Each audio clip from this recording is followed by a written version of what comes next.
All right, all right. Hello, hello, everybody.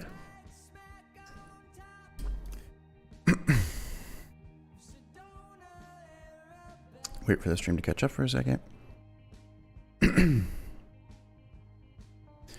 Welcome to a slightly earlier, yet me also being late, stream on a Saturday.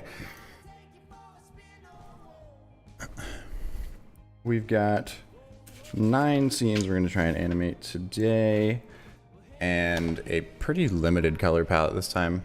We're going to use mostly black and white with very, very minimal like primary accent colors and those sorts of things. But it should be good. Already have everything in here. Good to see you, OD Motion. I'm Seti. How are you? Seti, how are you? I don't think I've ever asked you how you pronounce your name, but glad to see you. Welcome to this Saturday morning. Hopefully this will be a lot easier on some of the people in time zones farther east compared to Friday night streams. I know those are brutal, but it is always funny to see people go to bed in the middle of those streams and then wake up. Hey Austin, how you doing? I'm doing great. It's a lovely Saturday morning, having a wonderful time. Got my water. Cool animation concept, ready to go. Shani says, hey, hey, hey, hey, Shani. Doing well, doing well. All right, we got 9 scenes that we got to somehow try and get through, which may be a bit of a struggle considering how long the 10 scene one took. But I think that one was 2 weeks ago or something. It was like 9 hours maybe. We were definitely not doing that. Seti, cool. Good to know. All right, well today we are doing, the word's gonna be metamorphosis, and that's because this animation goes through lots of different like changes in phases and things of this like hero shape that's there at the beginning and makes its way through to the end.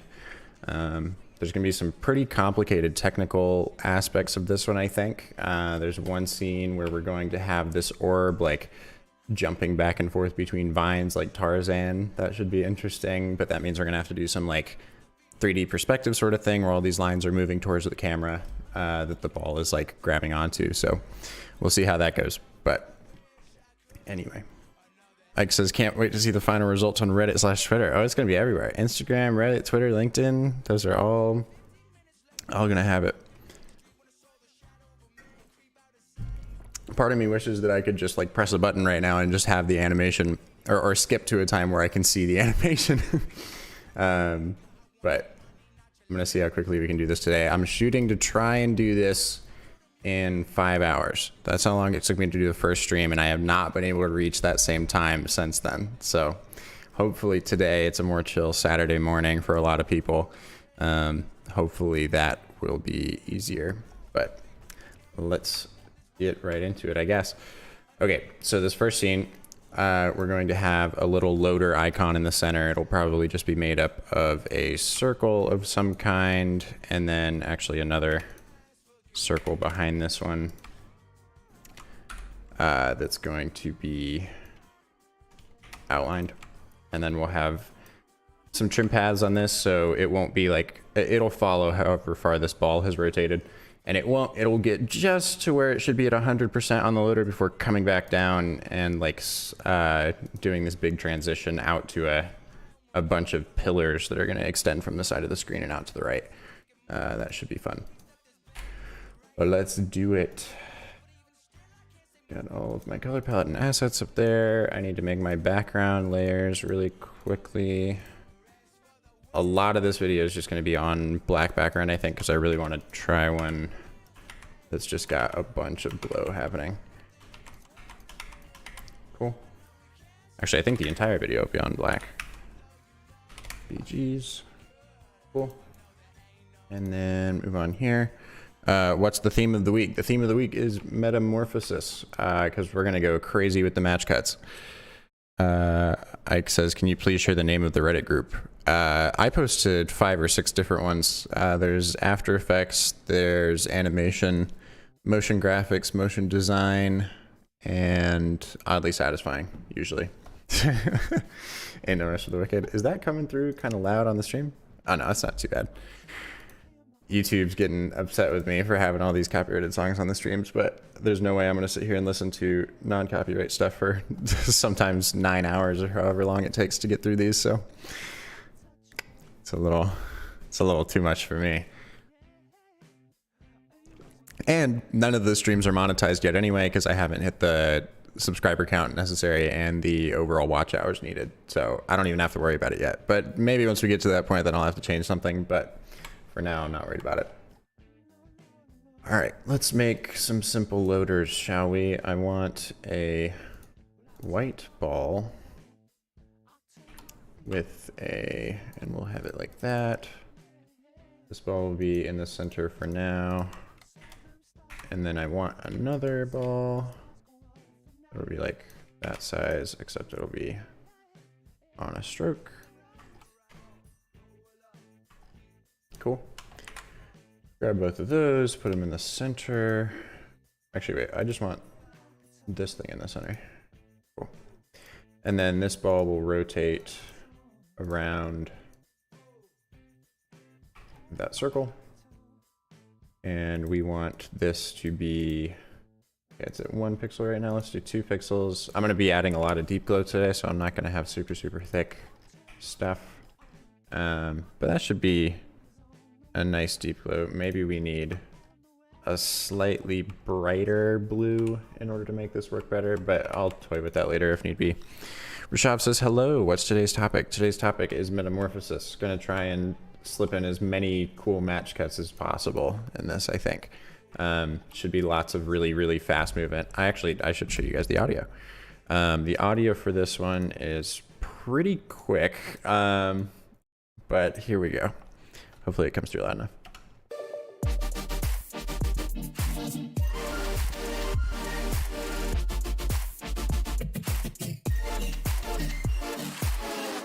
So like realistically, most of our scenes are a second or less. But we'll see. Noah says, yo, what's happening, Noah Visuals? How you doing? You don't know me says, hey, I don't know you. Rashad says, you really like deep glow, don't you? That's true. I do. Especially for times where, like, if you've just got thin lines and stuff, it's such a super easy thing to add. Mseti says, do you ever plan on taking YouTube further, for the lack of a better term, like reach monetization, upload schedule, etc.?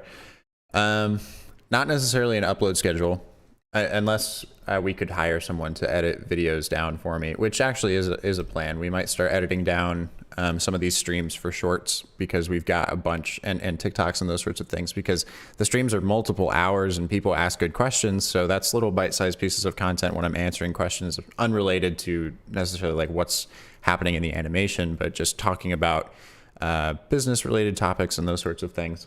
Those are super valuable and are things that would work really well in places like TikTok. We might release tutorials at some point. We're actually working with some other people on that to potentially collaborate on a different channel. And tutorials, I mean, would just, it's kind of funny to me how much more info I can get out in a live stream like this just by animating something, compared to having to take the same like 6 or 8 hours or whatever to fully like plan out, film, and then package a tutorial that's only going to end up being like 10 minutes on YouTube or something. So no plans for tutorials right now on this channel anyway. That'll end up happening later on a different channel most likely. But for now, this, I mean, really just looking to continue doing the live streams on here.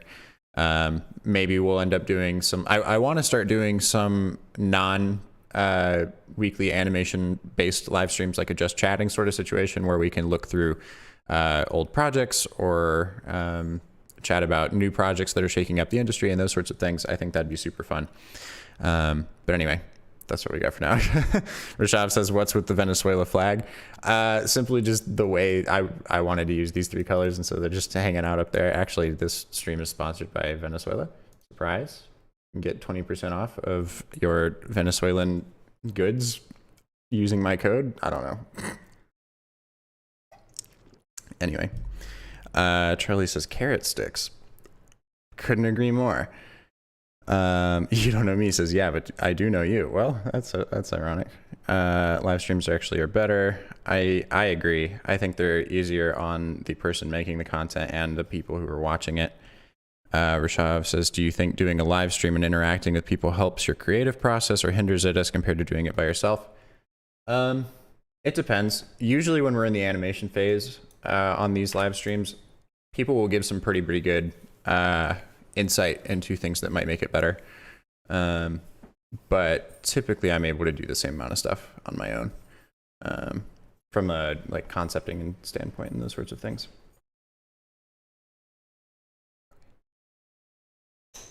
But anyway.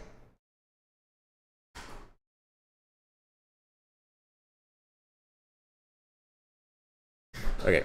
Yeah, typically I'm able to do the same amount of concepting and those sorts of things on my own, which is why usually I'm really only doing storyboarding and animating once I've gotten to the streaming. I try to make it as easy as possible because I give myself roughly an hour to 2 hours to concept most of the time, and it usually takes me less than an hour. But having to try to figure these things out while also answering questions and those sorts of things, it's just concepting is not that interesting to watch by comparison. I mean, watching me slowly storyboard and animate is like not all that exciting as like watching gameplay or something per se, in terms of being like super action packed and those sorts of things. But concepting is really just like a monotonous process of me going through Artlist and listening to like 50 horrible songs until I find a good one that I think would work well, then me like slowly editing it down. And then it's like 15 minutes of me just listening to the same track over and over and over again while I'm sitting there like this, trying to figure out what I can see happening with the audio. But anyway, you don't know me says, I am unclear on some points like how I should I start as motion graphics? When I start any project, it just looks difficult and drop it without even starting, and what's career on graphic design? There's a lot in there. Let's pick a spot to start.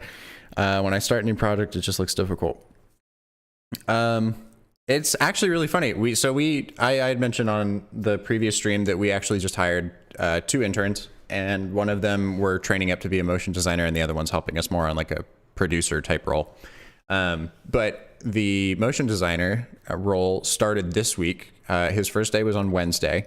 Where he actually came over to the house, and Noah and I showed him, like, we spent 2 hours just watching our favorite pieces of motion design.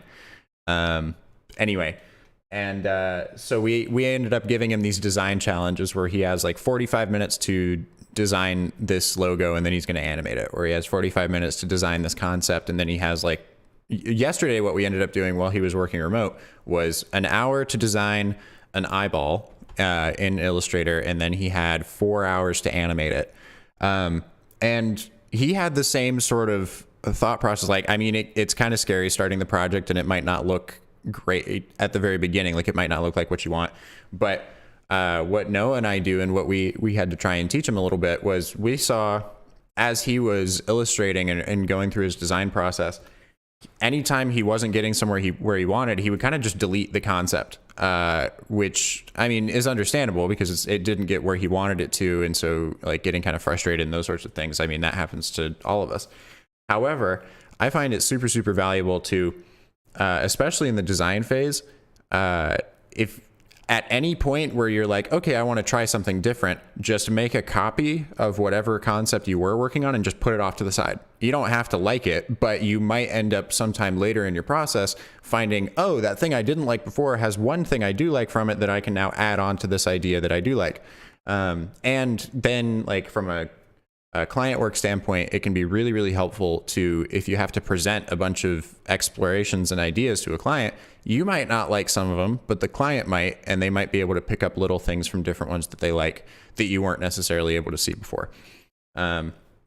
So I would say that, yes, it can be scary starting a project, and it's difficult to like push through that phase, but there's no pressure to make it perfect on a first try. I would encourage making mistakes for sure, because that's how you're gonna learn to make it better. Rashab says, can I use Photoshop instead of Illustrator? I get a subscription for Photoshop and After Effects from my college, but Illustrator is not included.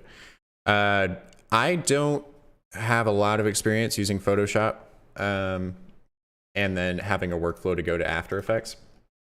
that's really the only reason why I use Illustrator, is just because they work together so well. But there are plugins, like how I have the Overlord plugin to move my shapes from Illustrator to After Effects.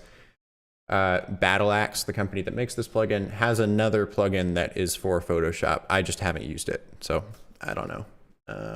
I don't know for sure what that workflow is like. Tunji says, "Hey Austin, hi everyone. Quite the sunny Saturday afternoon over here." Ooh, wonderful. Glad to hear it. It's pretty sunny over here today too. It's pretty nice out. Rashab says, "How many monitors do you have?" I have 2. I wish I had 3, but I somehow got a smaller desk than I thought I was buying. And then I realized I bought the smaller one, so I can only fit these 2 monitors on here. There's one 32-inch monitor that I'm actually working on, and then the stream, chat, and those sorts of things are on the left side on a 24-inch monitor, I think. Anyway. Okay, cool. So we've got this little like orbiting loader thing.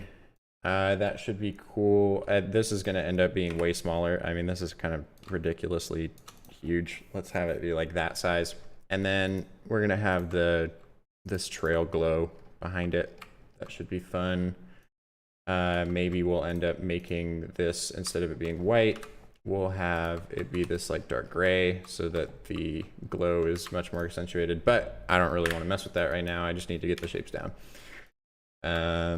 Mseti says, "I found that reusing scraps is great for putting in the case study or portfolio of that project." Great points. Absolutely. That's a good point too. I mean, that's one of the things that Ravi and me and Noah are not great about, is putting up case studies and those sorts of things on our website. We really need some help with that, which is also why it was nice to be able to get some extra help on board. Hopefully we'll be able to get the motion designer that we're training up to eventually be able to put those sorts of things together. All right, 4 pillars coming from left side of screen. Each pillar is faux 3D and made up of ellipses. Could build in with some trim paths and different colors around the edges. On the hi-hat, the colors fade from the pillars and so do the glows. All get slightly rotated off axis. Gradient orb comes out more like a marble and not like the tactile orbs is what I meant to type here. Tactile. All right. Rishabh says, "What do you think about the animated icons when launching apps in Android 12? It's super cool. I mean, Noah and I have been working on Lottie animations, which is typically how those are done for a few businesses at this point. It's super cool.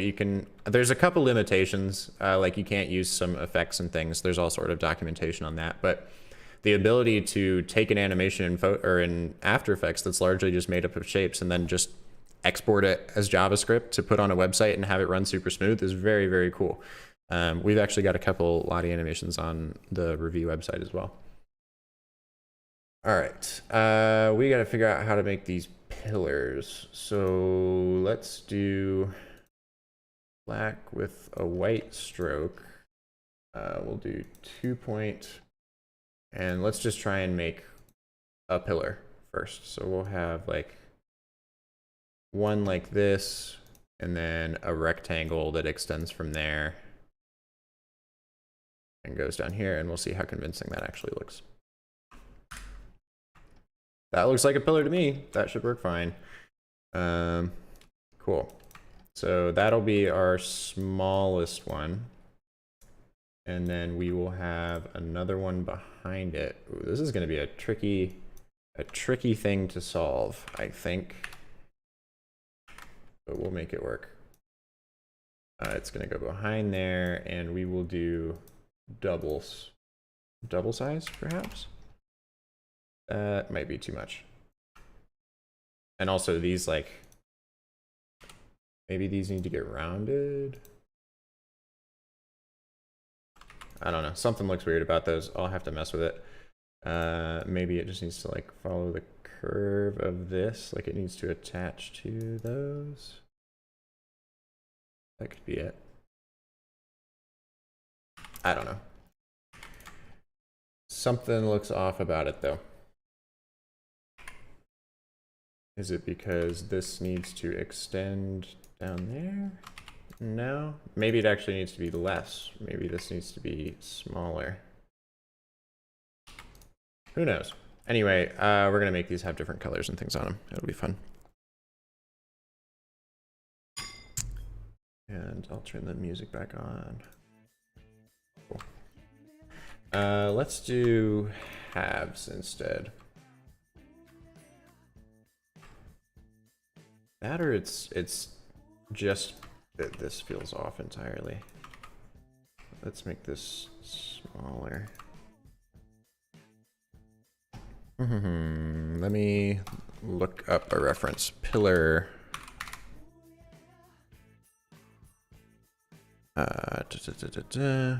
We'll do circular platform. Oh, there's a reference. Oh, duh. It's because the bottom part also needs to be an ellipse. Let's mess with that. So paste that behind there and then just drag the point down. Except these points also need to get dragged down. That's kind of how it looks. Just have those match up. It's more like a bowl now. Interesting. Okay. Abbas says, hey, hello, man. Glad to see ya. Glad to see ya, Abbas. Da, da, da, da, da. Oh wait, no, the thing I was doing earlier should work fine. I just need these to be much more rounded. And then it's also like to extend to the inside.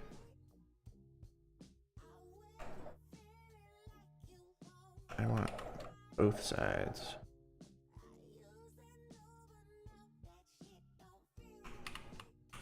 We'll see how that works for now.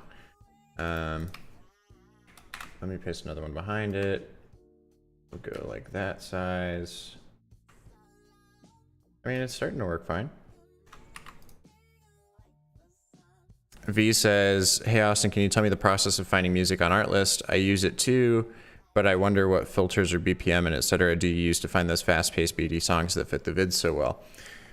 Typically, one of the things I like to do every now and again is sort by new. They have it set to sort by staff picks, typically. I can actually just show this. Give me just a second to pull up an Artlist tab. We're doing Artlist tutorials now. It would appear. All right, here we go. So let me turn on the big monitor. There we go. All right, so typically they have it set to sort by staff picks, just like this. But which is fine, but a lot of these are songs that are being used a lot, and therefore are like bound to sound a little bit more stock most of the time, or more corporate. So what I like doing every once in a while is changing this from sort by staff picks to newest.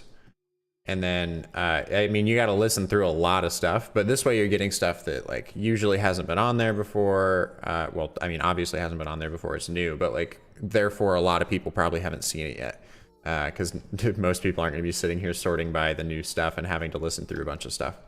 And then that way I'll just go through and like save ones that I think could work for a loop in the future. And then I have a little library I can choose from. But if I'm looking for something specific, usually what I will do is go by genre, and then I will just choose like electronic with either funk, hip hop, or indie, or pop. Usually any of those work. But yeah, that's typically what I'm doing for that. Let's move back to Illustrator though. But it really is just listening through until you find ones you like. Rishav says, how about using Egyptian motifs in an Egyptian song theme for your next animation? That could be cool.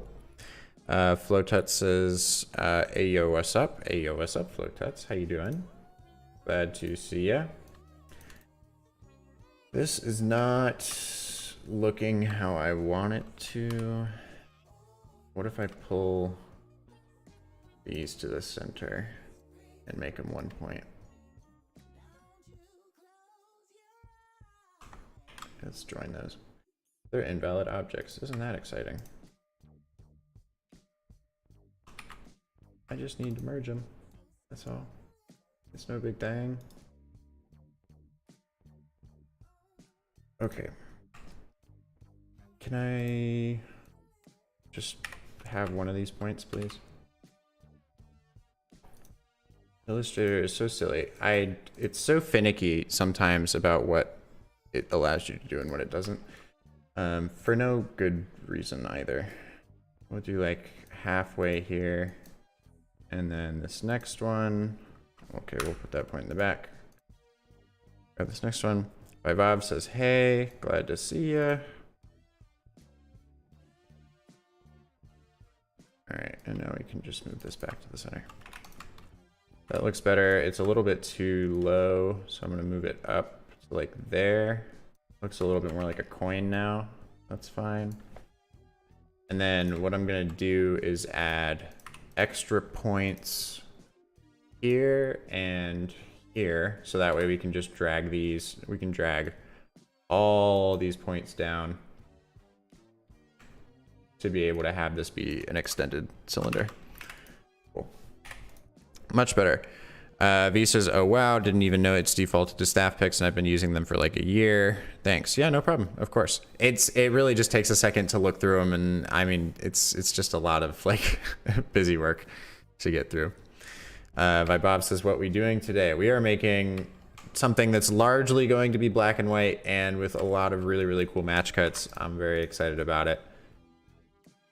It's going to be great. All right, so we got one there. Let's have it be in the center of the screen. And then we'll have another one behind it. It will be there. And we'll do times 1.5. Cool. Align those up. And then another one behind there. Times 1.5. Set that one to sit there. And then maybe we'll do one more behind this, except it'll probably be too big. What if I do times 1.25 instead to move up? There we go. And then just keep moving it to where that top part lines up with that top ellipse. Copy paste in the back, times 1.5. Also, I realized that people asked me last stream if I could get one of those softwares that shows your keyboard presses that you're using on the screen. And so I downloaded one and I tried it out. The problem was it only lets you show it on one screen. So considering I always have my Illustrator open on one monitor and my After Effects open on another monitor, we wouldn't be able to see the keyboard presses the whole time. So I would either have to like have my entire monitor showing and then like have to move my windows over or something. I've got to mess with it. There might be a way I can do a window capture instead, but we'll see how well that works. Let's do, okay, I have an idea. How about that one goes over there, but this is where we can start to use these points. We'll grab those, we'll grab those. Actually, wait, I should do, okay, so right now this one is this long. I want it to be like twice the length. So I want these, those, oops. These, those, and these to move down there. And then we could do that with the next one as well. All right. Or there's just one that's super tall.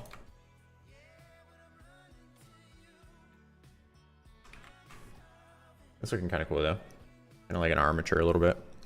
By Bob says, also I wanted to know whether it'd be possible to show the ideation phase next time, the way you generate ideas for these loops and make the storyboards. Maybe. I was talking about earlier on the stream how that phase especially can be really difficult to do with distractions. So like answering stuff in chat and those sorts of things would be pretty difficult to do while trying to figure that out. And it can be pretty messy compared to the storyboarding and animation process. But maybe we can try it out. And let's do another one of these. times 1.25. Oh, you know what? Maybe that's part of it. Maybe because it's not the same length as this, it looks kind of strange. Like realistically, the width of this disc is now way more than it was before, just because I was doing a longer extrusion. So let's try and see if we can get these to be the same length. I don't know that it'll do it. That seemed to work though. Flowtut says, I think there's an OBS extension that does that. I forgot what it's called. Okay, I can look into that. Let me actually write that down. OBS extension for key capture. Okay. I'll look that up after the stream. Lankai, how you doing, man? Glad to see ya. Glad to see ya. Are these the same width now? Now this one seems shorter. Or is it just because... Oh, I think I know why. What if we just bring these up? I'm trying to get this and this to be the same width, and it's not quite working out. That could also be because it did stretch it further that way. I guess that makes sense.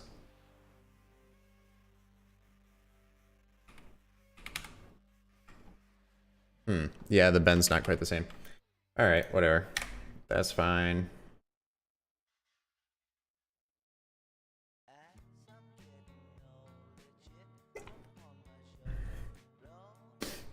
All right. What I want is another one of these long ones, but I want it to be the next in this stage. So I'm going to do this and say times 1.25. Whoops. I need it to be uniform. Cool.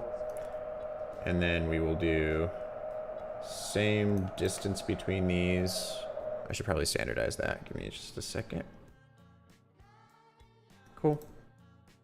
And then that same thing needs to happen up here. So this now needs to move up. And then same thing back here. There it is. Nice. And then I'll do like some slight rotations on each of these, I think, so it doesn't feel quite so uniform. I think that could be fun. Now it's like kind of this weird, oddly stacked tower, but it looks it looks even more 3D, honestly. It's kind of cool.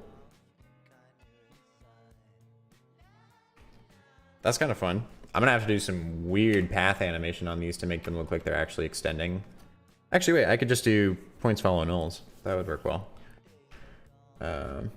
Cool. Anyway, I'm actually gonna need to make this just a tiny bit smaller, because eventually we're gonna have this like marble that comes out of here. That'll look cool. All right, I need each of these to get back to how they were before, because they're all going to start very even with one another. And then there's a hi-hat that hits in the song that we're going to have this all get wonky on. Ooh, does this need to start like there? I think it needs to be flush against the wall, so I'm actually gonna grab these and move them down here. Whoops, I completely forgot about that one.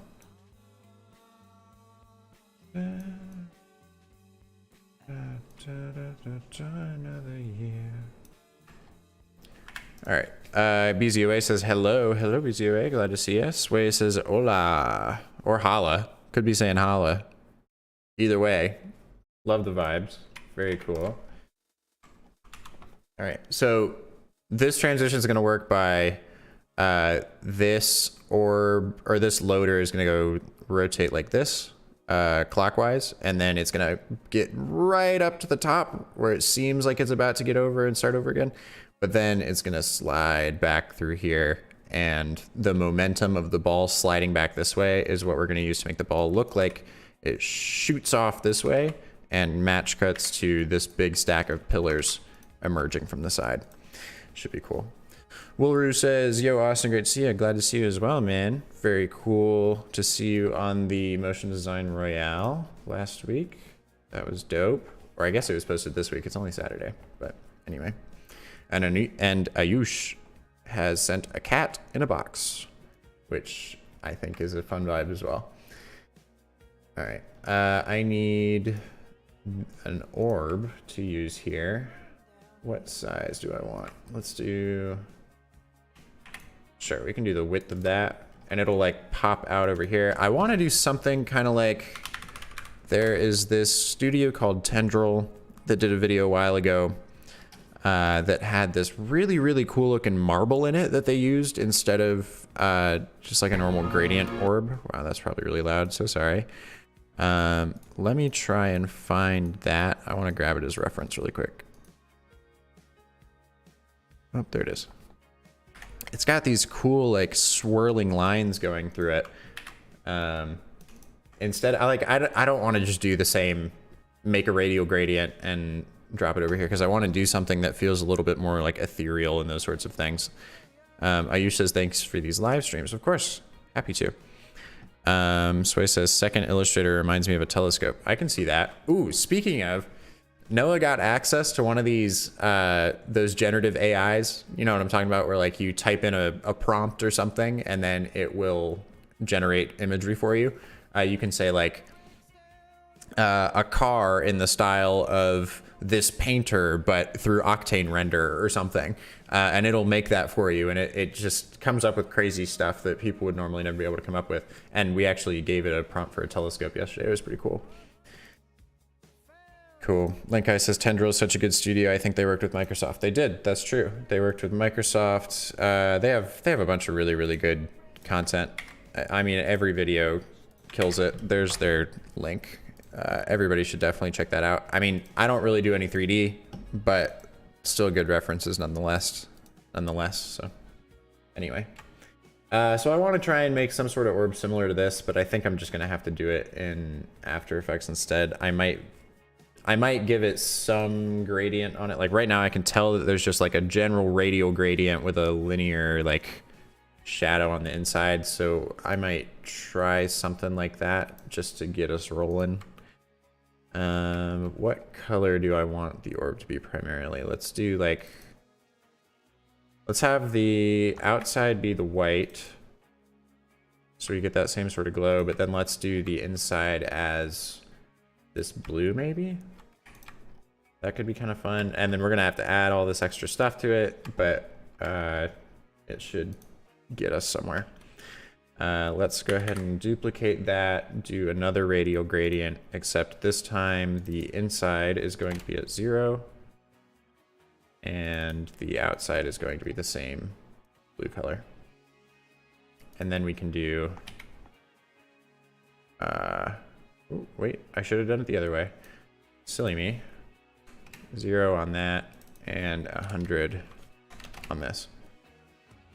That's actually too much. I need to crunch this down. Ooh, wait. No, I did have it right the other way. All right, let's do 0% and 100 on this one and then crush it down that way. That's what I was looking for. So I need it to actually go like this. Cool. So we've got kind of that like radial bit down there. Msetti says, well, I missed the Motion Design Royale thing, just looked it up. Gotta check it out. Gotta check it out. Moonivation says, hey, Austin, glad to see you. Moonivation, welcome, welcome. I'm gonna add a little bit of a white glow right at the end here. Maybe not that close. Let's do like there. That looks kind of interesting. I think that's a little too much though. What if we do like 25% or something? No, that still doesn't work. I'm just gonna delete that and move this back over here. All right, that should be a good enough like starting point for that, and then we can add some of these extra things in After Effects, I think. Though I am really just kind of tempted to make the whole thing in this. I don't know. Let's try it out. let's do a radial gradient again that comes across this way, and we'll have a couple different points throughout here. So this will be at 0. That's already at 0. What's this one at? 0, 0. And then this one's at 58 for some reason. And let's do another 0 here.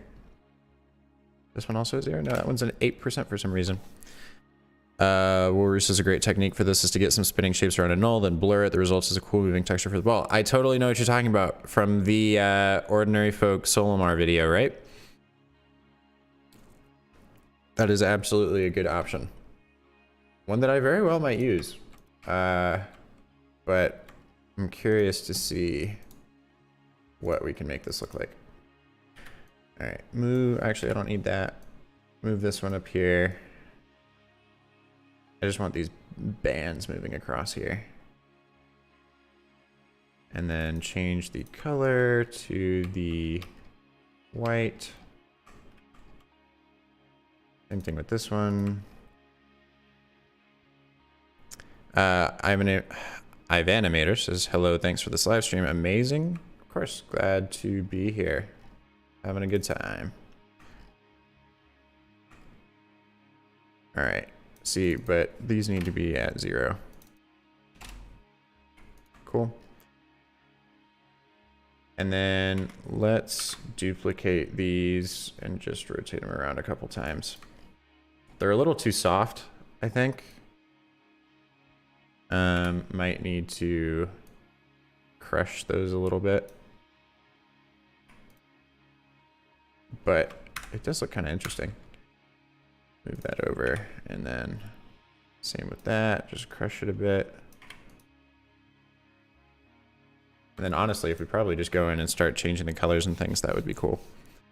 Clinton says, hi, watching from Trinidad, really love your work, appreciate that. Clinton? Ayush says, what impact will AI like DALL-E 2 text-to-image generator and Cog Video text-to-video generator is going to have on design and motion graphics industry?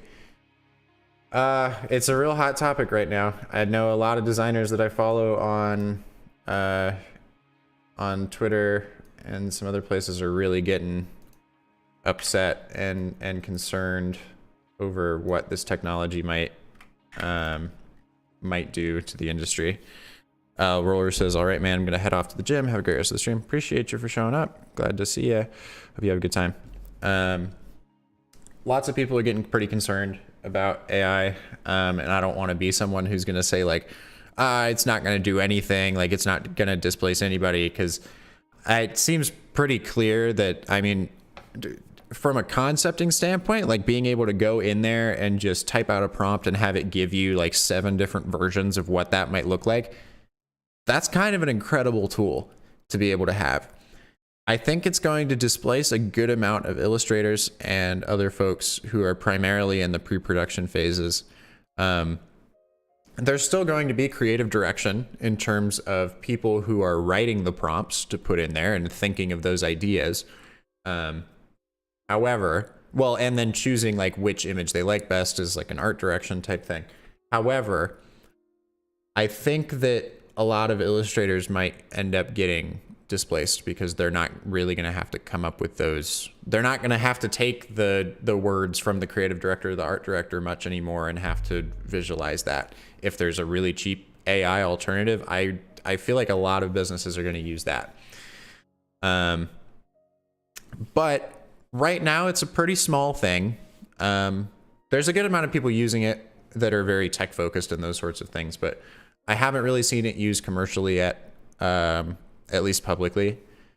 But it is really, really helpful to designers as well, I think, because Noah and I like to use this metaphor of either having a completely open beach, which is just like a whole coastline, and there's a bunch of sand on it. It feels like unlimited potential, and it's like, okay, the direction is go build a sand castle, and you've got like all this sand and all these things, and there's like no other requirements other than you need to go make something. And that can be really scary because it's really difficult to know where to start when all of the possibilities are open. So the ideal, at least to start, is to just give yourself a sandbox, like giving yourself those restraints. Like, okay, I might have this entire beach, but I'm only going to work within this 5x5 area or something.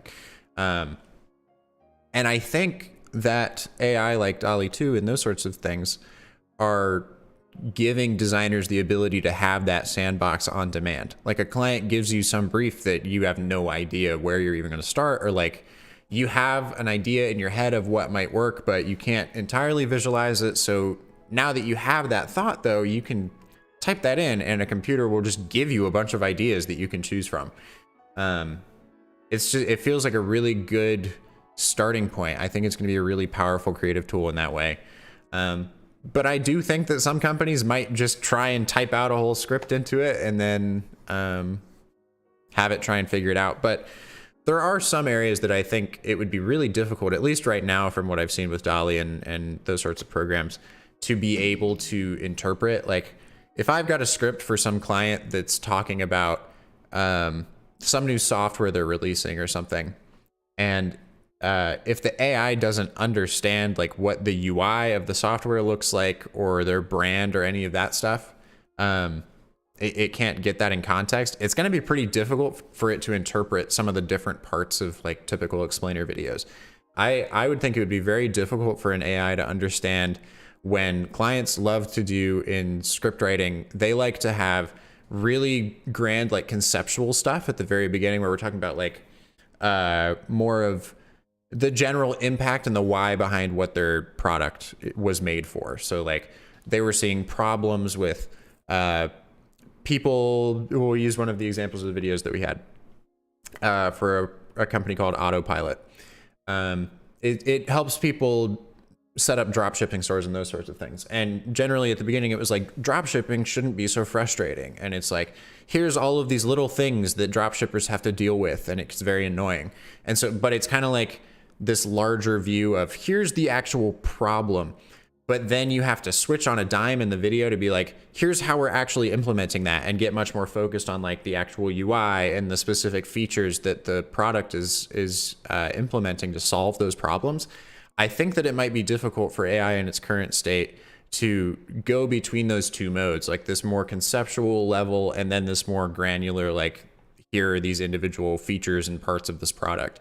I don't think it's going to be very easy to specifically brand it yet. I really think that right now it seems like just a really good way to have some starting points for creative content.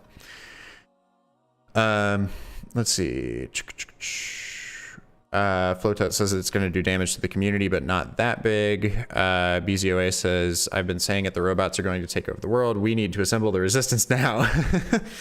Flotat says, I think AI is good to use in concepting for clients. I agree.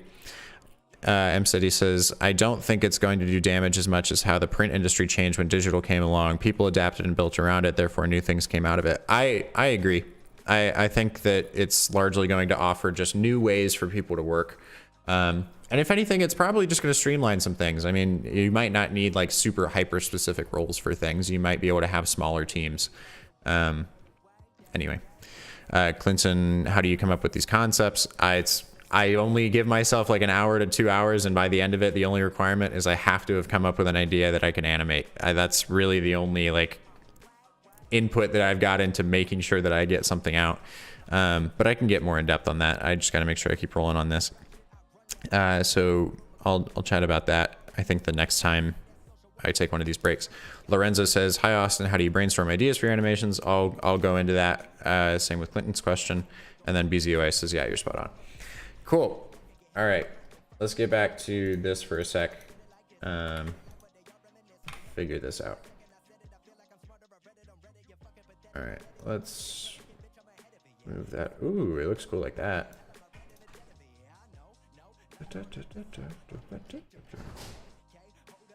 I might end up having to change that around. I don't know. But we'll see. But I'm gonna grab water for a second.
Alrighty, everybody.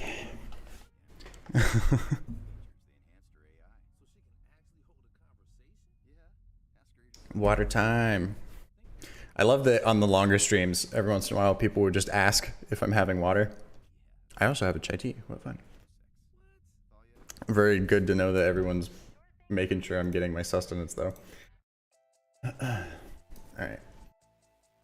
Let's figure out what we want to do with these. I think I might just end up coming back to this. I mean, it looks kind of cool right now, but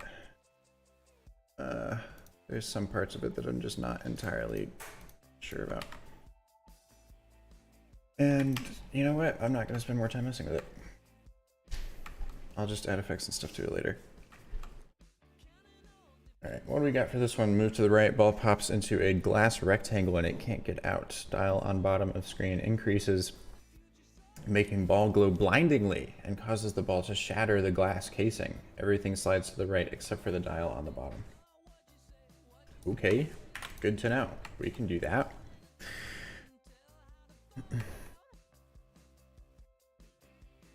Cool. So we've got the ball. We've got it over here. Let's have it start like there. KD says, I just followed you and I think your work is amazing. Appreciate you, KD. Thank you very much. All right. Let's make a glass rectangle, shall we? I think it's going to be in this same style. Let's do like this size. So that way this ball's got like enough space to link around inside of it or something. And then this will go to the middle as well. All right, so it's gonna like roll to the side. Let's actually make it so it's level with that. Is that just in the, yeah, it's just in the center. Floatit says, all right, I gotta go. Enjoy the stream, everyone, and keep it up, Austin. Much appreciated. Hope you have a wonderful rest of your Saturday. Rashav says, I am not a cat. Okay, good to know.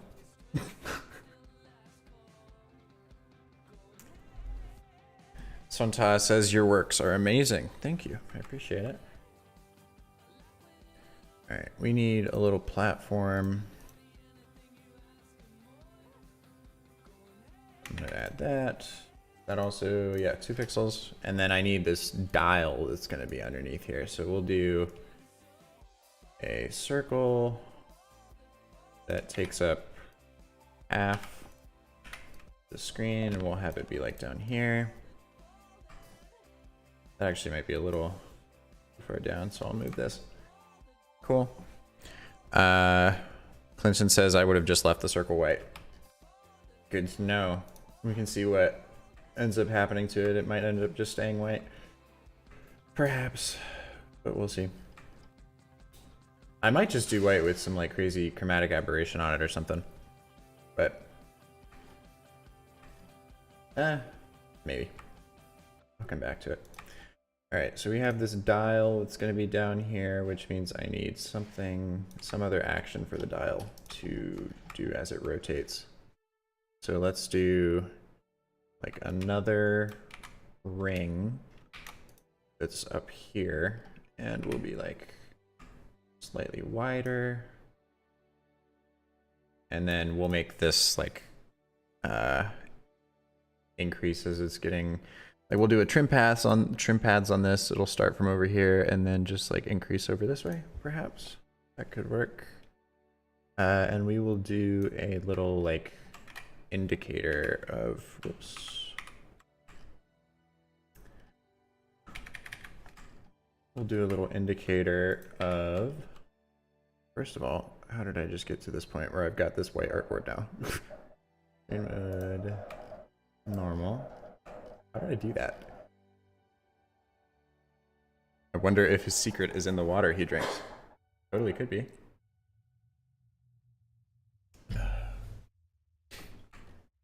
All right. How did I do this? I really have no idea how I got into this mode, or what this mode even is. View something. KD says, can I ask you, how do you get your inspiration when you start moving shapes on After Effects? Yeah, I'll get to that and the other two questions that were asked before in just a little bit.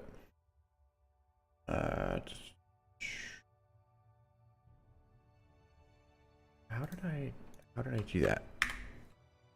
All right, whatever. We're just gonna have to deal with it like this for now. Cool. But for now, I am going to add a little indicator thing. So I need a line. It'll be like that. And then a tiny, tiny triangle. We'll do 3 sides. It'll be all white and like this. Just right above there. Make it a little shorter. Cool. And then maybe there's some, actually no, that feels pretty clean. That works well, I think. Maybe I'll have an extra little section over here so this looks kind of 3D. Or maybe it should go this way. And it kind of just like bounces around through here. That would mean that this would have to be out in front of this though. Bounce around in here. Let's just keep it flat for now. But this ball is going to start glowing really, really brightly, and then this whole casing is going to shatter, so I need to make a shattered version of this, which means that I am going to do, whoops, which means that I'm going to do just a bunch of lines over across of it, or over top of it. Bunch of straight cut lines. It's gonna make one that's too tiny in the center there. Cool. And then one more. Do a big one that goes like that. And then another one more right across this top part. Okay. And then we will do divide.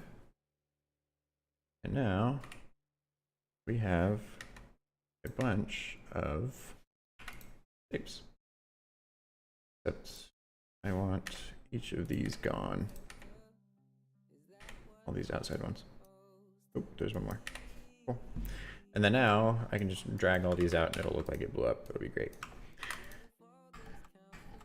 Cool. Move this down here. And then, yeah, we'll get through this top row and then I'll answer some more questions. We'll have this thing rotating. What should be happening on this to show that it's rotating? Maybe it's just got like a bunch of little tick marks on the inside of it. That could work. Let's try that. All right, here we go. We got, actually, let's just do the same size as this. And then where's the center of my shape? There it is. Cool. And we'll do like every 10 degrees or so. And then that should be fine. Cool. Let me select all of this except for this and the outside ring, and now that's all one thing. Cool. We've got that one as well. That scene should be fine. Oh, now we have to make this tunnel of things. Okay, I need to get a reference for the perspective on this. Tunnel perspective. Oh, well that should work. Can I get this, but like the other way around? Let's see what this looks like. Whoops.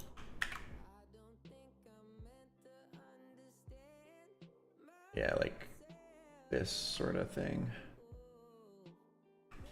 Except that's not the right perspective either. I need maybe like vine. Just a bunch of lines going down there. What about... Actually, wait, I think this is the perfect size. That should fit the vertical, right?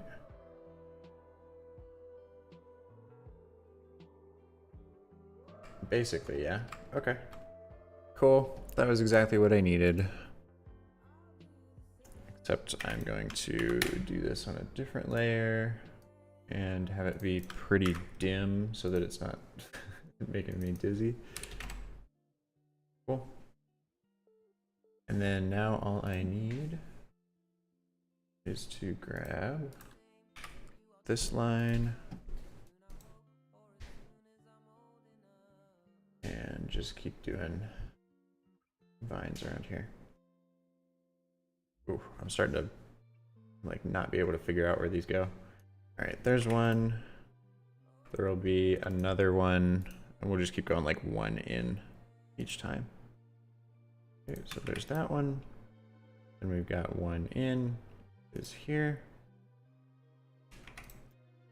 and then another one down is here. I could probably figure out the math on this. I'm sure it's just decreasing by like 25% or something each time. That's what it looks like.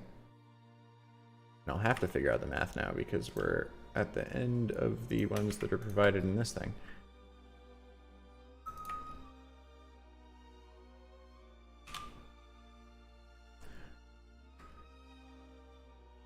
And then maybe one set of lines that just like stays still over the top of the whole thing. That on the edge? Okay, good. I was making sure that was lined up. So we need a line that goes from here to the edge, and that should touch the top of each one.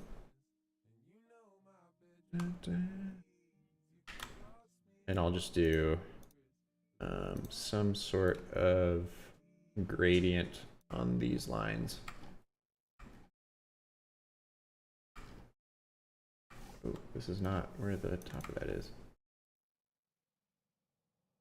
Huh. I'm gonna have to move those.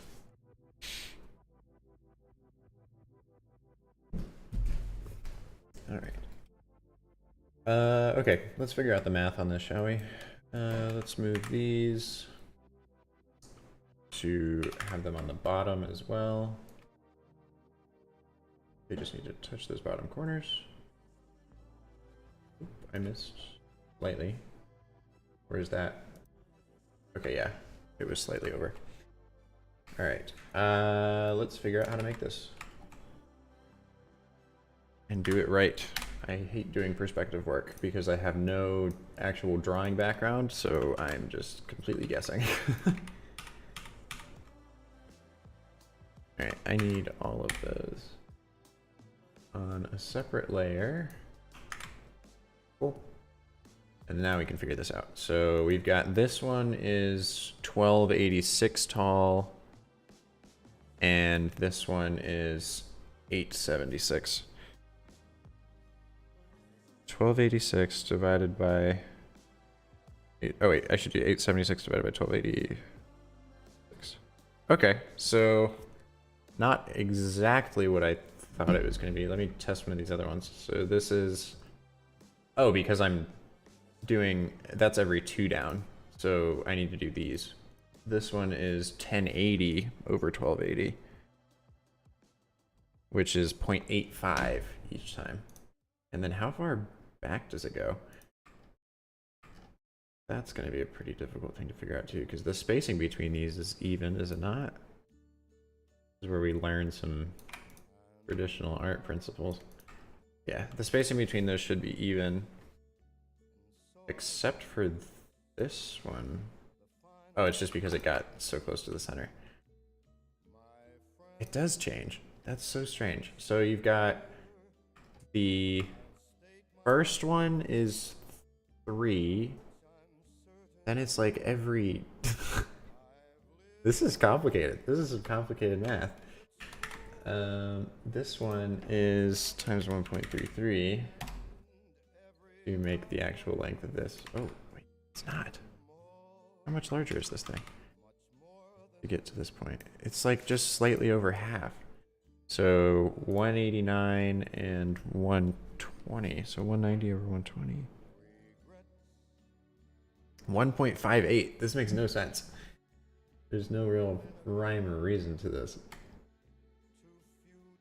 For that part, anyway. That's fine. Essentially, I just need this to continue repeating. Which I should probably figure out how to do. I can probably just make it loop, right? And then I wouldn't really have to worry about it. That's gonna be a complicated rig to have to set up, though. I think. Especially since I'm actually gonna have the ball interact with them on each of these. That's gonna be difficult.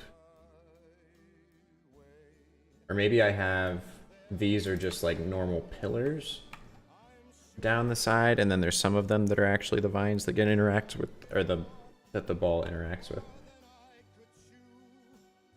That could be it. Alright, that's not gonna work. Which is why we'll just have those fade off, I guess. Oops, sorry, microphone.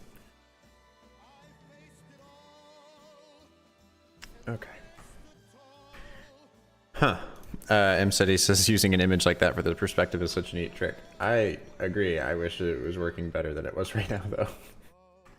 Or that it was a little easier to figure out. Because I really, really want to do this scene. I think it'll look super cool. Because we're going to have, the ball is going to break out of this thing, and then everything's going to fly out to the side, and it's going to jump between these like Tarzan until it gets to the center.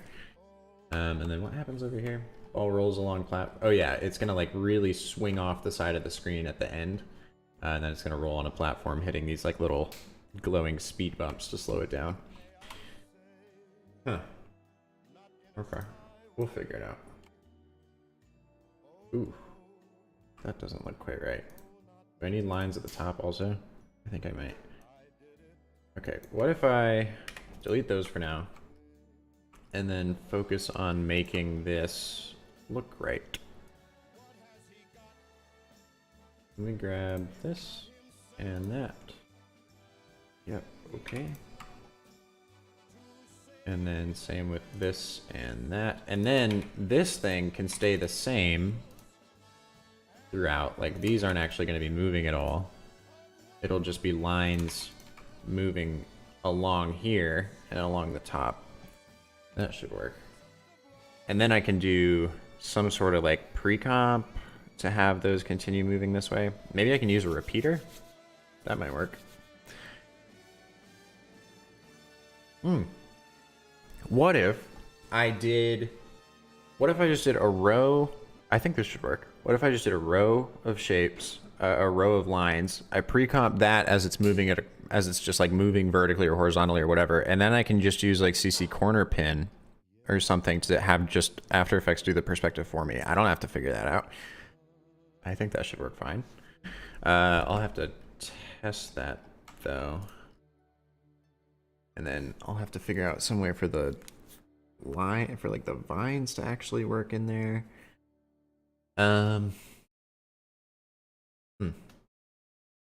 This is a complicated one to figure out. Somebody's probably already done this somewhere and has like a rig already built out for this, but I don't know them, so I will have to figure it out myself. All right. That's fine though. Let me, you know what? We are just gonna do a white ball on this. We don't need to do some crazy fancy thing. In fact, it'll probably look a little strange and too different from everything else that's there. But I do want these like accent colors, so maybe I'll just do those on the strokes instead, and then every normal shape is just completely either solid black or solid white. I think that'll be a cool style. And besides, I rely too much on gradients anyway. This will be very clean, which is it's kind of like the video I did called Glimpse a few weeks ago, with the one with all the windows.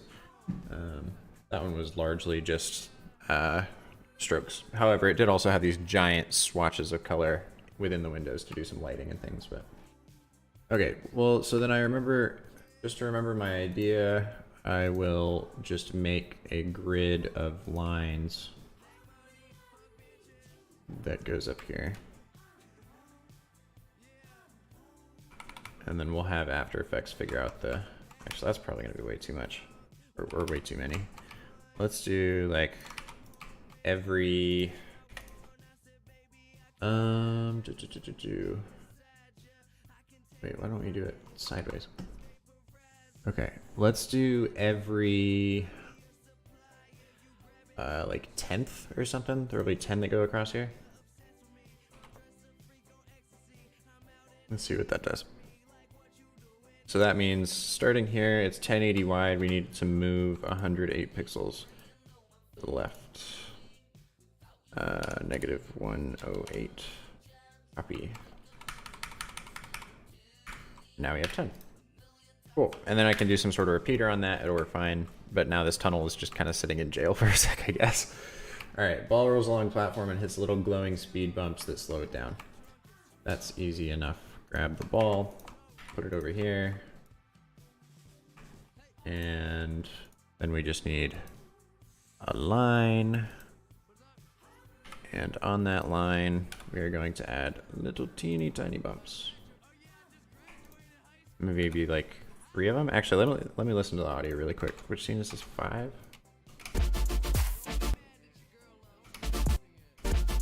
Okay, there's 4. It needs to hit 4 bumps. So let's do what would actually make sense with the exponential decay. So we'll have like, whoops, this doesn't even reach to the end. We'll have the first one be, oh, whoops, I realized I'm still on After Effects, my bad. I switched it back. All right, we'll have some reference points for this. So the first one will be at a quarter of the way through. So we'll do times 0.25. Okay, that means the first one is going to go at the edge of that thing. And then we will do another one that will be halfway through. So we're going up by 0.25 and 0.25. So we'll do times 0.5. The one will now be at the end of that one. And then we'll do half points on this. So instead we will have this be in half. And actually we'll do that twice. So times 0.25. Yeah, that works. Cool. And then another one of these at the halfway mark. All right, so we've got 4, and now this should work better with the math. It should make more sense. And then all we need to do other than that is just figure out how wide each of these speed bumps should actually be, like where they should start. So I'm gonna grab, Clinton says, have you ever used DaVinci Resolve? At a marketing agency that I used to work at before I went full-time at Ruby, they started using it for video production content. It seemed like it was really, really great for color correction and those sorts of things. But when I tried using, I think their motion and VFX program in there is called, is it called Flow or what's it called? I don't remember. But anyway, it's all node based, like how it is in Blender and Cinema 4D when you're building out materials and those sorts of things. And I've never really been able to understand those systems super well. Okay. Let's do, each one is like half the width of this one. And then how tall should it be? Maybe like half of that. So we'll go like there. Cool. Let me move that to a different layer.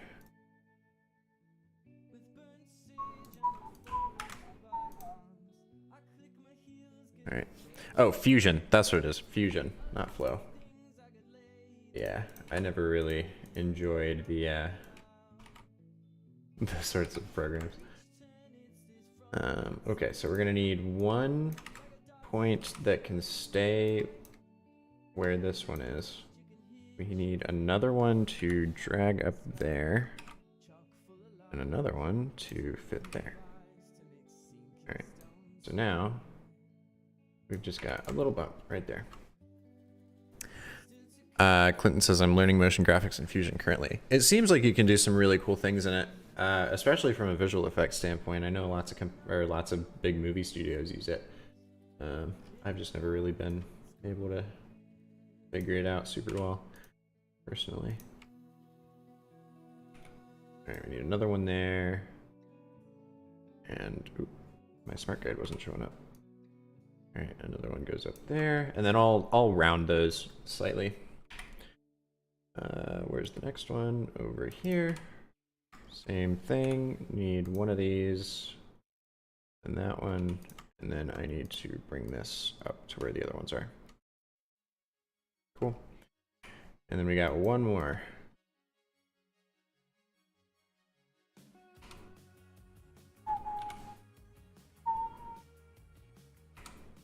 And then same thing, bring this one up to where that one is. All right, so all of those should be good now. And I will simply remove those and this, and then go ahead and round these slightly. Let's do like, actually I should just round the whole thing. Any of those points. Let's do like that. That seems cool. And then we can have little like, ooh, I don't know what the glows should look like on this, but Cigar says, oh, I see. Clinton says, I love how his animations jumps from different scenes and still make sense. That's the whole idea. Yeah, match cuts are a really good option all the time. And I'm sure that there's DaVinci's got to be like, once you really get to figure out how to use it, or Fusion, excuse me, should be really fast compared to After Effects in the ability to just change like one little element in whatever your node tree is, and then have the whole animation be changed. Should make it a lot faster, but I don't know. I don't have enough experience with it. All right, let's keep this one here for now. I want to figure out what these lights should be like once these get hit. I'm thinking maybe we do like some gradient, not gradient. I'm thinking we should do some big line that is at the same angle as the as this thing. But I need to figure out how to do that. All right, let's start with a point. We're gonna do another layer for this. We'll start with a point here, and then simply grab this and move it over here. Oops, that's not exactly right. There we go. And now I should be able to just make this larger. Cool. Okay, so now we can make this into some colored stroke or something that we can do a glow on as each one gets hit. I think that should look pretty cool. Let's move it underneath. So that one will be like red, the red or something. And then we'll add some declow on it, it'll look cool. I'm happy with that. It's not perfect, but it'll do the job. Cool. Just make sure that those are lined up, and then I'll add one for each of these. So go back here. We need it to be taller over here, but less on this side. All right, and this one will be the yellow. And then we will do a blue. This is starting to look pretty cool. It's looking very geometry focused. Grab this. What time are we at? We're almost at 2 hours. I'm almost halfway through the storyboard. We gotta be fast. Gotta go faster than this. Because if I'm gonna make it in under 5 hours, I'm gonna have to be able to get to... actually, let's just go back to yellow. Cool. Those look cool. Nice. All right, we're halfway through. I'm gonna go to the restroom really quick, and then I'll come back, answer some questions, and then we will get through the bottom half of the storyboard. It should be good. 1 second, y'all.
Alrighty.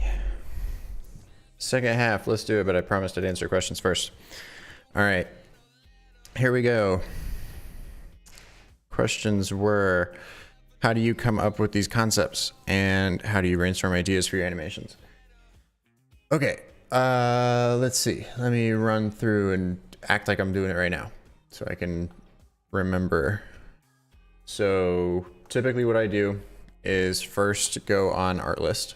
I either go through the little library of songs that I've already liked, which I think would work well for loops, or like I was talking about earlier, I have to go and listen to a bunch of different tracks on there until I find one that I like.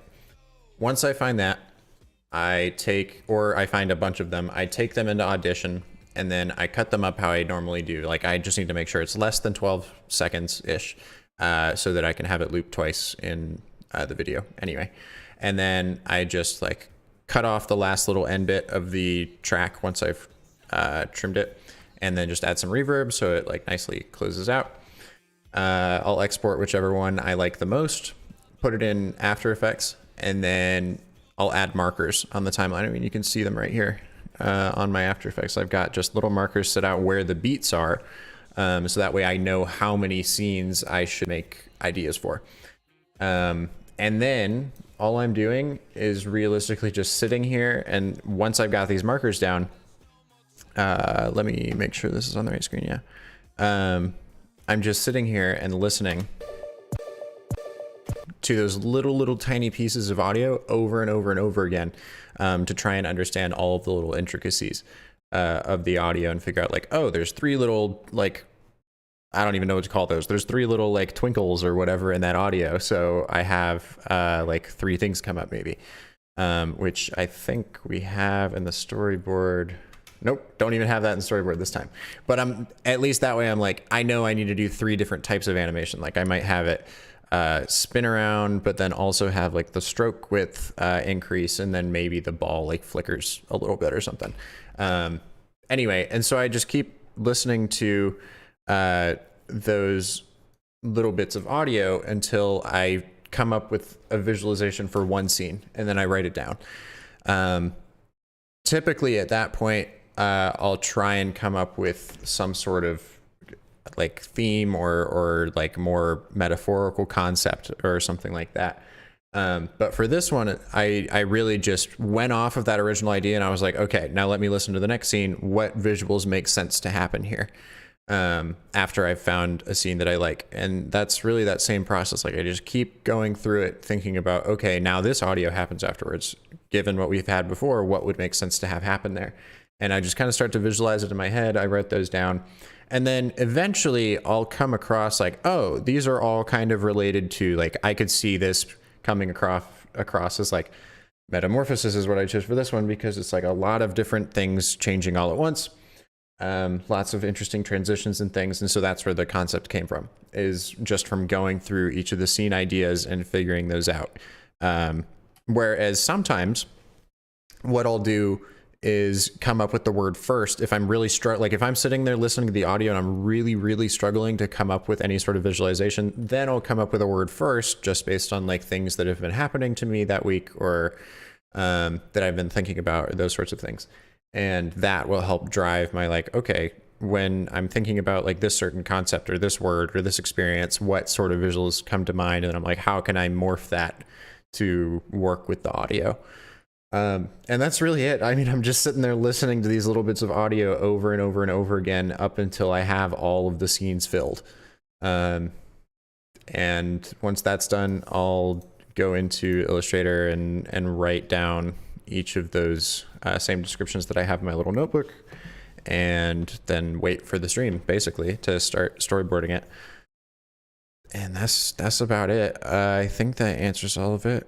How do you brainstorm ideas for your animation? How do you come up with these concepts? Those are pretty similar. And then somebody said, how do you get your inspiration when you start moving shapes in After Effects? That's really it. I've already written down essentially what I want to happen from that process. So by the time I'm in After Effects, I'm really not having to think about that much, because at least if I've done a good job, I try to describe as much of the animation in detail as possible. so that I'm really just kind of like plugging in instructions at that point for me to do. But anyway, oh, I'm realizing just now this is on top chat, not live chat. Whoops. That's fine. I'm sure I got to everyone's messages anyway. This is going to be a really cool looking scene. I'm excited for that. And then each of these like vines, as the ball taps them, is going to be like super glowy, like these will as well. And then it'll become not glowy once it's like left it or something. Should look cool. And then on these, I want to do some sort of, I'm just going back through now, I guess, and I'm just going to add some like smaller details. But on these, I want to have the same sort of like different, the same sort of different colors. That makes no sense. I want to have different colors on like the rims of these, just the top parts. Oops, I meant to do that one. And then on this one, we've got the red. Cool. That'll look really cool. I'm excited for that. And then on this one, maybe I've got like, or no, I'll just have this be something that's filled with a gradient, and it'll be the like red to blue to yellow. Let me actually, I might just add a gradient overlay to that, honestly, so that way I've got the whole gamut and it's not like trying to rotate around this whole thing. That should work fine. And then maybe like some of these are red versus yellow versus blue. We can do that. Let me grab some of these. These will be the yellow ones. And then these will be the blues. Oops, I can't have ones that are next to each other. That would look silly. And then this one. These will all be the blues. Whoops, why are those not all the same color? What? Unless I like accidentally selected something, I don't understand how those would be different, but whatever. Alright, these will be the blues. And these will be the reds, and then we'll still have some white in there. Cool. That looks fun. Oh, whoops. I meant to group all of these. Nope. Hello. Can we group those? Thank you. All right. That's fine by me. Let's get to the bottom of these. Clinton says, thanks. I'm craving knowledge. Of course. Happy to share.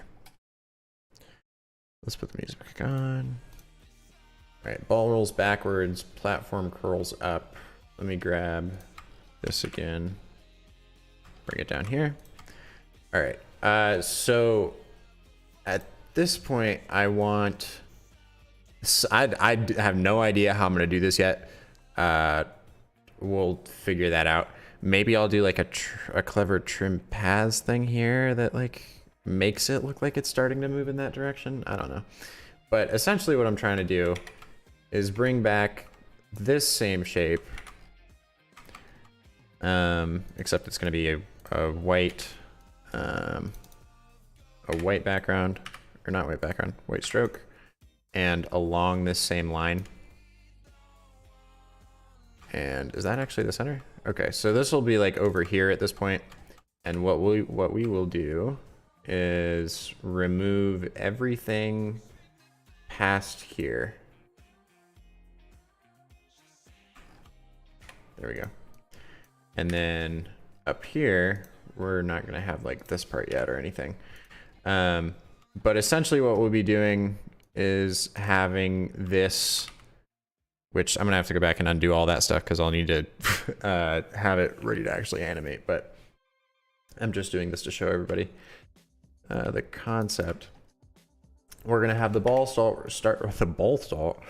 start rolling backwards, and that platform that was there before is going to look like it curls up like this. And then the ball is going to rotate inside of here to form this like colored disc. And we're going to have these discs like rotate inside of each other. It should look pretty cool. With like a little bit of 3D extrude on them. So they can rotate inside of each other as this sound plays. Whoops, hold on. That sounds like something's rotating really quickly, so we're gonna have each of these little like discs rotating in and out of each other. Cool.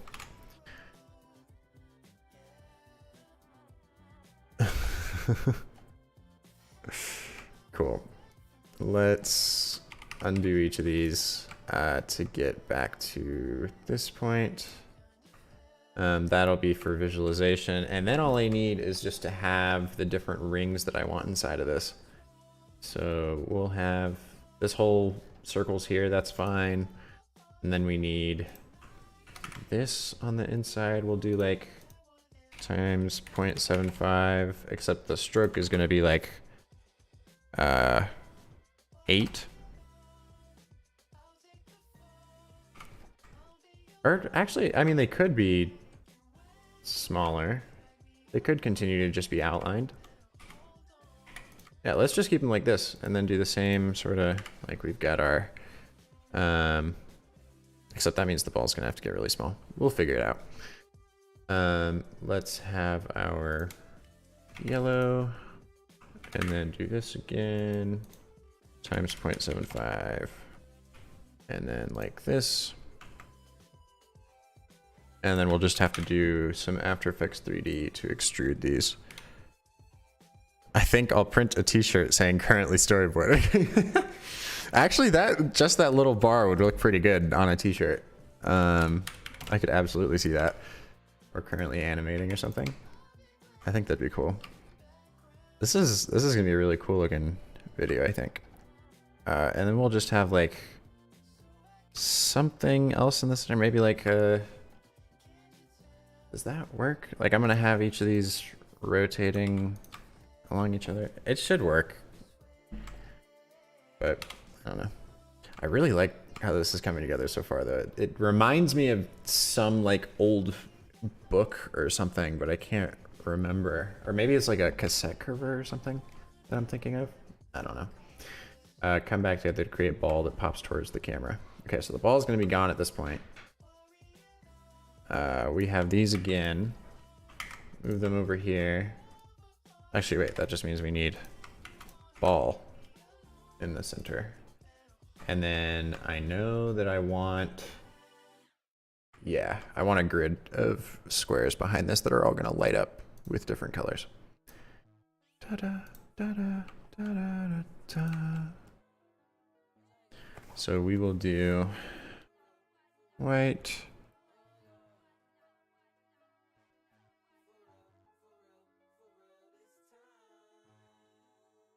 One second.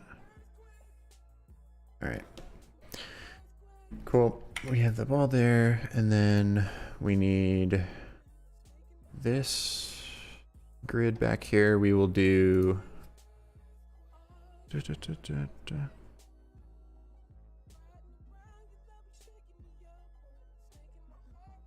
one second. Okay, so we'll have 6 down, so we'll do height divided by 6, and then we'll do 4 across. So we'll divide that by 4. And then what's going to happen is once this, so essentially these rings are going to like expand out and then come back together really quickly, and that's going to pop this ball back into frame. It's going to look like it's going up towards the camera and then back down and bouncing on the ground. And when that happens, it's going to cause this like grid of shapes back here to light up different colors, like emanating out from the center. It'll look kind of like the ball got dropped and it's just affecting all of these little shapes. And they're all gonna flicker different colors. It should look pretty cool. All right, let's move these down. This is gonna be really annoying to reset in After Effects to like know which one is which, but that's all right. Oh, I'm gonna actually have to make them all their own individual layer so that I can add deep glow to them, I think. Because they won't have deep glow some of the time. That's all right. The same thing, ball rolls left, and then, okay, got it. And actually all of these in the back are going to have this dark gray color as the grid when they're just sitting there. Da, da, da, da, da, da, da. Whoops, there we go. Okay.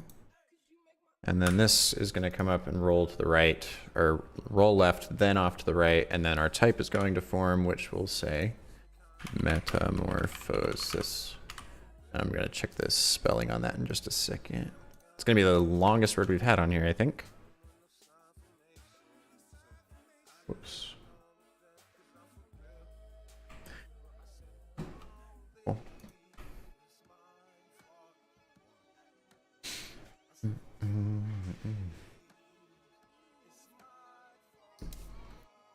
All right. Storyboard is done then. I think that's everything, and good thing, because we've got a good amount of stuff to rig, and it'll be just under 2 hours that we're getting in After Effects. So let's start moving this stuff over.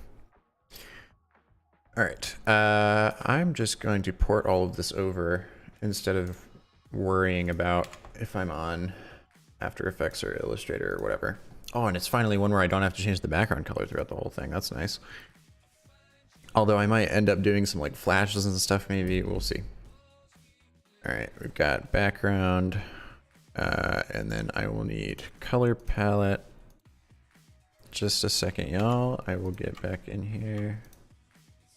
All right, ungroup that, group those, move that to After Effects, align to the top, set it to color palette, boom. And then this is loader. Cool. Actually, wait, I'm gonna need these as 2 separate shapes too. I'm gonna have so many shape layers, it's gonna be ridiculous. All right, here we go. We got this one. That's going to be ball.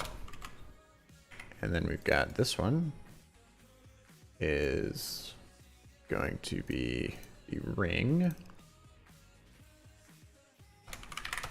Cool. Those will end there. Now we need to figure out how we're going to do these pillars, which should be interesting. All right. There's the After Effects. All right. And send another ball over there. We'll call this ball 2, and it's not going to show up until this hi-hat that hits right here. It's probably not even a hi-hat, honestly. Cool. There's that one. And now I need each of these to show up. So we've got, okay, what are we going to call this? So this will be 1 dash top, and then 1 dash bot. Clinton says, so he uses music first. I look for music last. Oh yeah. It is so important to me to have the music very well, or the animation very well timed to the audio. So I gotta have the music first, or it does not work nearly as well in my opinion.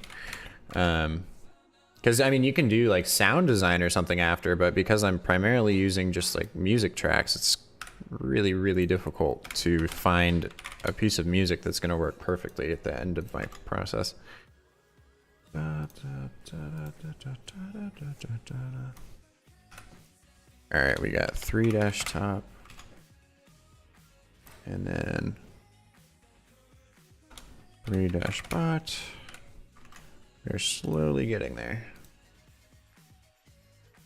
And then 4 dash top, and there we go, 4 dash bot. All right, we got all of our pillars in there.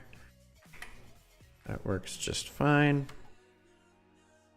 And then I'm just curious to see how these are gonna look on these top ones.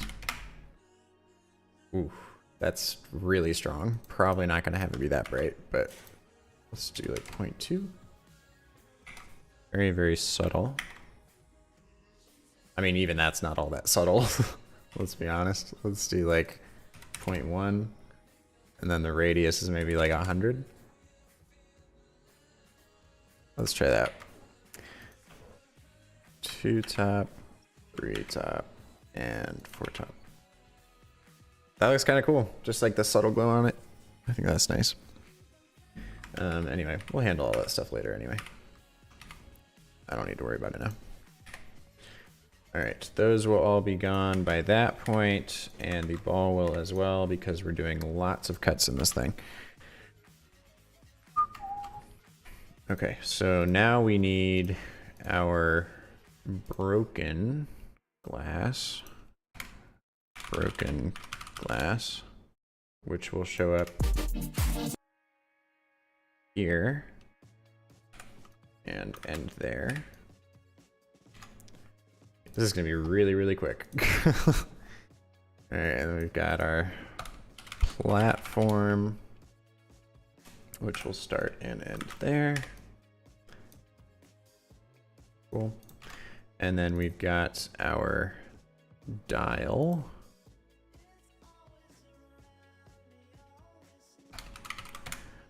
Dial is there. We'll end there. We'll have our indicator right on top of the dial, and then our like dial ring, which will move across as the power is increasing. Cool.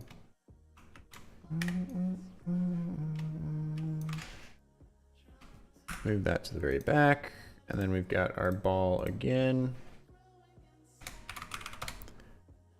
Cool. Move that underneath there. And then the original glass. Whoops. Glass. I'm just trying to type. Glass box. Alright, and it will be gone by that time. The ball needs to be on top of that. Cool. Cigar says would love some recommendations for learning a design principles and basics you use. Design principles and basics is a difficult thing to find a tutorial for me. Oh, sorry, not AE, I mean Illustrator. That makes more sense. Honestly, I'm not entirely sure. It's a lot of that for me has just been built up from experience. One of the things that's helped me the most is not really tutorials, but just looking at different content, like sitting on Behance and looking through a bunch, or Dribble, or any of those graphic design centric sites that are places where you can look at a bunch of other designs and be like, oh, I really like this one. And then if you take some time to really try and understand why do you like this one as compared to like another design or something, you'll start to gather what makes things look good and figure out those principles more intuitively. I think I feel like that's a good amount of how I worked, or how I learned. I mean, okay, let me make sure I saved the Illustrator doc. Okay, cool. That scene's all laid out. Then we are moving on to this one. 1, 2, 4. We've got our row of lines.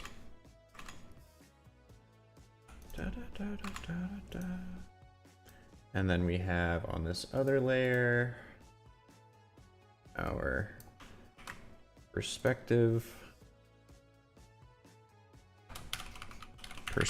lines, which I'll probably just have to add some like taper or something on to make it look like they're moving still. All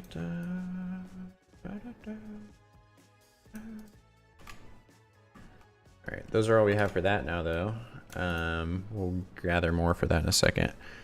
And then let's move on to this one. We're on scene 5 now. We've got our base, got our speed bumps, and then we've got our lines, which shouldn't move. All right, so we've got our bump lines slash glows.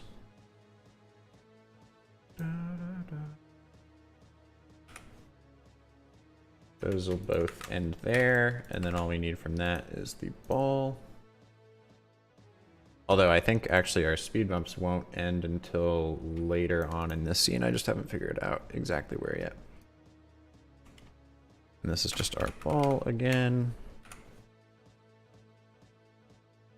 which should actually stay around for both of those scenes. Actually, no, it should last as long as the speed bumps do. So let's say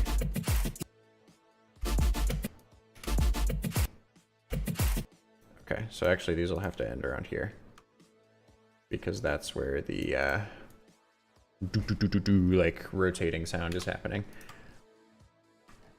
So that's where I will add all of these.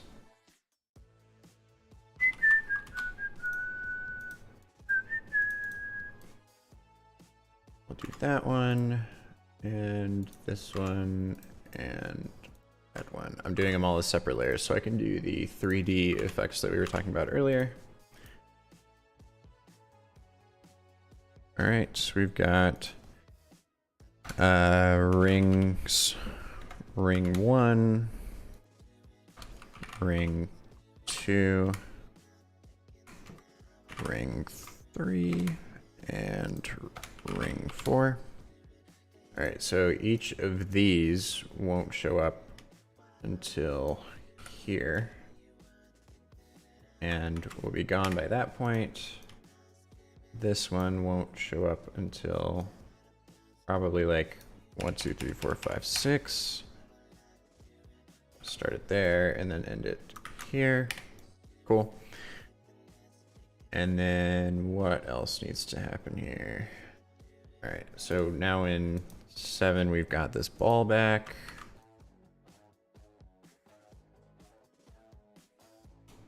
And it'll be there until the end of the video. Cool.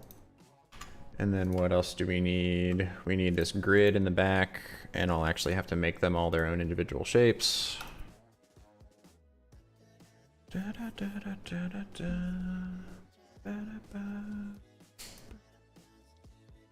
They'll be there as soon as the ball is there. I'm gonna move all of them underneath the ball. Distort says, bro, hey, how'd you get your ideas? Because I've been struggling right now on how to get ideas. I chatted about that just a few minutes ago. Let me, give me just a few seconds and I'll give a quick rundown on that again.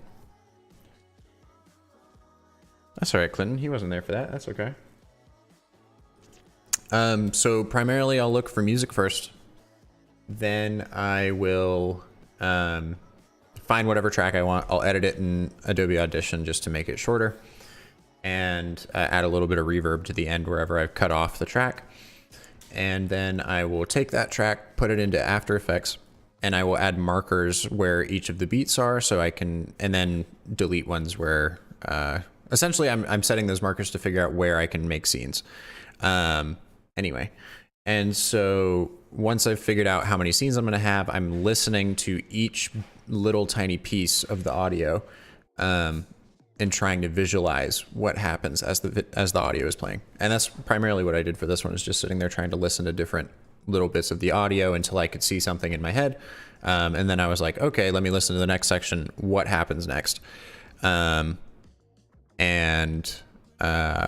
I would just continue moving on with like that same sort of pattern. So I visualized what was going to happen in one scene. I'm like, okay, what makes sense to happen in this next one based on the audio and what I had previously. And I continue going down that line until I've gotten through all of the scenes. If I'm really struggling to come up with ideas, especially for these weeklies, I'll try and think about, because it's not like a client brief or anything, I've got the freedom to just think about, like, what have I been experiencing that week, or what are things I've been thinking about, and then I can come up with a word, typically, that I use as a prompt to figure out, like, okay, I can, now that I'm listening to this audio, and I can relate it back to that word prompt to be able to figure out, okay, what sorts of things, like, do grids of shapes represent this word well to me, or does, like, a ball bouncing around, or like some character with little eyes on it or something, and that helps, like, create some bounds for the creative process a little bit, I think. But anyway, hopefully that helps some. Also, giving myself a time limit helps quite a lot. Like, especially for concepting, I only give myself an hour to 2 hours, and I have to have an idea to animate by the end of that time, and usually that works out well. Cool, all of those are in there. Now I just need to add some type to the end. Bam, and then we got everything in here. I'll need to figure out this scene. I know is going to give me a lot of trouble, because I'm going to need to figure out how I can actually have some of the lines added onto here that it's going to need to swing to, because I'm going to need these to just keep moving like down the way, which will be a little difficult, but we'll figure that part out. Quentin says, "Oh my, you could rewatch it later." It's no big deal, man. It's all good. I can explain it. It's all good. He just joined. Don't worry about it. There is no rush. We are already in After Effects with only 2 hours spent. We are on track to do well on this one today. All right, let's watch through this without the color palette on top, just to see how well timing and that sort of stuff works. All right, here we go. Let me turn my music off.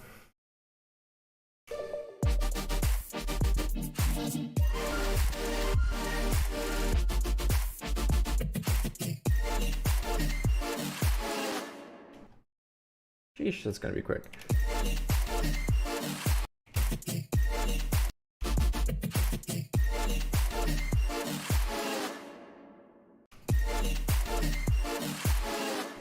Whew, it's gonna be Null City over here in a bit. I'm gonna be adding all sorts of like scaling up and down. I can already see it. Cool. All right, let's start doing some of this. Which I'm already gonna have a null here. Let's do a null up above this guy. We'll call it rotate, and I will attach the ball to it. So we've got, so it's gotta be, it starts moving back around here. And I want it to be at this bottom position by that point. So we've got 1, 2, 3, 4. So 1, 2, 3, 4. How far up does it make sense for it to be? Let's have it be like almost at the very top. And then it'll have started like down, like back here or something. And we will go like this. We'll say exponential decay at the beginning and exponential growth at the end, and it goes. Okay, that might be a little too far. Let's just have it start from the bottom.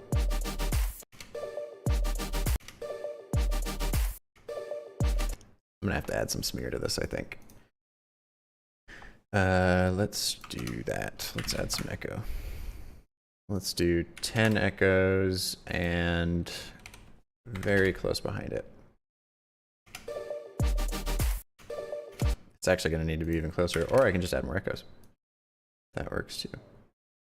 Whew, nope, it speeds up so fast at the end. BZOA says, at this stage, it would be better if you just made a video about how you get your ideas. You could just edit the stream and refer people to the video whenever they ask the $1 million question. That is absolutely fair. Let's do even less on this one. Let's do like 13.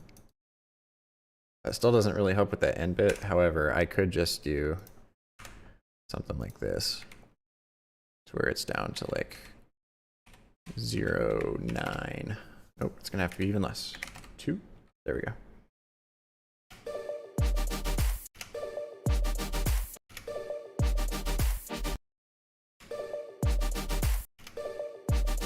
Cool. I still think it moves a little bit too much, so I'm actually gonna have it start like over here maybe. And then what I will do, so there's not just this like random blank space, is I will have in the back here a color palette with, or no, I won't have the color palette. I just needed that to grab a color. I'm going to have the gray underneath it. So we'll call this ring gray. And then this like active one, that's going to be this big blue, or this really bright blue line. I'm going to add trim paths, and we'll need to figure out where this starts. So I'll have it at 0. Yeah, I need to be able to see where this is. There we go. All right, so starts there, which means I'll need to start it there. We'll have this be at 0. Go from there all the way up to here. And then come back down. And then do the same easing. Except now it'll reveal this cool line back here.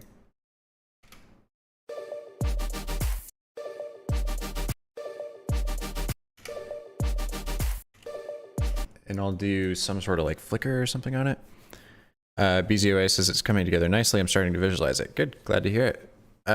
V says, what's your favorite underrated plugin or script excluding Deep Glow, Ease Copy, Overlord, FX Console, etc.? Those are actually the only ones I use. I haven't used any other plugins other than those. I know a couple that people have told me about, but I haven't tried them and I'm not entirely sure what they do, but they're supposed to be good. One's called Motion 3. That's supposed to help with, I mean, it seems like a more intuitive graph editor with some presets and stuff in it. So there's that. What else? There is one called Anubis by the same people that make Overlord that is supposed to allow you to export MP4s directly from After Effects instead of having to use Media Encoder.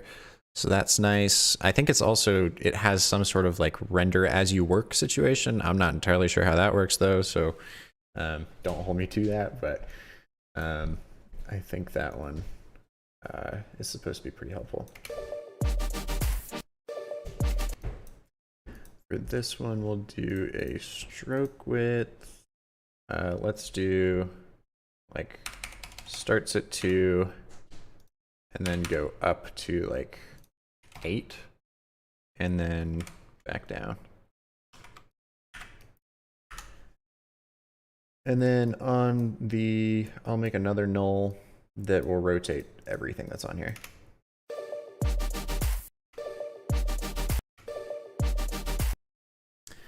Mseti says, all right, well, it's time for me to hop off. Great stream and love seeing the process. Appreciate you, man. Hope you have a lovely rest of your Saturday.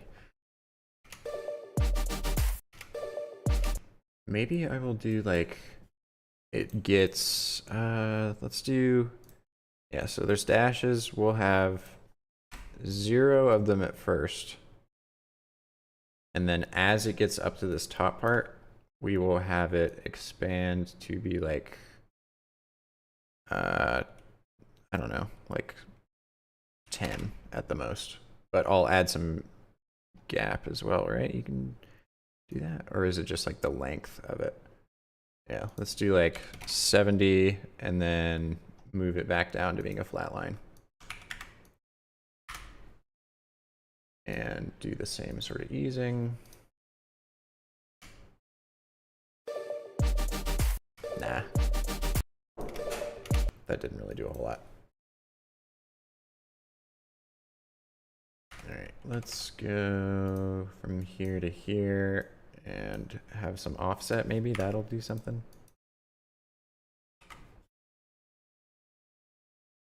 You can add gaps by pressing plus again. Aha.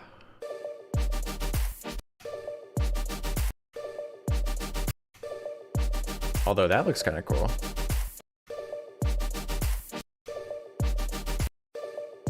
Although I think the offset might be too much because it's just kind of floating there. No, actually, maybe it's just because it's in the wrong direction. Huh, I kind of like the like slightly floating and then coming back down. I think that looks interesting. All right, actually, let me turn, I'm realizing I didn't change the audio. Or the audio levels on this, so it's probably getting rather monotonous. Cool, okay. That works fine. And then let me do another rotation. Just call it like, whoops, not an adjustment layer. Another rotation, just call it like overall rotate. And then everything will get attached to this one. And so we will do the same sort of easing, maybe a little bit longer. So it'll start like back here, go up to there, and then back down. Oh, except that's messed up now. Oh, maybe it's just that instead it is across the entire time. That hardly did anything, honestly.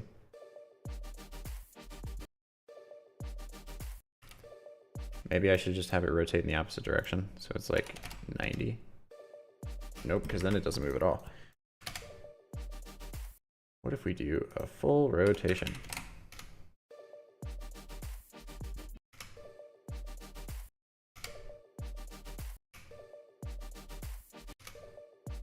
And then just do some scale on top of that, maybe?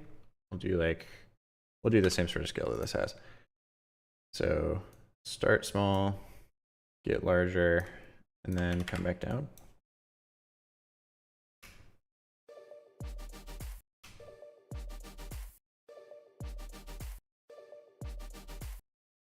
Except actually, let's have it just start at 100 and then go up to like 150. Nope, that's too much. 125. And then back down.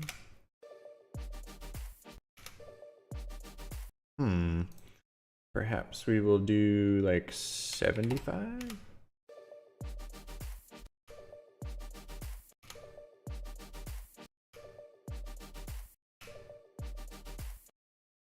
And then like a flicker over top of everything. So where are each of these? 1, 2, 3, 4. So 1, 2,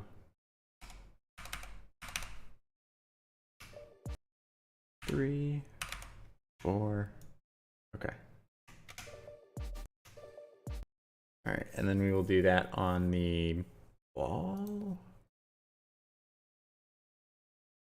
Yeah, like maybe the ball is sitting at, oh, Danny says hello. Hello, Danny. Glad to see you. Maybe the ball is outlined at first instead of being, ooh, I'm realizing this is set to add. Let's just do composite and back. There we go. Maybe we should do it starting as outlined. Oh wait, no, if I do that, then the echo's gonna get messed up. We're moving fast today. Yeah, that's the plan. I'm trying to get this done in under 5 hours. We got 3 more hours to animate this whole thing. Whew. And we're gonna see if we can make it happen. Let's just have the background, maybe. Just have like a solid over top of this. And then to do the flickers, we will do, it's at 0 here. And then move in here and we've got it to like 50. And then to 0. And then 100. And then to like 15. And then back up to like 65. And then to 0. And then up to like 75. And to 0. It's gonna really flicker, but that looks pretty cool.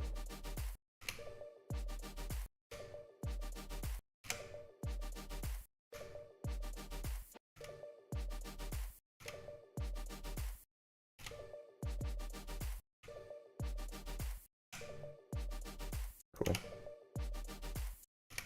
That thing is zooming. It is going so fast. I'm trying to figure out if there's something else I want this to do. I don't think there is, but what if I do just something a little bit extra? So maybe this, I have another copy of this ring down here and it starts at 72 and goes up to 100. I just feel like there needs to be something else that's happening outside of the outside of that action. Let's see how that looks. That's kind of cool, actually.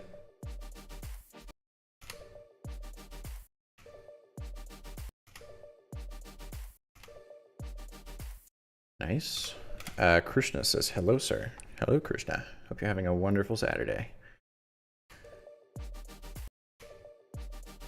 Let me remove the color palette.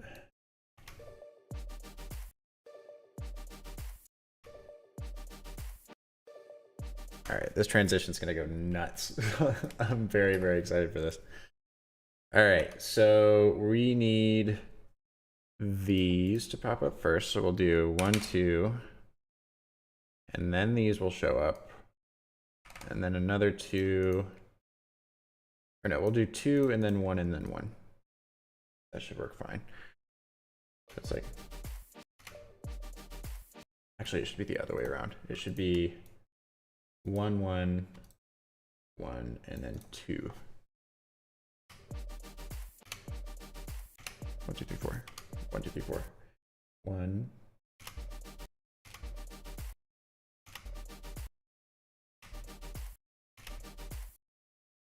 Okay, that should work. Now we got to figure out path animation to make this work. All right, so it needs to be.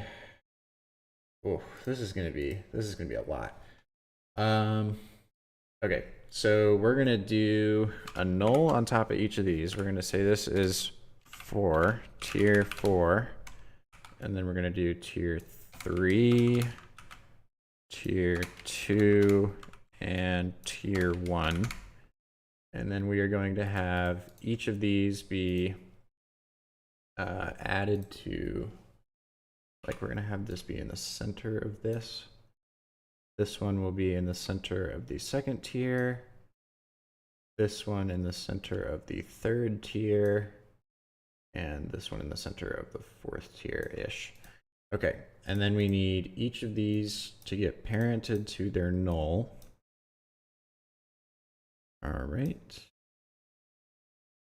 Cool. And then now I can deal with some of the other stuff. All right, here we go. The top is going to move. All right, all of our anchor points are the same. That's nice. I could just copy paste that. Perhaps. But they all got to move in kind of different ways. So Danny says, gonna start from the beginning so you can zoom without distractions. Haha. Sounds good. We are booking it today. Can't be missing the Illustrator part. You got it. All right. Let's have each of these takes like 20 frames.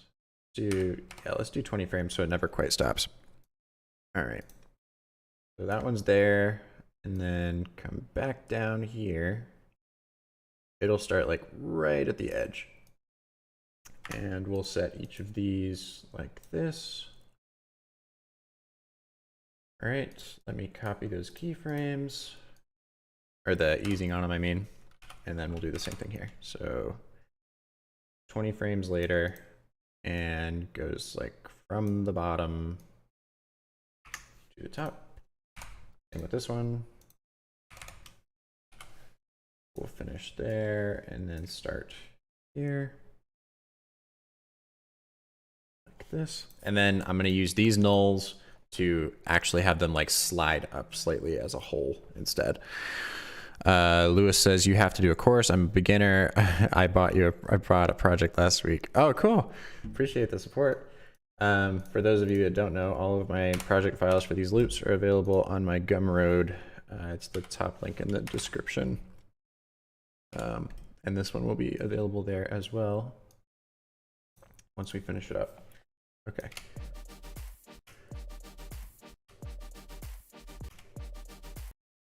The easing on those is not right. What is going on there? There we go. This is going to be super, super cool. Okay, so now we need the path to do the same thing. So let's do the path animation, shall we? From there to there, the path is like that, and then we need the path to be at the bottom. Or just at the midway point of this thing. Cool.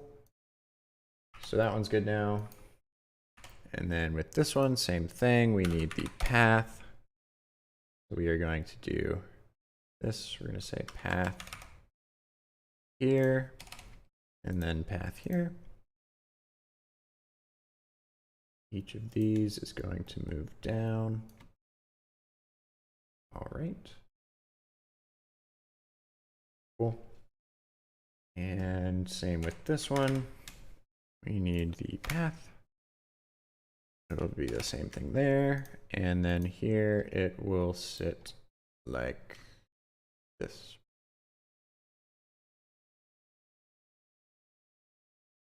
Same with this one. Move that forward, send path, and move this down here. Cool, and path there, and move these down. All right, so now they should all look like they're expanding. And then now all I need to do is do some position work on these.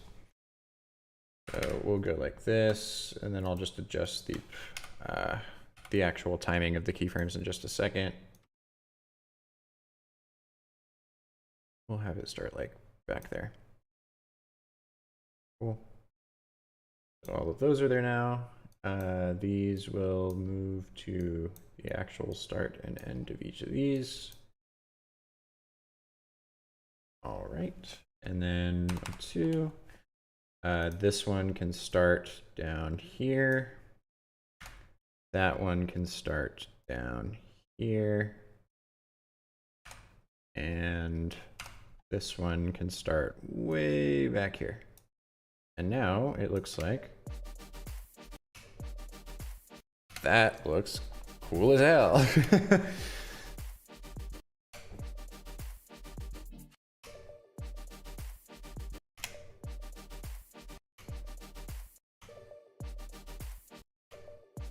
Nice. Ooh, that looks cool. All right, and then each of these is going to be gone by that point. And we'll have some fun glows and things on these in just a second. I'm trying to think of a way I might be able to do a cool like trim path sort of thing on each of these top parts as they come in. And I think I have a way I might be able to do it. So let's get to the point where none of these are moving so I can set some stuff up. We'll do one top, we'll do one accent. One accent, and then go in here. We'll actually go ahead and remove all of the keyframes on this and just attach them to the one top. All right, that's fine. And then go in here, go to contents. We will remove the fill. Distort says, are you going to do a match cut here? A match cut to what?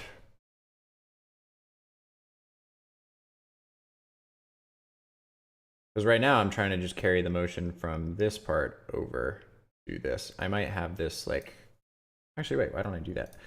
I'll do, as this is moving there, I will do position that goes out this way slightly. Oh wait, no, it comes back this way slightly. And then goes out that way. We will do like 65% influence on each of these. And then come back this way. And then now,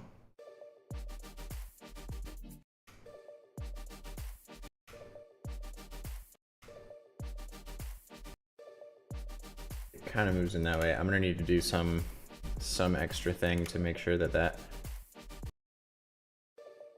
works right. Maybe I can just have a line that like jets across there or something. That might work, because the cut's not working as seamlessly as I'd like it to. But that also might just be a color thing, like the white one is up here and it shows up last, whereas I can have this one start on white or something. We'll see. This one, let's have, for the cylinder's height animation, would horizontal scaling work instead of the path animations? It would work okay, except the actual stroke would get smaller. Like I'd have to, well, I guess I could use some expression, but you'd be able to tell it was scaling because the stroke would be smaller in some places than in others, where if I do a path animation, the stroke stays uniform throughout the entire time. That's the thinking on that anyway. All right, so I can do some sort of, Italo says, would be cool if the little ball goes inside the rings as they grow, then that would match the motion from the previous scene. I'm thinking about wanting to, so okay, there's this hi-hat that happens here, and I want it to like disrupt the rotation slightly of each of these discs, which actually I'll build that in now. so that I have that in there. But there might be some way for me to continue having the ball like nested inside of there, but like as a, it'll be maybe outlined instead. I don't know. Anyway, each of these needs to move at this point. So I'll do rotation. Like that, and then that'll take the entire rest of the time that those are there. All right, so at the end here, the tier 1 will be, ooh, whoops. I see the problem now. Wait, what? Where did my anchor point go? What happened here? Everybody saw that I moved the anchor point to this same spot, right? I don't, why is it just on that one? That's so strange and very annoying. All right then, that's fine. So I'm just gonna have to redo the position keyframes on this so that I can get the anchor point to the center here. All right, so now let me do those.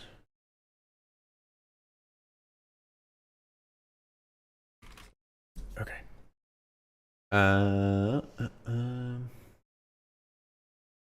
Let me move this.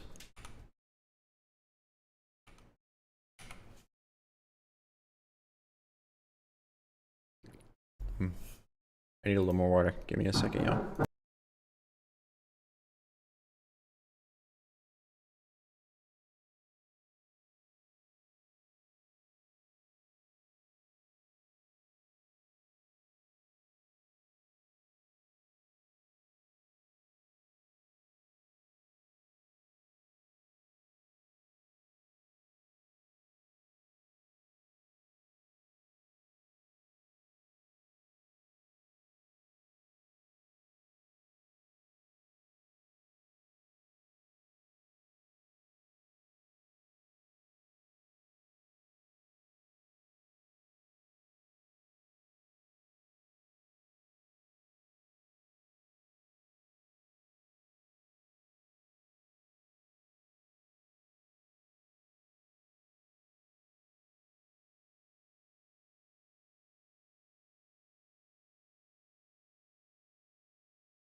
Surprise. I have tacos and burritos now on my water venture.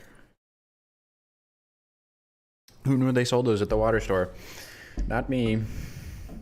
Anyway, we're gonna get some food going now that it's 1 p.m. I don't know what time we're at on the live stream.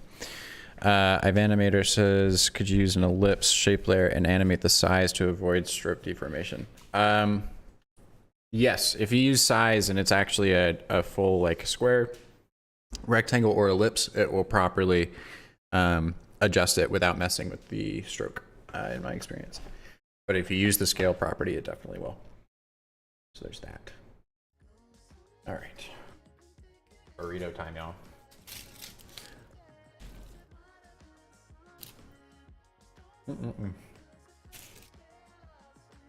That's good stuff. You can use some anchor point mover script with modifying keyframes function. Oh, I think I know which one you're talking about. I think Noah has that, but I just haven't downloaded it. I think it's free too. There's really no reason for me not to have it. All right.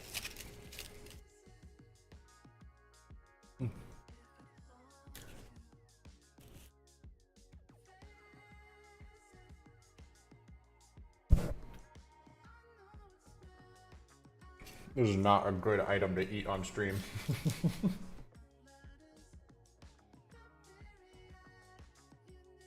I don't need footage of me existing forever eating a burrito.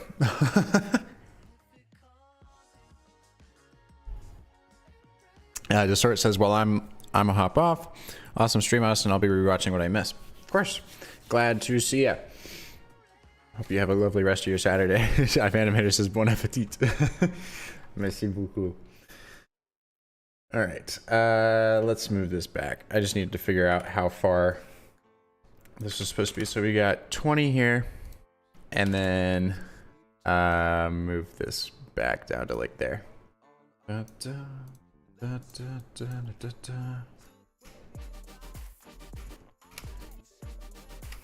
Okay, now I can do the rotation stuff. I really don't know why I decided to do that earlier. That was strange, but that's okay. So we'll rotate this one slightly. This one will be like, oh, whoops. I need this one. Hey, Arumani, glad to see you. Doing very well on this lovely Saturday. All right, and then that one will be like that, and this one will be like that. So now everything's just kind of messed up.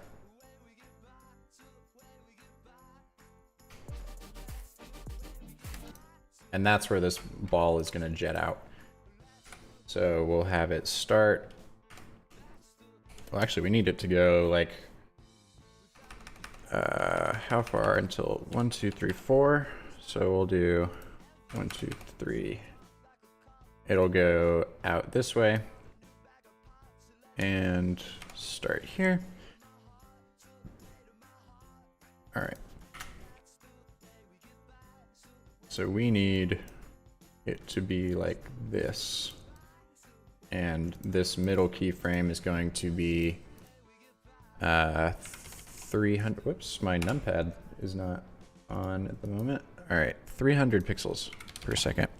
Arimani says, what's the theme for the stream today? The theme for the stream is metamorphosis. Going through lots of match cuts and things is the hope.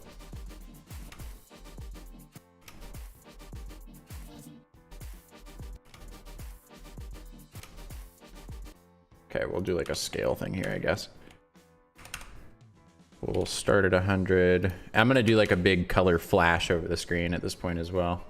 That should reduce some of that stuff that we're having problems with right now. All right, both of these need to be moving back here. Here we go. Even that one scale thing helped quite a bit.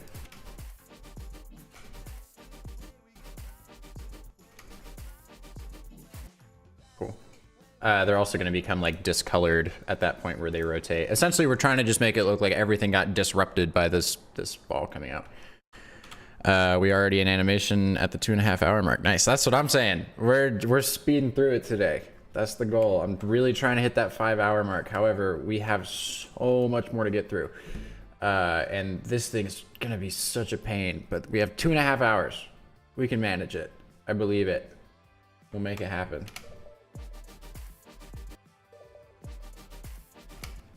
How was last week's Wander reception by posting on Monday? Actually, very, very good. Turns out posting on Monday and not at a weird time on a Saturday is great. It did significantly better. We've been tracking the social media performance and those sorts of things, and it did almost double on every metric from the previous week's post. So We'll keep that going, and it makes it nicer to actually have that schedule of like kicking the week off with that, I think, rather than it being kind of random on which day I do it. But anyway, that's exciting, and that way the first thing I do on that Monday morning is like put the files up on Gumroad and that sort of stuff too.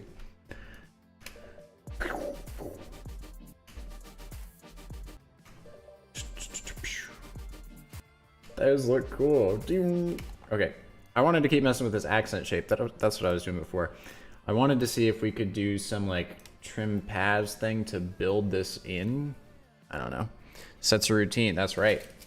Also, we have a burrito and a taco hanging out over here, which I will be eating throughout the stream, I guess. All right.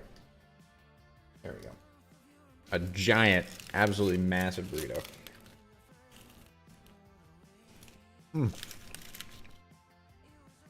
But it's so good.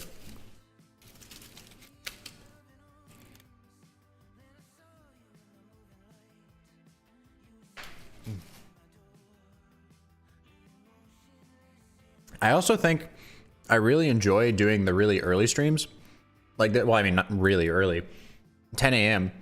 because I don't finish the stream and already have it be nighttime outside. It's like I didn't even get anything done during the day if I started at 1 and then stopped streaming at like 8 or 9 p.m. It just feels like the whole day went by without me doing much of anything. What if we do... Okay, so there's no more fill on this. What if we do a trim path and do like a... let's do starting at 50 and going to 100, and over that same amount of time we've got like a stroke width which starts off pretty high at like 8 and then comes down to 0. So it'll just kind of disappear.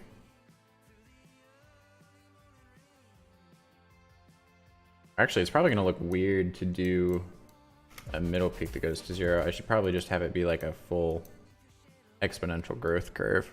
Is it a spicy burrito, says Artem? It is kind of spicy. It's not really that spicy though. Okay, I see why I didn't do that before.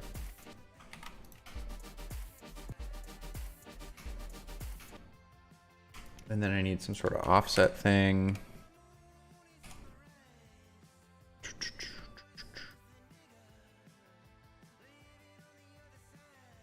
Italo says, even though I hope that your channel explodes in views, it feels really special to have you interacting with us here, like buddies sharing a beer while you animate and teach us. I don't plan to ever stop that. I mean, it's been a little strange having like my posts and things on Instagram do so well by comparison to where they were before. But I don't intend to ever stop just doing the normal interaction with people. I don't understand why people like I get it if at a certain point there's just so many messages to where you can't handle it, but I feel like I get a good amount of DMs and things from people asking for help or like jumping on stream and asking for help and questions and those sorts of things. It doesn't really take that long to answer. I think people put too much pressure on themselves to where they no longer feel like they can do it.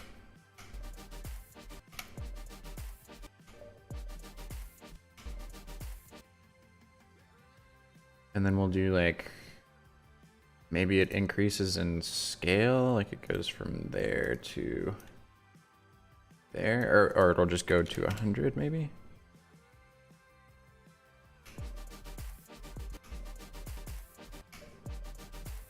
It just feels like it's got something a little more organic going on, which I think is kind of cool. I like that quite a bit, honestly, just that little extra touch. I'll do that on each of them. I think that'll look good. After another burrito bite. Got some guac in it. Delicious.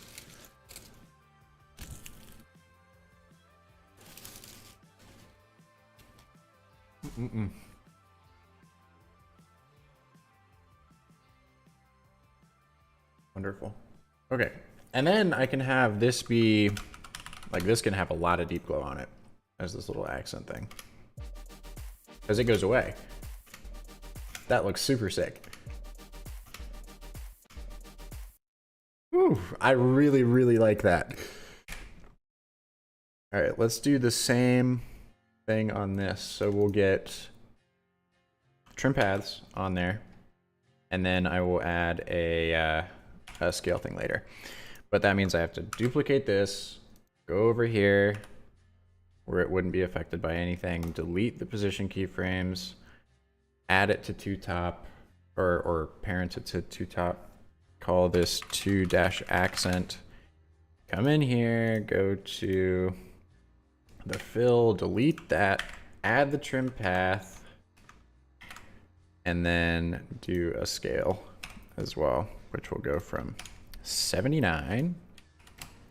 Oh, and then I need to do stroke width too. Forgot about that one. All right, give me a stroke width animation. And then add that to the stroke here.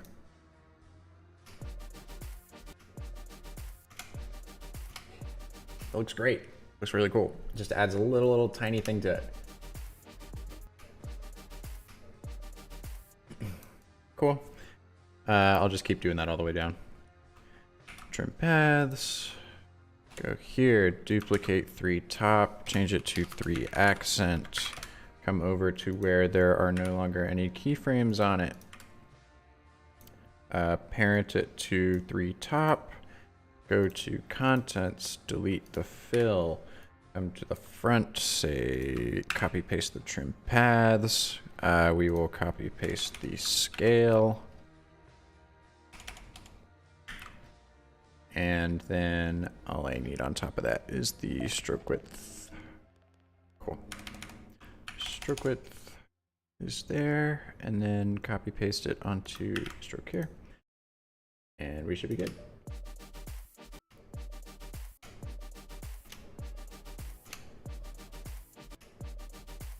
Super cool. And then same thing on this original one. We'll grab trim paths. Go here, say 4 accent, and then go here where there's no more keyframe movement. Oh, whoops, I messed up. I have to parent it to this over here. Nice. All right, and then go ahead and come in here, say contents group, delete the fill, paste the trim paths, grab the transform info from the scale and add that onto this. Whoops, can't paste from 2 dimensions to 3. There aren't 3 dimensions on this one. Okay, what is the problem here? Oh, I see. I was doing it on the wrong one. Silly me. All right, and then I need the stroke width, which we've got. There we go. Now we've got one on all of them.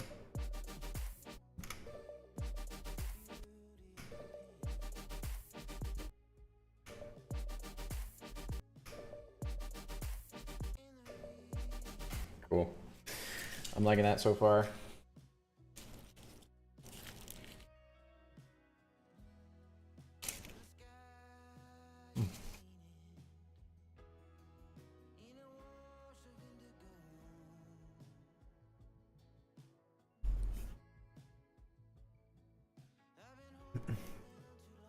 But yes, I don't think I'm ever going to try to not have it feel like anybody can just send me a message and ask me questions, because that's what really helped me with motion, was the ability to just go and talk to people in the industry and have them be open with me about how they work and what they do and those sorts of things. And I think it's a super important thing I want to continue.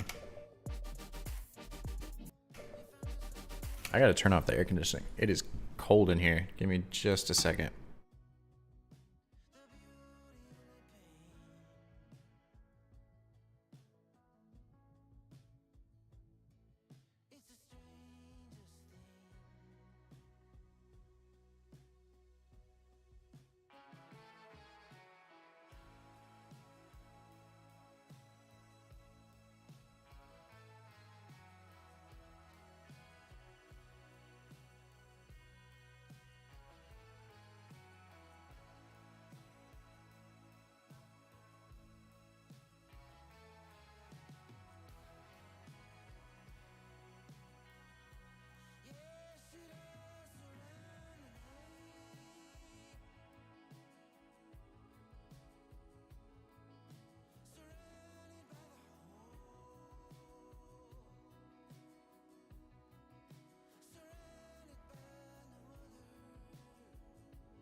All right, now it should be getting to be like 73 in here instead of the 68 or whatever it was before.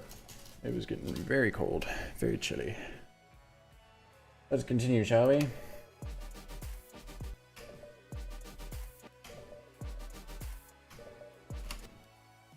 I think I want, in this original part, I want the dashes to happen a little later so it has that originally like clean line for longer.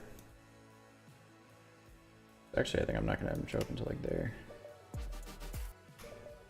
Yeah, adds a little more texture. Artem says, what do you think about adding an echo effect for the ball? I'm definitely going to, because I already have it on this one at the beginning, so I gotta continue that on this one. So let's add that, shall we? I don't want this thing on it though. All right, here we go.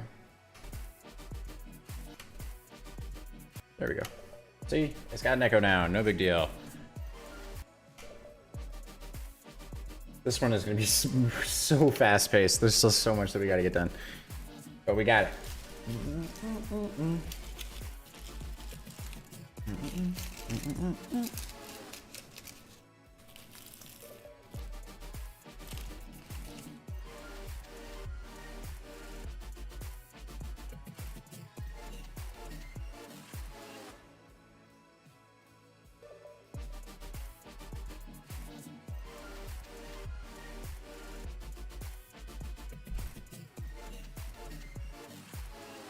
If I can figure out how to do that scene where it's got the tunnel, it's gonna be so good. That's why I want to figure it out. That if anything's gonna take time on this stream, it's gonna be that section for sure. Because I think I'm getting through it pretty quick so far. Artem says, "Oh, okay, my fault." No, it's not your fault or anything. It's all good. Armani says, it was so cool to see sound designers working on different sounds over your piece. I agree. There's been a good amount of people on Instagram who are sound designers now that just will like tag me with them adding new sounds to some of the ones I've worked on. It's pretty cool. The sound for this one is from Artlist. It's actually a track that I used for a couple things back in early 2021.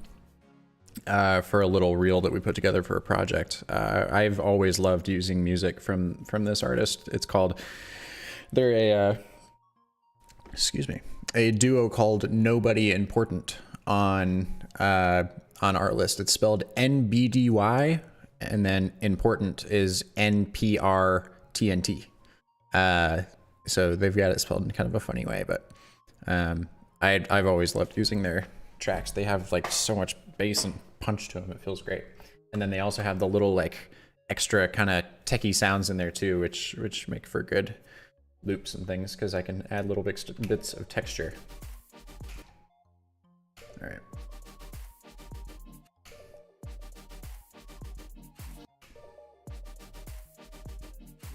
All right, and now I want to add, well, first of all, let me move all this stuff down.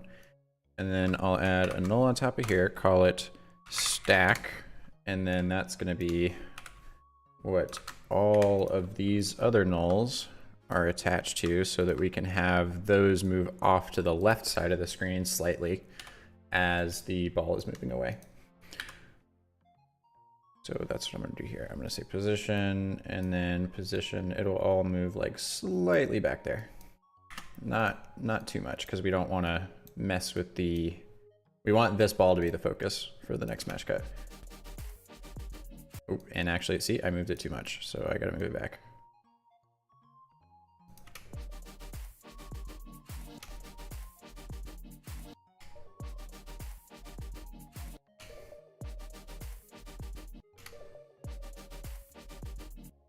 What else can we do with this thing? Could do like everything is slightly moved back here at the beginning, so that there's like more going on throughout. No, I don't think it needs that. Well, let me watch it again.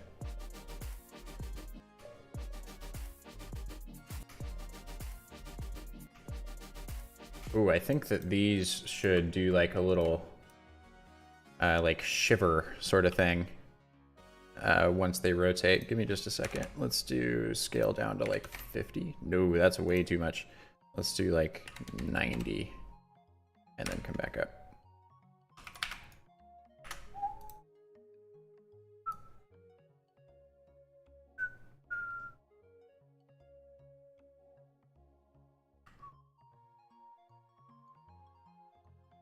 All right, and we'll do the next one here, and then here.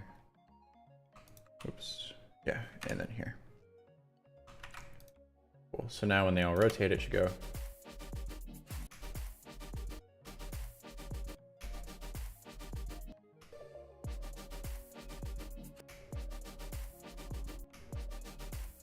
I think these last ones are gonna have to just be at the same time, because it's a little too obvious, like how just how far extended it's gotten. And I'll actually set this to like 90, 94 instead, so it's not so much.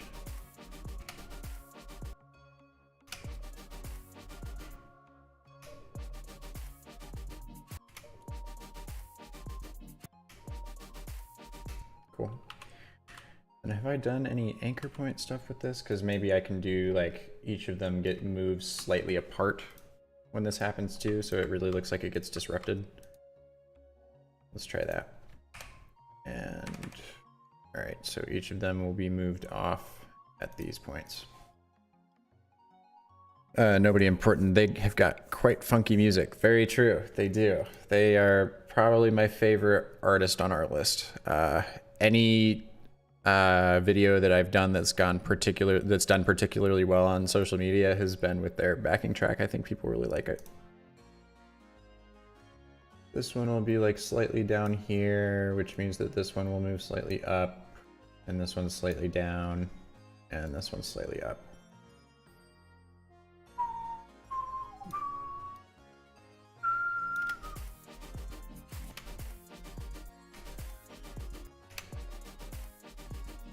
Oh yeah, and then once we add that like flash over the top, all right, here we go.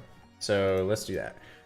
Let's add a solid layer, new solid, and we'll use the white color.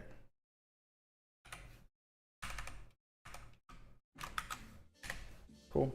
And what I will do is layer styles, color overlay. I will set this to do white, and then hold keyframes, 2 down to red, and then to blue, and to yellow before it goes away. We can stop it there. Oh, that's way too much. That's so much.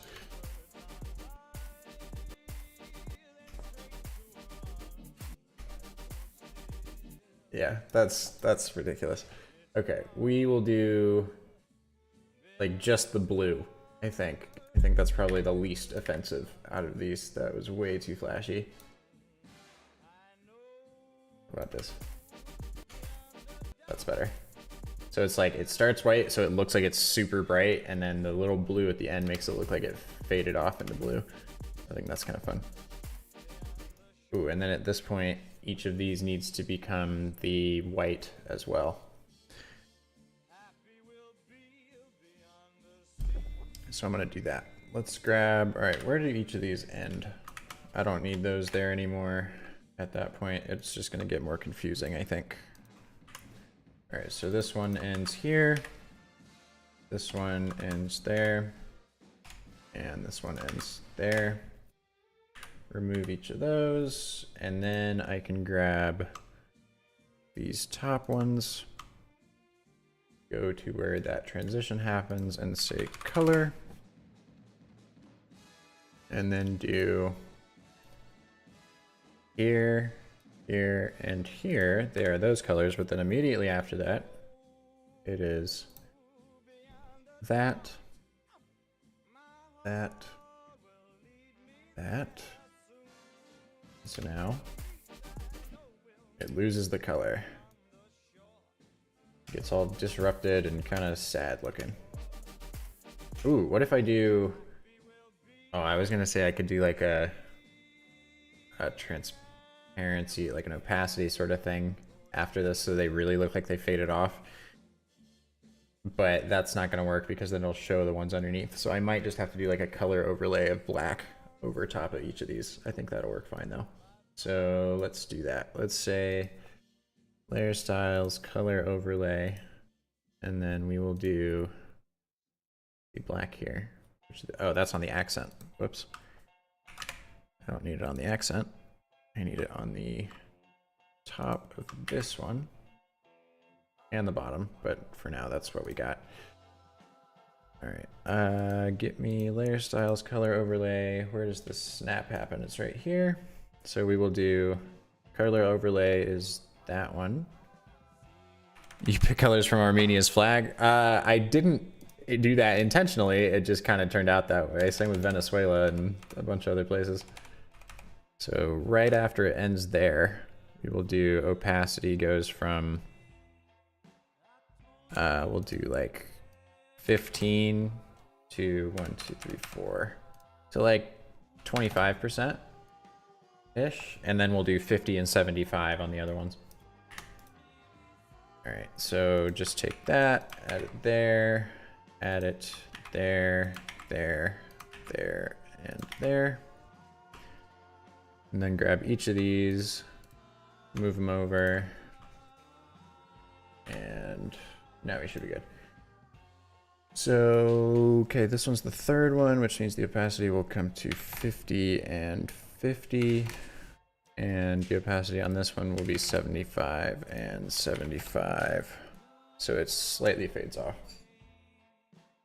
And we'll actually have these be offset slightly. So if this first one happens here, we'll have the next one be like this.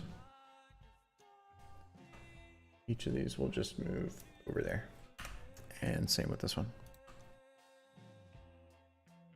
Cool. And how's that look?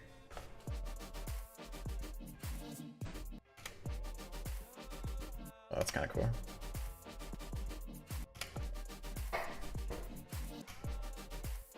I really like that actually.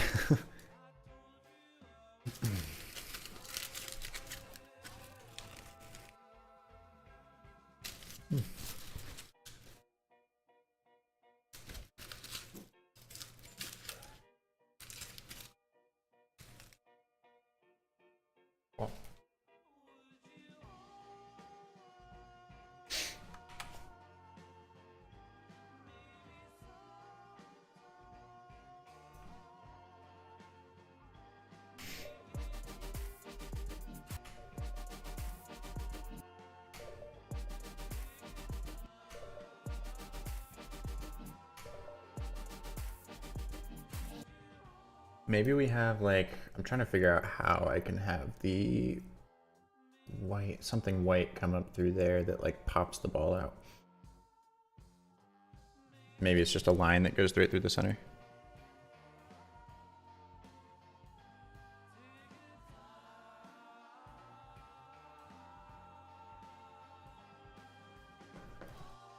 That could work with like a really tiny dot on it. That might work. I just need to figure out what that dot or what that line looks like. The white color with a tiny stroke on it, or it should be the same as the others. We'll do like 2 pixel stroke, and then that just will only show on. Can I add multiple set mats? Will that work? That should work, right? I had multiple set mats and I only have it showing on the ones that aren't the top parts. Set mat.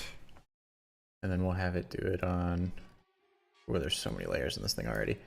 We'll have it do it on one bot and then 2 bot. Does that work? No, you can only do it on one. That's unfortunate, because if I put this one up above there, Actually, it just gets confused. It has no idea which one it's supposed to do it on. All right, well, I might just have to do multiple copies of it then, and then, yeah, that's fine. We can do that. Okay, so I need this to start here. I need it to be brought way down. I'll have it up above everything. It'll end here. Start there. This will be line. And we will do a trim path with a stroke width animation. So it'll start very, very large to match cut from the previous scene. And very, very quickly move down. All right, so trim paths, here we go. We'll have it get to like 50%-ish. Oh wait, I could do... That actually would work great, I think. Oh no, okay, I got it. I know what I'm doing. All right, we'll have it get to like this point, so you can still pretty easily see it. And then as it gets to the end here, it will snap to 100%. All right, so we start at 0. Go like that. Oh, and it'll be so easy to make another. Okay, I got this. We'll do like that, and then it zooms that way. I just need to add a set of keyframe velocity, so we'll do 100%. Oh no, can't do 100% per second. Got to do like 10% per second. Oh, okay, that's still way too slow. What about 25?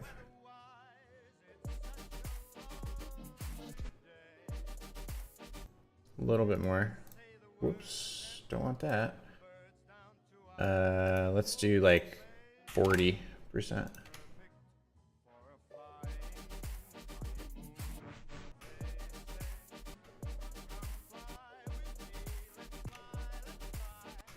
Yeah, that works great.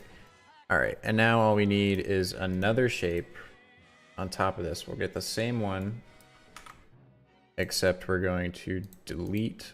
Oh shoot, that means I need this inside of that one. Yeah, and then delete any keyframes that are in here. Okay, set it to round cap, and then we will do another trim path on this one. Actually, we'll have the stroke be like, 8. And then the trim paths will set the end to 1. So it should be like, yeah, now we've just got 1 dot. Okay, great. I might set it to like 16 or something. Cool. And so now I just need to find where the trim path happens on the other one and use my offset. So we'll go from here up to here, which I believe would be 180. Nope, a little less.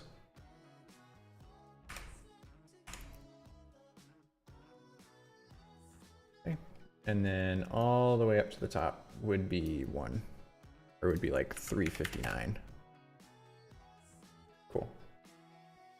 That should work. And so now all I need is the easing that I did on this one, and to put it there, and now it should track the same spot. Oh yeah. Perfect.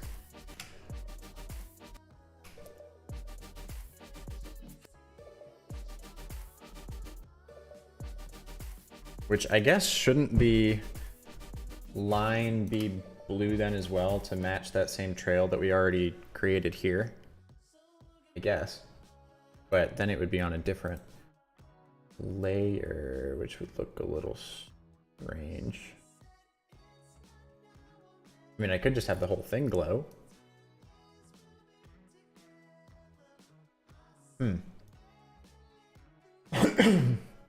Let's do let's do that, and let's do line and then ball 1. And so just delete shape 2 from this one and delete shape 1 from that one. KD says hi. Hello, KD. Glad to see ya. All right, and then the line will be the same blue that we had from before with deep glow on it. Cool. And then we will do some set mats. So we will have ball 1 set, and then we're just gonna have to duplicate it a bunch. Okay.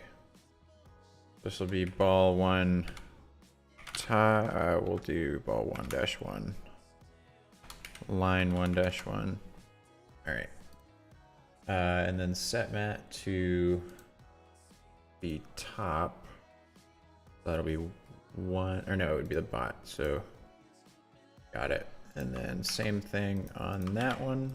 And then we'll duplicate both of these layers, put them underneath those, change this to the 2 bot, and then same thing on this one. Cool. And it'll only glow inside the shapes, which I think will be cool. And then what else do we got? Oh, it does go over top of those lines, but I don't think that'll be a huge problem. All right, we duplicate these again, move them underneath here, and we'll set this one to, we'll do tier 3 bottom now. Same thing with this one. Tier 3 bottom, and then duplicate it one more time for the very, very bottom. Oh, I'm realizing a problem now. I'm gonna have to do some interesting mats here. But we'll make it work. All right, duplicate those one more time and change this to 4-bot as what we're matting to. There we go. And 4-bot. Okay, so now what I think I'm gonna have to do, which first of all, let me move all of these so they look like, or relabel them so I don't get confused. We will have the bottom never show up against the top. And I think that'll fix our problem. I'm doing an alpha inverted mat on those. But that doesn't explain. No, I think this should work, right? 3-bot alpha inverted mat. It still doesn't do it. That's so strange. Okay. Huh. We're gonna have to find some way to solve this problem. If we want to be able to do that anyway. Let's see how weird it looks if I play it. Match cut should work now though. Ooh. It looks good. It looks really cool, honestly.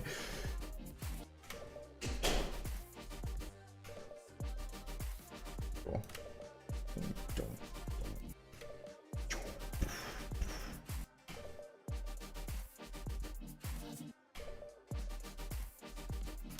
Nice. The bounciness of those is really cool. All right. How are we gonna solve this problem that we've got here? Which ones are causing the issues? Is it line 3? Okay, it's 3 and 4. Line 1-3, we will do take mat from there. If I do effects and masks, then does it fix it? If I do 3-bot alpha inverted mat, no, that still doesn't fix it. That's okay. This is tricky.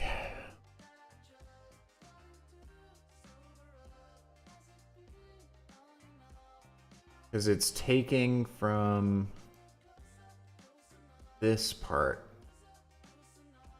being like not cut off by this top thing, which I guess I can fix by adding an anchor point there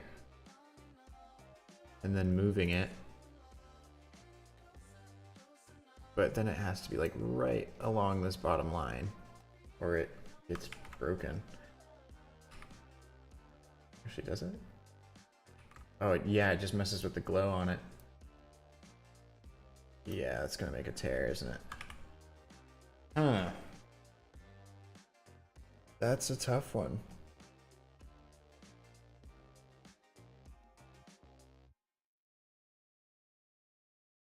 In 1-3. What is another way I could do this?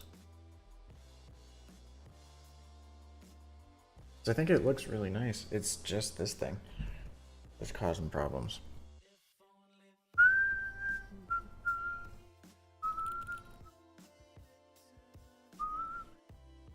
I mean, if I kept it like that, would anyone know that it's not the intended effect?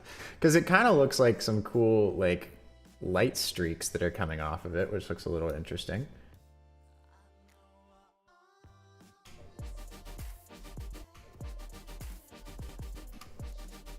It fills the scene a little bit.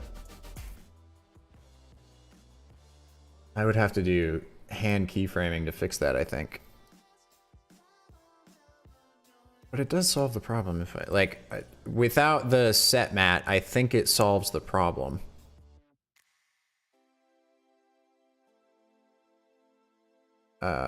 If I just do the alpha inverted mat down here, but the set mat doesn't take that into account for whatever reason.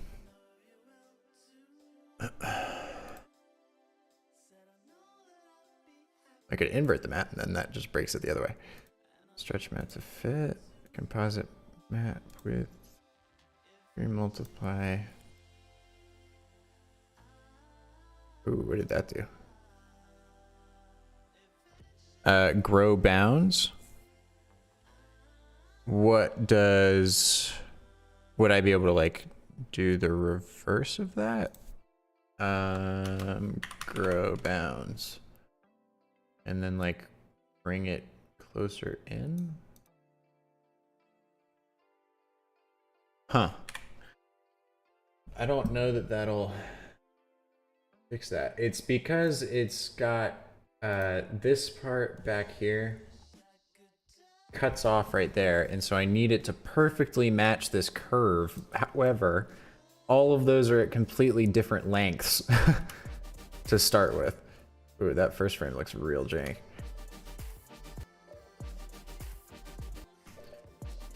I might just have to come back to it later, honestly.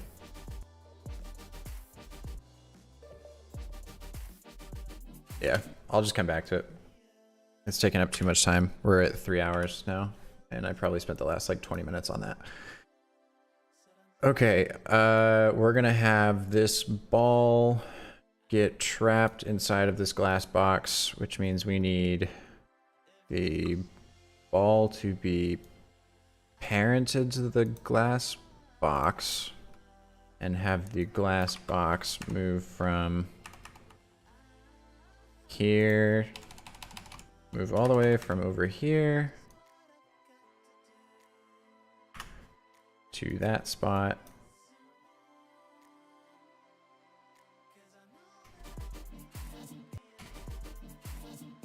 And then I'll attach the broken glass to it. So that way we can actually have this thing like extend all the way out over here.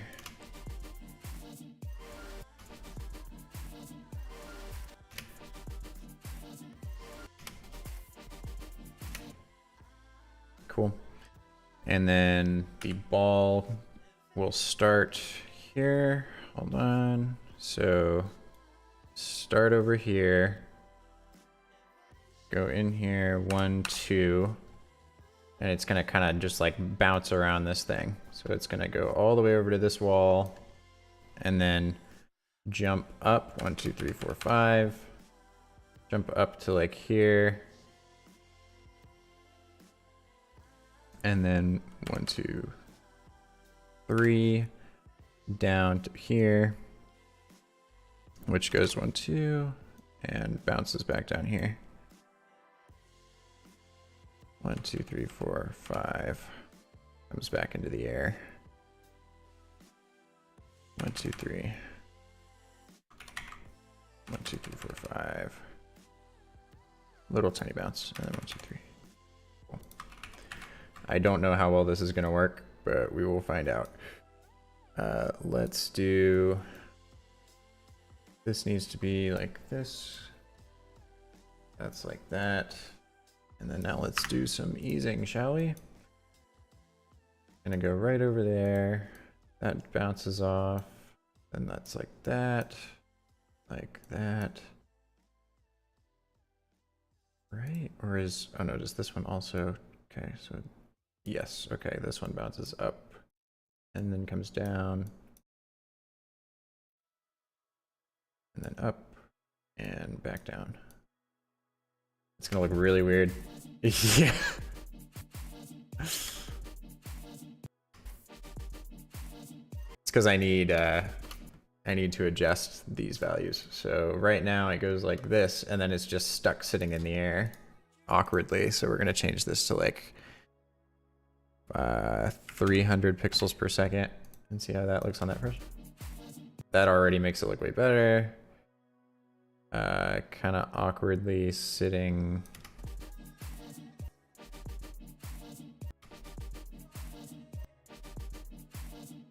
Does it get stuck up here now?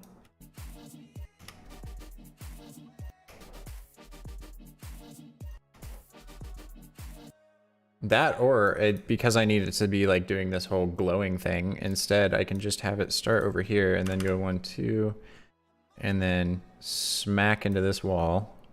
1, 2, 3, 4, 5, 6, 7, 8, 9, 10, and that's when it gets pushed like back to the center.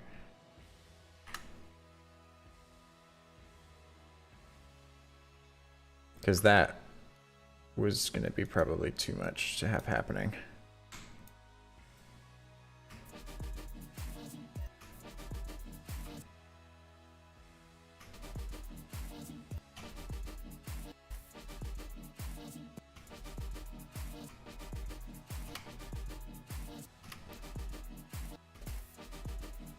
And then I can do an echo on this like we have on the other ones.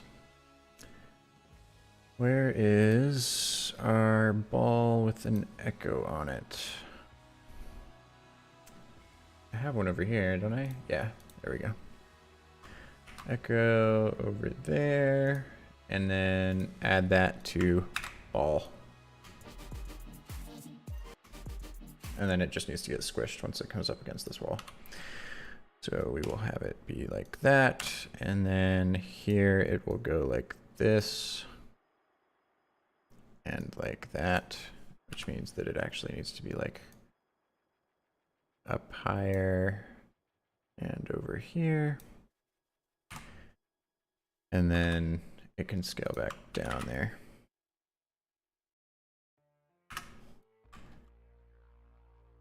We'll just have each of these go like this.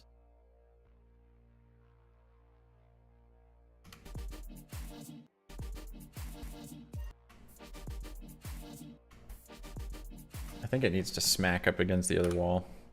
It takes too long for it to get over to this part, so we'll do bang, bang, and then 1, 2, 3, off to the next wall, and then to the center.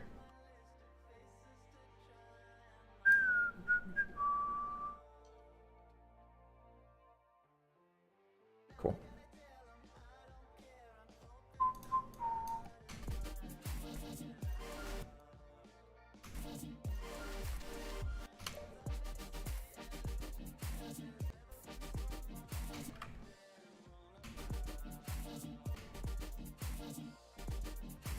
And then I need this scale thing to repeat when it hits this other wall. So like this, and then we're at the other wall again. So I need it to go like that.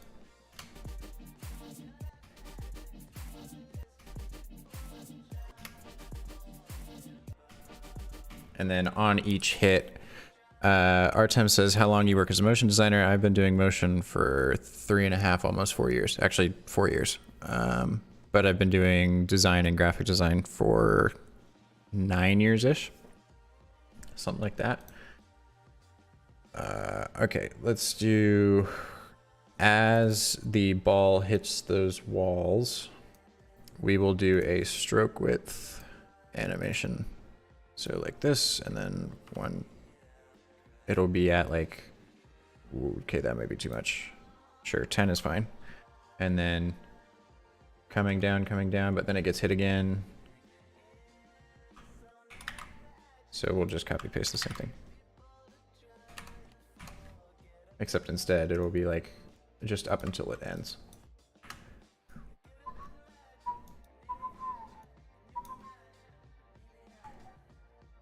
And now that should have some more impact.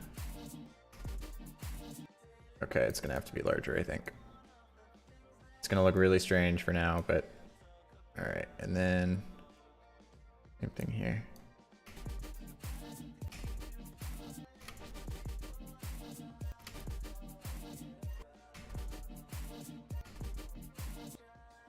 Why don't I do something directional? So instead of these, we will have another box behind this one and set that to the white color. And then we'll just have that box slide a little bit to the right. So we'll do like position. Actually, wait, I'll attach this to glass box and then do position goes 1, 2. It'll be like out there.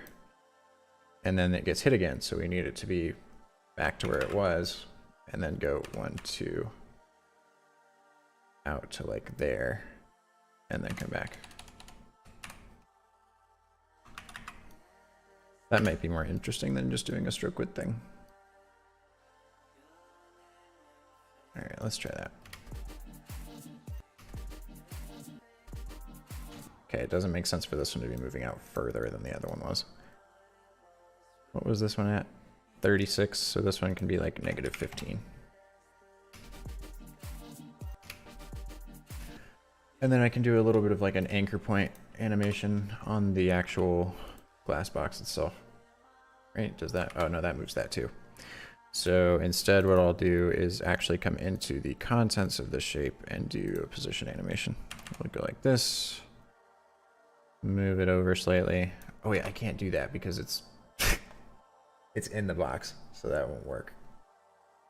I could do like a tiny animation, and then by this point we're back in there already, so it needs to be back to that point. And then 1, 2. It would go slightly that way, and then 1, 2, 3, 4, 5, 6, 7, 8. Back to the same point. Let's copy those and see if that looks okay.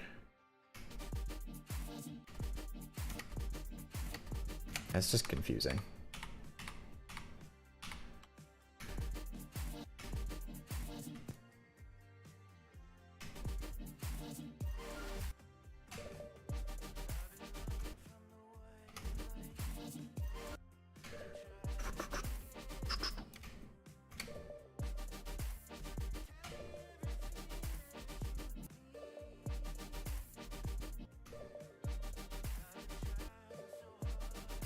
Let's add deep glow to these accents at the top.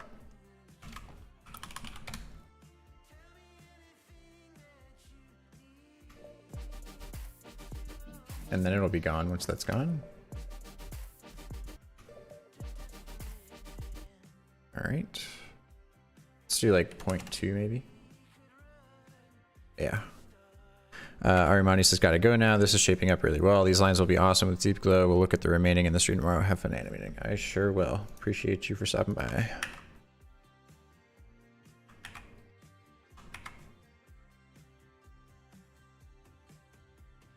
Ooh, okay. We might have to do brighter, especially on these that are actual colors, I think. Let's do just 1 on each of these. Okay. That's fine. This one we'll do 1 as well. And then this one we will do like 0.7. That's too much. We'll do 0.5. Cool.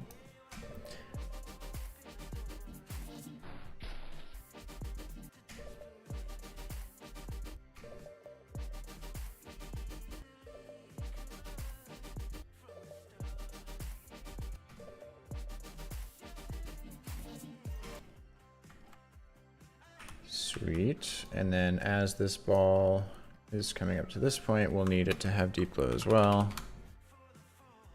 It's going to get really, really bright. So we'll do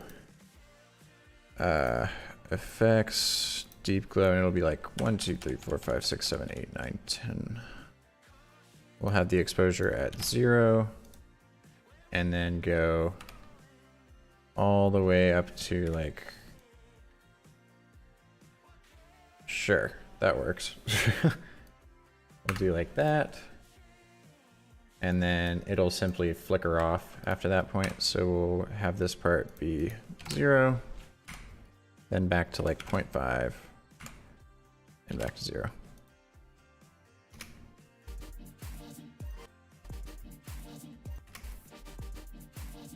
We'll need to make sure that this is masked inside of that though. So I will say set matte and change this to glass box, just so the glow's not escaping outside of there until we get to this point.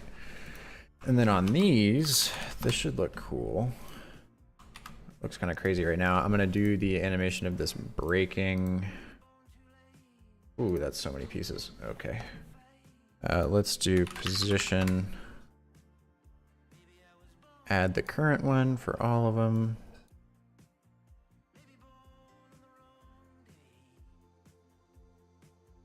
There we go.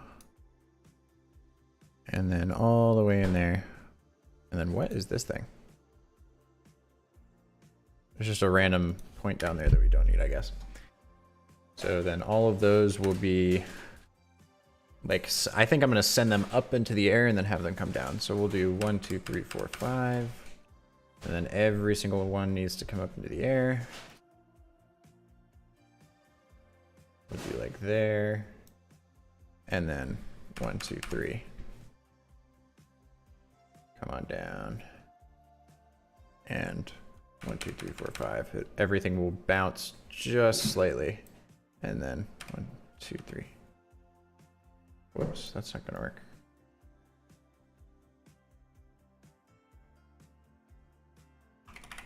Okay. We'll see how that looks. It's gonna explode. Ivanimator says, can you briefly explain the main difference in using deep glow than standard glow? Deep Glow is a plugin that doesn't come natively with After Effects, and in my opinion, just handles glows better generally. It looks more realistic in how it treats the lighting than a lot of, like, I would have to add 4 or 5 layers of the traditional CC glow to get the same sort of look, and that gets really, really resource intensive. It also has a bunch of other different things built into it, like you can do chromatic aberration natively inside of Deep Glow, as well as some other cool effects called like aspect ratio, where you can make the lights come out in streaks instead of being just like full like outer glow, like it sort of looks like a ball instead. You can have these little streaks that come off in lines instead. Those look interesting. Those are primarily it though.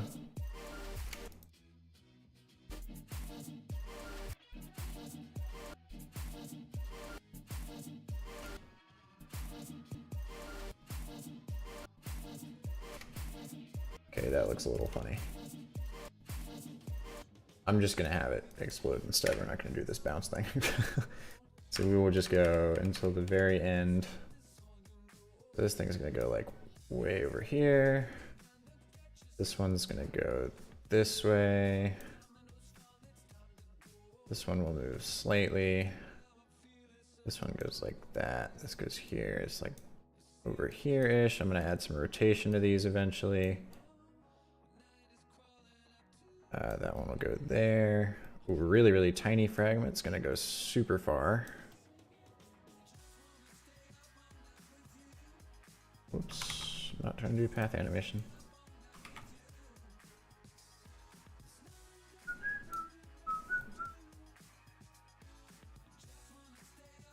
That'll go this way, that goes like that. This is over here.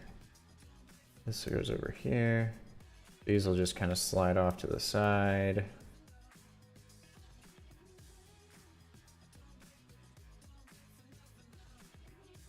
I'm actually gonna have to move these more than I thought in order to make room for all of these little fragments.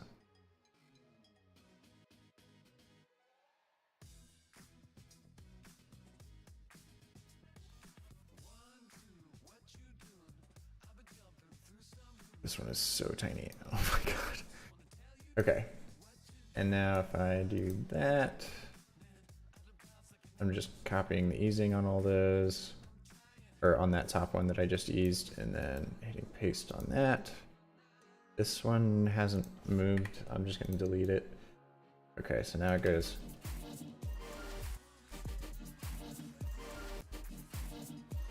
That looks kind of funny. We'll have to do each of those getting smaller, or maybe having choke on them or something to make them go away, but... Or maybe like an offset paths will work. I don't know. But we'll add some deep glow to these. Let's do much lower exposure on each of those, and then actually have the stroke be like 1 maybe. Since it's smaller, they should look more fragmented.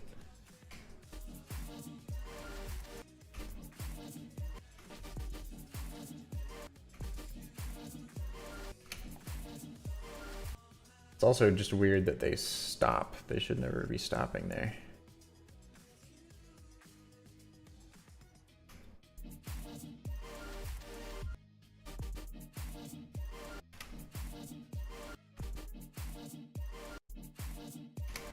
Okay, and then this is where everything rolls to the right, I believe. So I'll mess with that in just a second, but I need the ball to begin rolling. So it'll start here.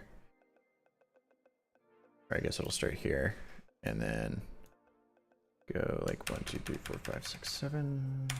We'll do 6. Goes off this way. And then fly off the screen over here. And we'll do 65% influence on the beginning on either side, and then exponential growth. Oh man, okay.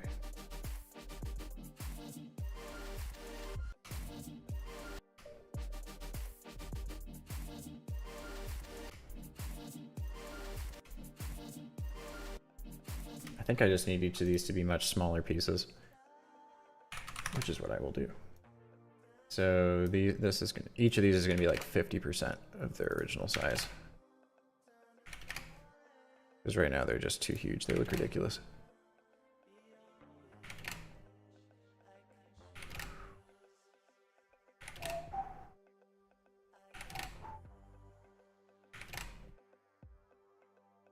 Cool. And then another one. And another one. Why am I doing this? I could easily just be copy pasting the scale instead.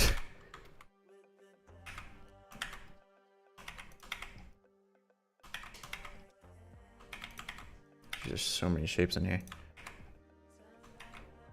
Oh, whoops, that's the whole thing, my bad.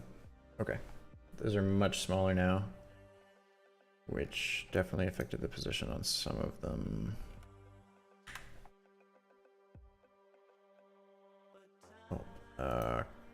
Crap. Let's see, where is each of these? Which one is this?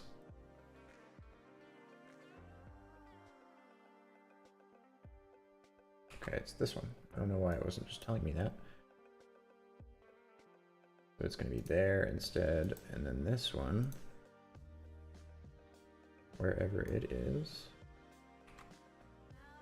Whoops. No, I'm not trying to do path animation.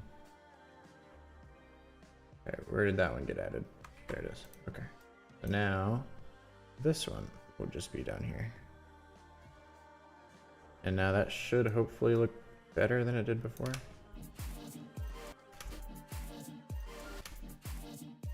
Kinda. Not really.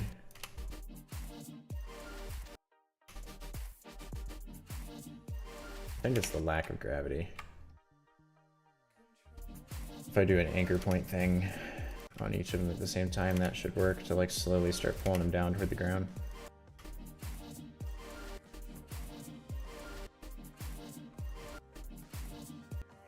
But they do also each need rotation.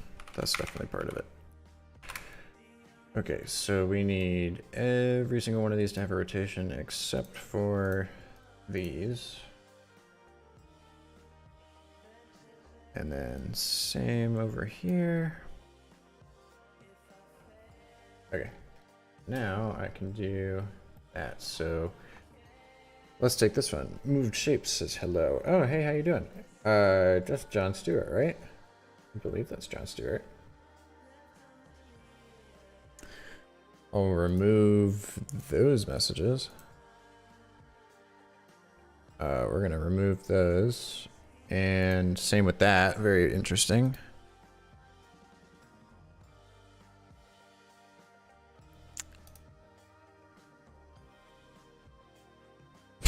Just getting spammed in the chat randomly, that's cool.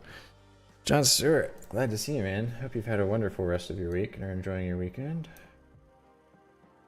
Let's rotate this one like -270. Whoops, it's doing it for the whole thing. Shoot. -270, and then this one, same sort of thing. Same with this one. This one goes the opposite way. Yep, that one can go there.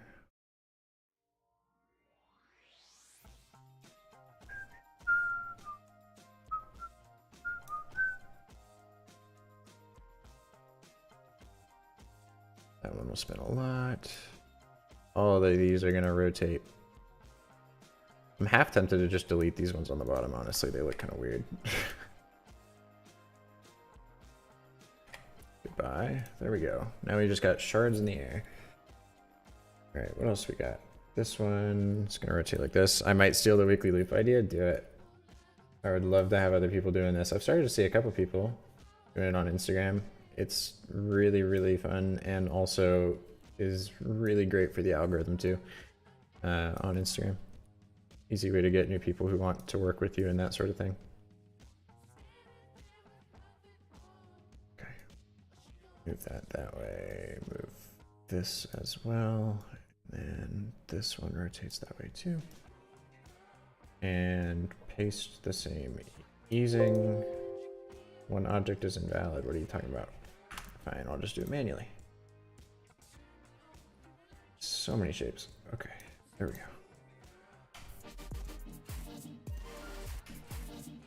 That feels a lot better. I just need them to start falling to the ground. They don't even need to hit the ground, they just gotta slowly fall. Okay.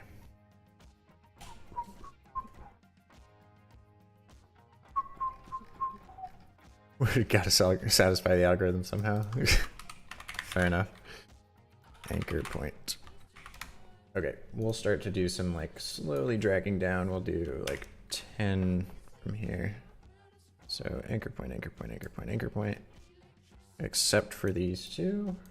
And then we'll just move each of these down some. So, whoops, not there. Oh, that's gonna be annoying. Now that I rotated them. Oh man, that's frustrating. Oh wait, that's gonna make it so that the rotation gets all sorts of weird. Ah, that's fine. We'll figure that out later. And I'm doing the anchor point instead because I already messed with the position. So if I can't add another layer of position to each of these shapes since they're deep within a shape layer.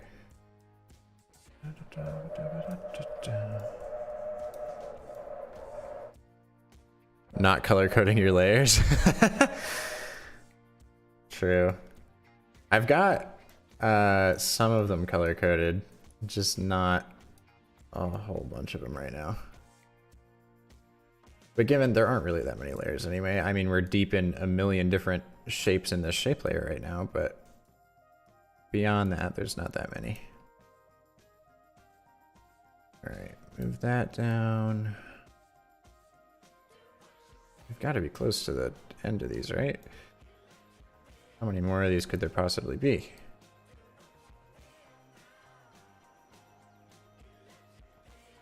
All right. And then that. Cool. That one goes there. Oh my god, how are there so many of these? This is ridiculous.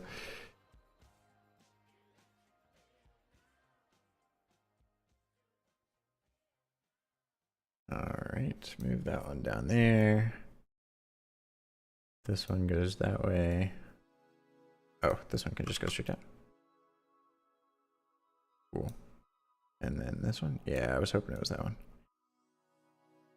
Okay, and now I can set each of these to go like this. Exponential growth, and then we'll move some of these so they start earlier than others, and some later than others. So it all feels a little more organic than it actually is.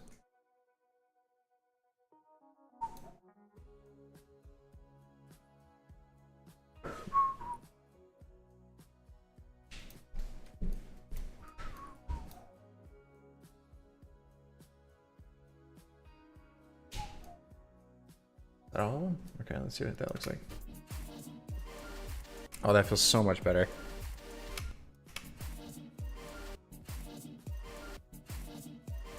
Maybe I'll keep the, I won't have them end like there. I'll have them end a little bit off of there so it's not so clear that they're falling straight down. Like, I don't want them falling down that quickly, I mean. Maybe we'll do like one frame after it ends. That should work.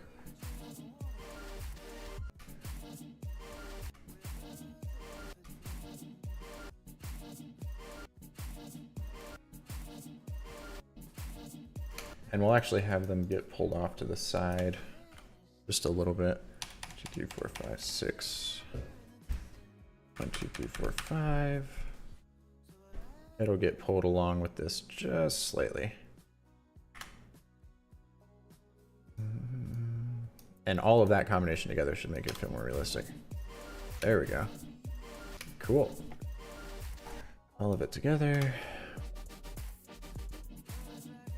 It's so much. There's so much so fast in this thing. We're not even halfway through, but I mean, some of these should be easier than others. Coming up on the 4-hour mark, though, I don't know if we're going to make 5 hours, given how complicated this scene's probably going to be. Oh, we'll figure it out. These once we get past this scene, though, it should be very easy. The rest of these should be very, very simple. It's just I really cut out my work for me in these first few. I'm gonna grab some more water again. Give me just a second.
Alrighty.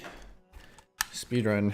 We are going to go so fast through the rest of this. I think what I'm going to do is just get the base down of all the animation and then just go back and make it look okay later. But for now, I really, really want to see if I can hit that 5 hour mark, so I'm just going to go as fast as possible. Okay, so we need this dial to move. Here we go. We've got a dial, and we have a dial ring and an indicator. So we're going to have the dial ring. So actually, I thought we might have to parent something. What we are going to parent to is going to be this indicator on the dial. So we're going to rotate this dial. It's going to reach its maximum, like 1, 2, 3, 4, 5. We'll do, well, this is going to be complicated. Because I wanted to kind of do like what a car redlining when it's revving up, you know, like that little line on the speedometer keeps going like this until it like can break over. I kind of want to see what that'll look like. But I don't know that there's quite enough time to be able to make that look right. 1, 2, 3, 4, 5, 6, 7, 8. There might be. We can have it go like all the way over here, and then we go 1, 2, 3, 4. But then it's already right there. 1, 2. So 1, 2, 3, 4, 5, 6, 7, 8. 1, 2, 3, 4, 5. So let's do 6 frames, and then we'll do 1, 2, 3, 4. We'll go back a little bit, and then 1, 2, 3, 4. We'll have it like go way over here, and see if that works.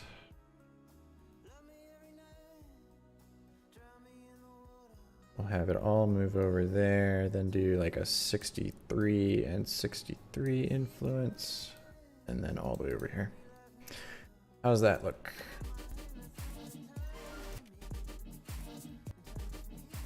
It might just be too fast.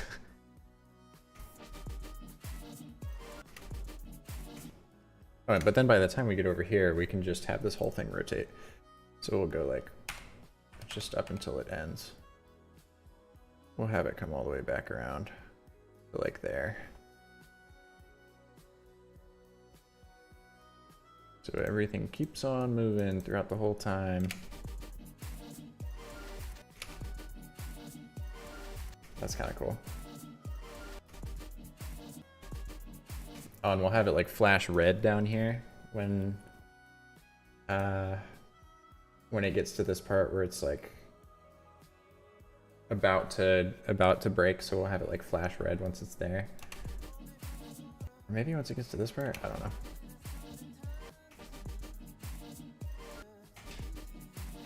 Anyway, I want to have this dial ring. We'll do add trim paths. I need to be able to see where the path is happening. Okay, so the start, we want to be, wait, how's that gonna? Okay, let's flip the direction of the path. There we go. And then it should be here that it starts now. Yeah. So we'll have it get to that full amount by this point. But it'll be like back here that it at least gets to like this point. Okay, that works fine. I think I got this. Let's do, that goes like that. Then we'll do an exponential decay, an exponential growth at the end, and then we will have keyframe velocity be like 50% per second. That's too much, I think. Let's do like 10%. That works great. All right, and then I will add a gradient stroke to this. It's going to be up above there.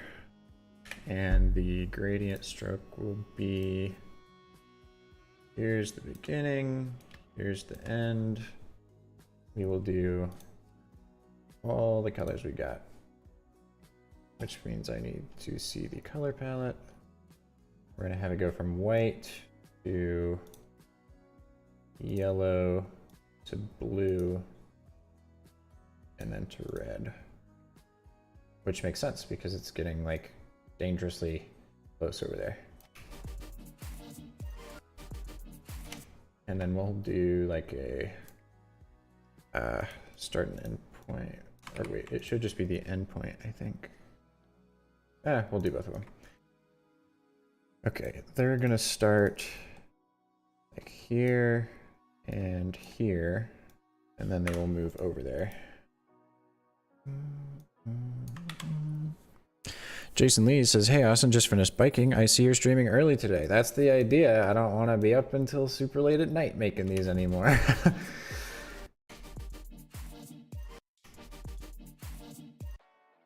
Alright, let's grab this, the dial ring. We're going to add the same deep glow that we've got on this. I think it looks pretty nice. It's not too overbearing. Looks pretty good there.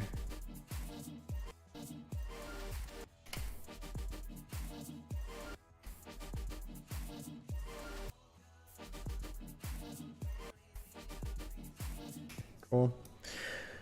That's a good idea. Yeah, I think so too. Started at 10 a.m. this morning and it's now 2 p.m. so we've been at this for almost 4 hours. Well, I guess I started technically like 10:20.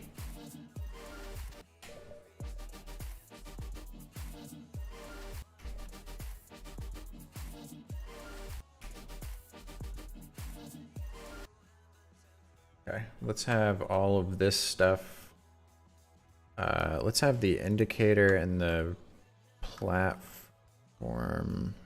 Yeah, let's have the indicator and the dial get pre-comped so that I can do a color overlay. Dial is what they will be called. Move that there. And then they finish there. All right, and then it's once it gets to the, so it's like 1, 2, 3, 4, 5, 6. Jason Lee says, not sure why, but I tend to get more work done at night, even though I want to get it all done during the day. I feel that. I mean, most of the loops before I started live streaming was just, I got random inspiration at like 11 p.m. and would work until 3 or 4 in the morning, just cranking out the idea. But now that I want people to actually be able to watch me make it, you know, I can't really be working that late or most people wouldn't be able to watch it. Also, I'm realizing Matus says, damn, I'm a bit late, but at least I can watch till the end. Hello from Brighton, UK. Hope you're having a wonderful Saturday, or yeah, it should still be Saturday. I did not see your message before, so sorry. All right, so let's do 1, 2, 3, 4, 5, 6. So like here on the dial, we'll do layer styles, color overlay, and I need the red that's up here. Ooh, I'm realizing the problem now. It's not gonna be just on those. What if I go in here and remove the fill from the base shape that's underneath this? Now we're good. Okay, perfect. So let's do opacity 0, then 100, and then we'll go back to 0 here. Why don't I just make these hold keyframes? That'll be way easier. Toggle hold keyframe, and then we'll go to 0 again here. 100 and 0. I really can't even see it. Let's move this out again.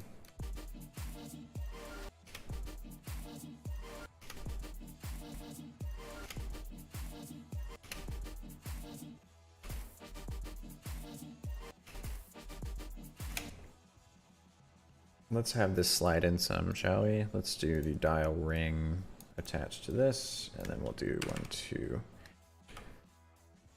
So it slightly moves in with everything else. Is that the right easing? Nope, guess not. Okay.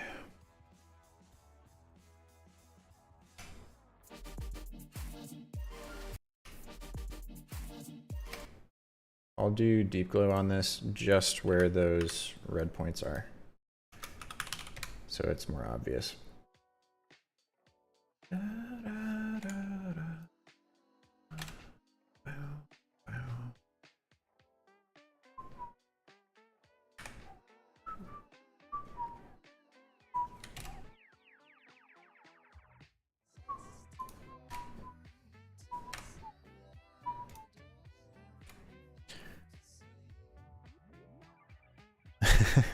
Sounds good, Jason. Appreciate you.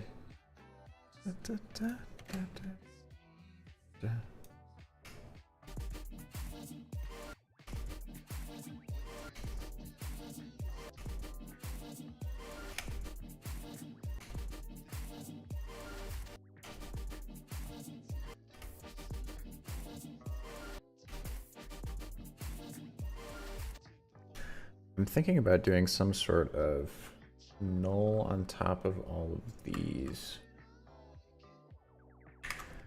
to do a scale up and back down so that like it's much closer to the ball. Artem says, so you start all of your projects in AI and then animate it? Yes. At this point, that's pretty much what I'm doing, yeah. Okay, I need all of these to get attached to this new scale thing. Okay. And then we will have, by this point, a much larger version. So that way, it is more zoomed in once we actually have that thing break. So I'm gonna do like 65, no, 70% on each of these.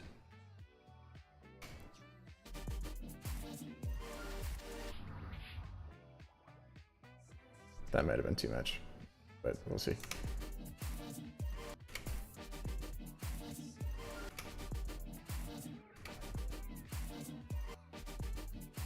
I should have it do it as it's actually getting broken. So hold on, I have an idea for this. And also probably not zoomed in that much. Okay, so the break happens here. Probably be good to have at least 8 on either side. So we'll do 1, 2, 3, 4, 5, 6, 7, 8. And then we'll come back here, do the other 8 on this side, and then it should do it right as it's getting broken. And then go back down as it's moving away. Oh, that's perfect. It does that curve that I'm gonna need it to do to attach to one of those lines.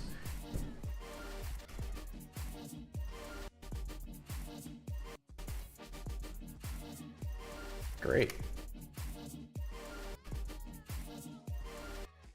Cool. All right, maybe I won't zoom it in as much. That seems a little intense there, but beyond that, I think that's good. Now we got to figure out how to rig this thing.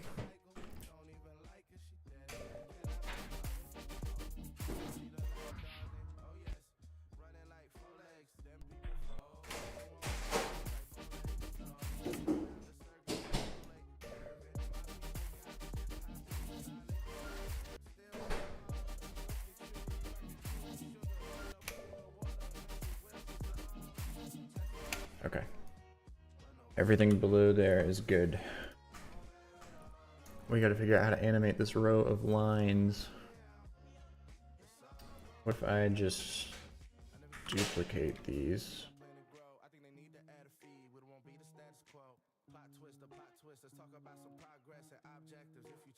Okay. Move that. 1, 2, 3, 4, 5. I want these to be lined up. Okay, I think that's good. Now if I parent that, I should be able to move this. Whoops, I need to move this one. That's what I meant. Okay, cool. That's great. And then now I can pre-comp those and we'll say lines. And then we'll do corner pin. And it should work. That one needs to go right on that corner, and that one needs to go right on that corner. And now we've got lines. Very cool. And so now all I have to do is have these moving. Okay, so we'll do, this one starts like halfway through, and then how many frames we got? Oh, this is a long one. 1, 2, 3, 4, 5. 1, 2, 3, 4, 5, 6.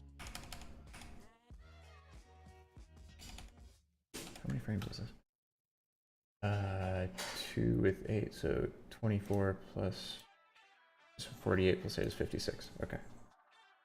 Which means halfway through is, it doesn't matter, we'll just do like there.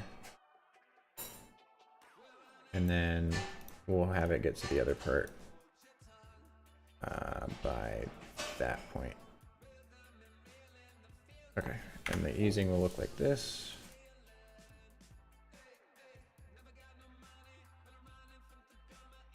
Sheesh, this is annoying. These random, yeah, this bot that's trying to spam in here. Okay, let's do 300 pixels and see how that looks. Ooh, that gets all flickery with the...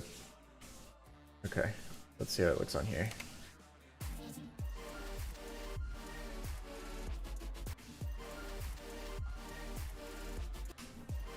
It seems to work fine. And then it should work for me to just be able to say rotate 180 and have that work.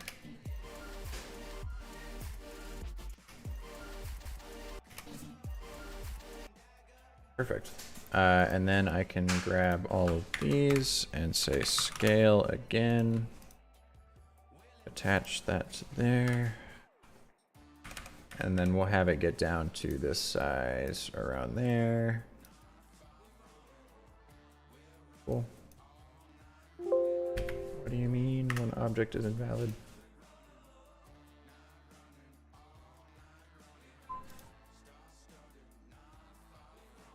Oh, it doesn't let me rotate it if I'm gonna do that. Okay, I see. That's fine, it should be good that way too. Okay, and that should match now.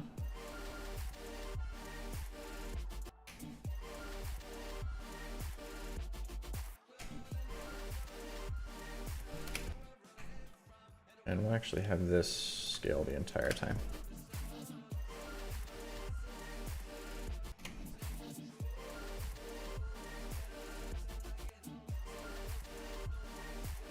I think it's supposed to be going the other way, actually. Like it's supposed to be...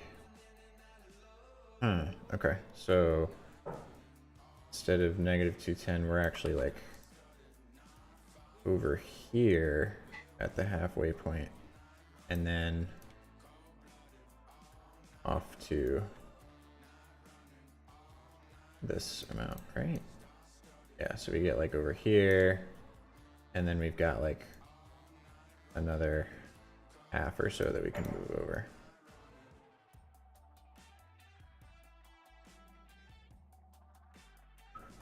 Now it should go the opposite way. Sorry for the flicker, everybody. I know that's awful. All right.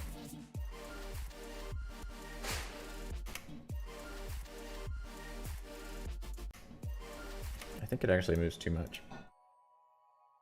Let's have it start the whole thing full, and then it only has to move a little bit.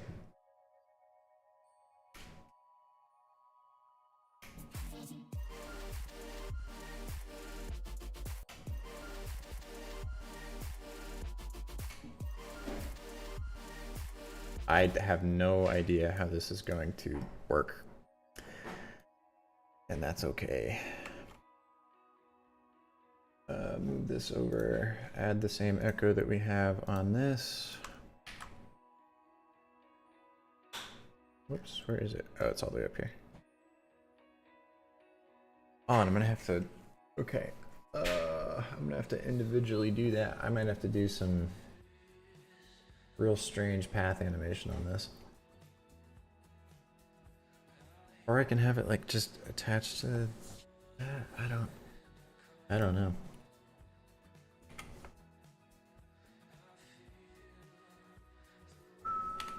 We'll have this be like 200.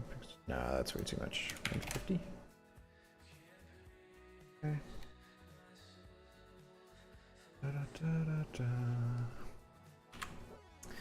My name is Yandi, says, love stepping into this retro vibe. I agree. I think it's going to be fun. If I can figure out how to make this perspective work. Okay, so it's going to start by popping in from over here. Muhammad says, yo, man. Yo, Muhammad. What's happening? I am doing quite well. It's a nice, lovely Saturday for some animation. Okay, add the echo to that. And then we need... Okay, so 1, 2, 2, 3, 4. Okay, so we need to go to 1 branch, 2 branch, 3 branch, and then zoom off. Okay. So let's start it here. Have it jump this way. Oh man, how am I gonna attach it to these? Perfect data sit inside. All right, and then I'm gonna need it to like follow that thing somehow. Okay. At what time do you sit for editing? Like, do you edit it day or night? Night or day? Depends. If I've got a lot of work to do, then sometimes it'll go into the night, but usually it's just during the day. Okay, so we can do 1, 2, 3, 4, 5. Oh wait, it just needs to be, yeah, it'll be there. And then it'll swing, it'll go over here. So we go 1, 2, 3, 4.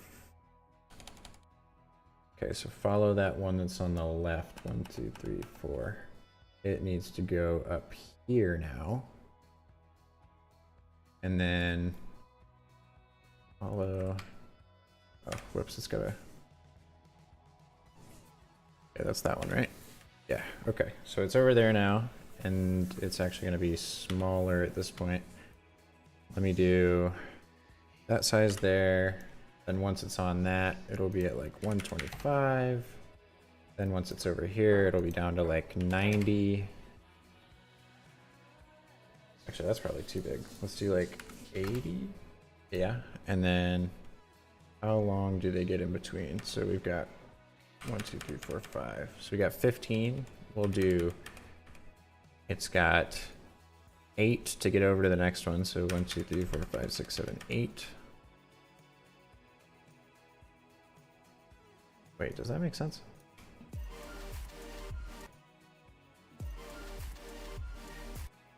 One, two, three.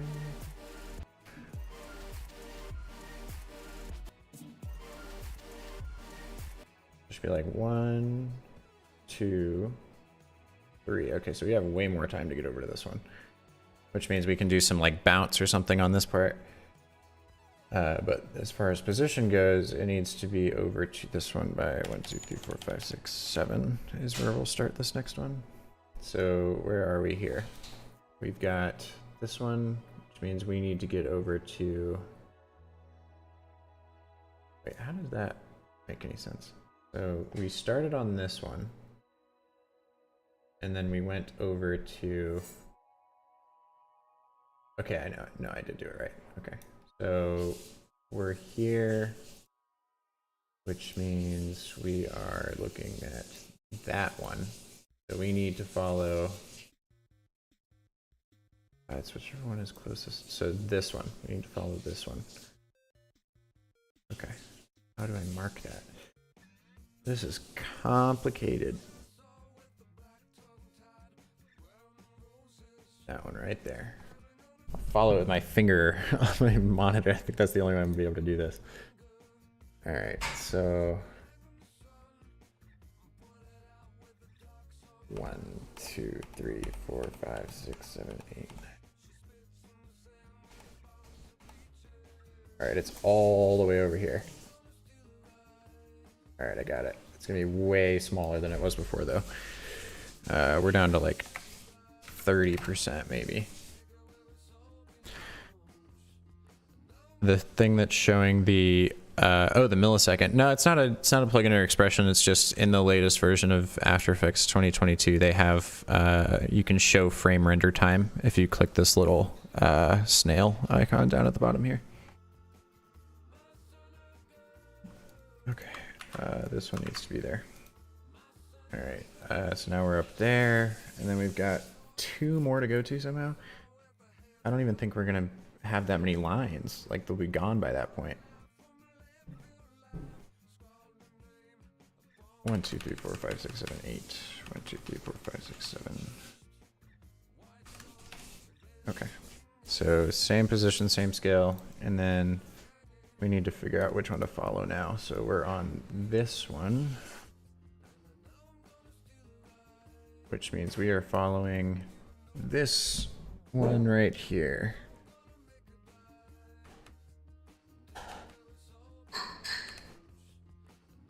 Okay, so we're at the very, very edge now, and we'll go down to like 15%.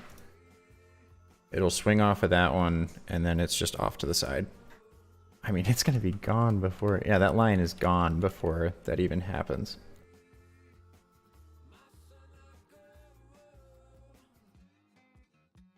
Oh man, this is gonna be difficult.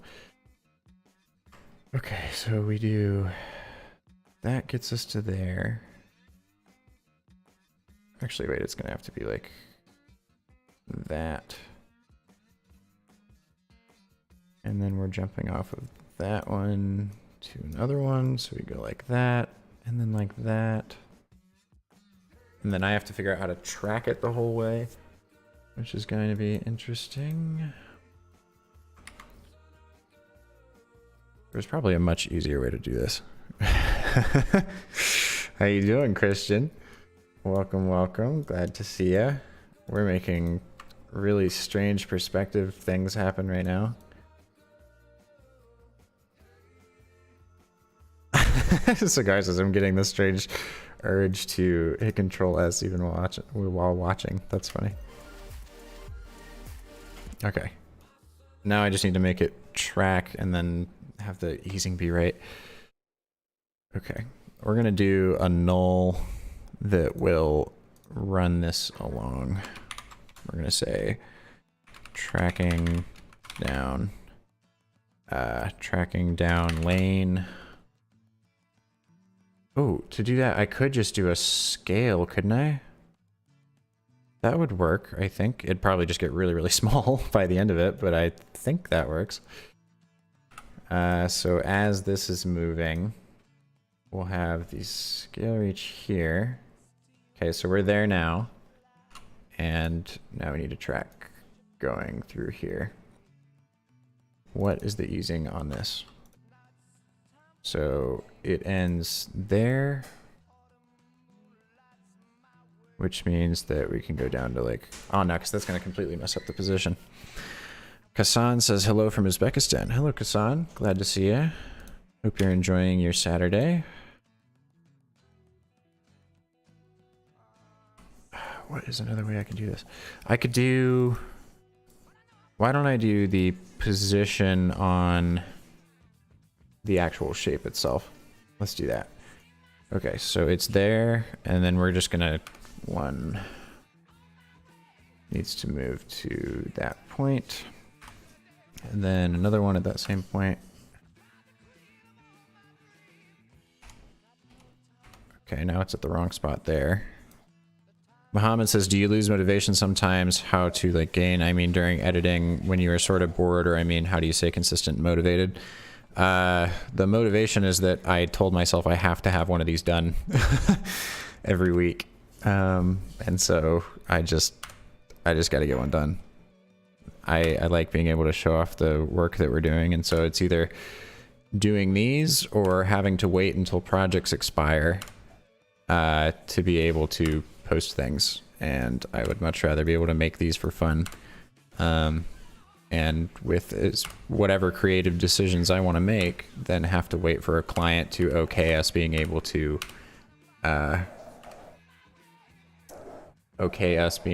use whatever project we just made for them.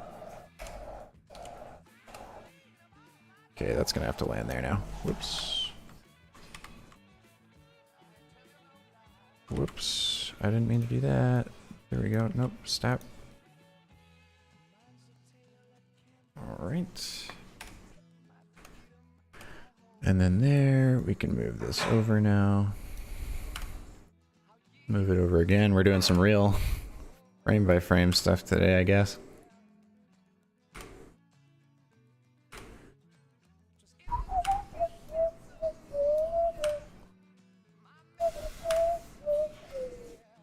I think I'm not going to have it attached to the last string. I'm just going to have it get into this box like we had in the last one, and then it'll like scale the camera up as it moves off to the side, I think. All right, we're starting to move this way now, right? Cool. So now it's just going to land in the box instead. All right, these bots are ridiculous.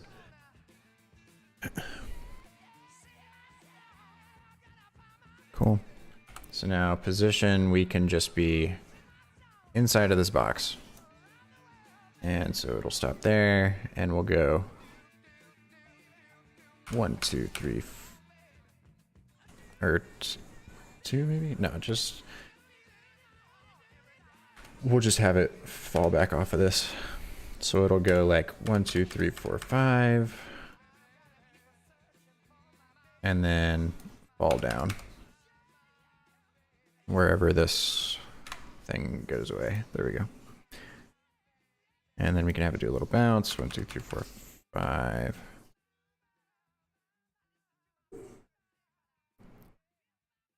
Okay, we'll see how that works. Oh boy.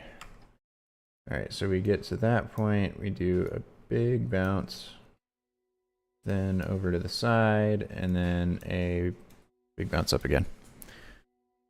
Muhammad says, just a quick question. Do you watch anime? I do not. I do not watch anime.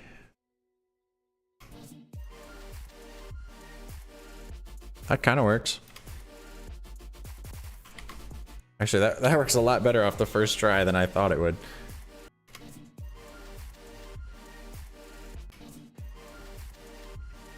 The echo is helping it a lot.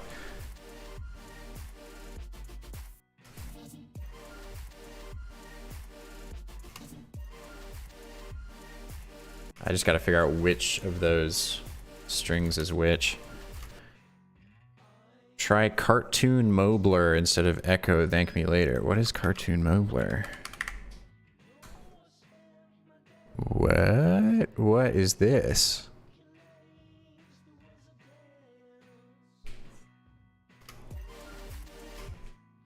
What do I do to this to make that happen? Shading steps. Christian, I need more info. I've never heard or even used this effect before. But I will gladly have something else to use other than echo because it's so intensive on computer resources. All right, these need to be constantly moving. So we're gonna do keyframe velocity for each of these is gonna be like 300. Does it need to on this one also? Oh, that doesn't work because I just have it sitting there.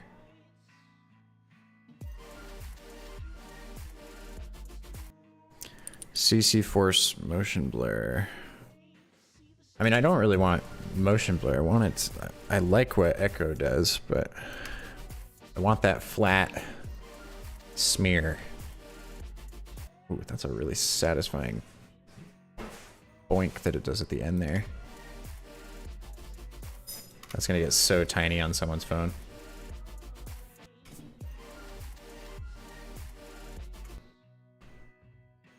And we'll have it zoom back up at this point. Ooh, whoops, the ball is not attached to this thing. That's probably part of why it's looking strange.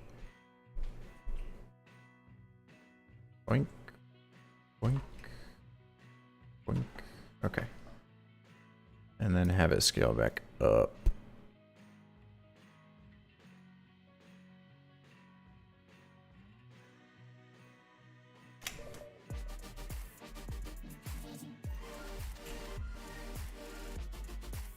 That kind of works. Not really though.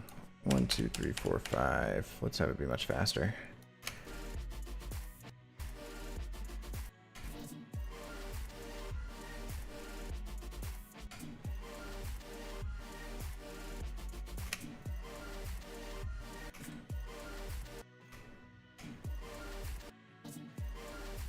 Oh, that feels weird too.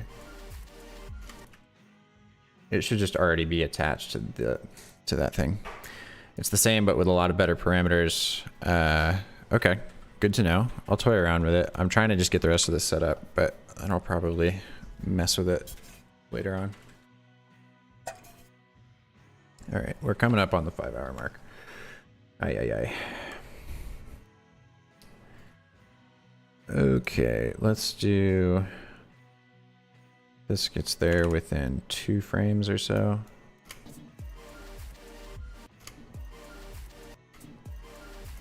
Maybe just 1 frame.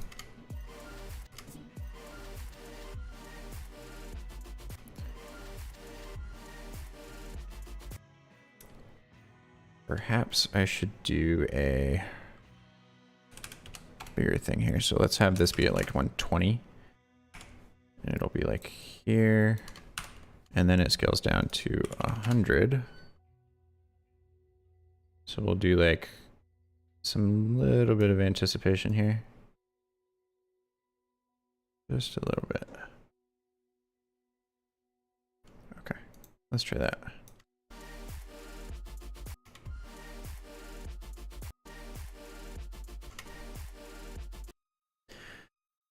Artem says, are you good at character animation? Can you share your Vimeo or Behance?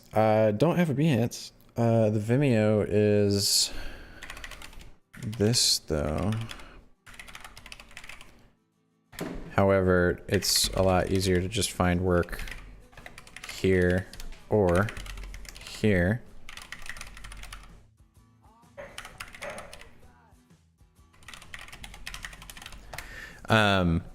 And no, I'm not good at character animation.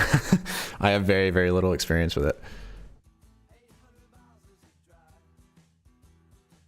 And then Mohammed says, can you suggest any tutorials from others or for beginners? Yes, I can.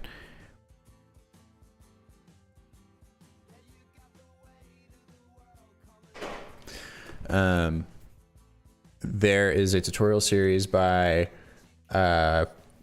what's their name?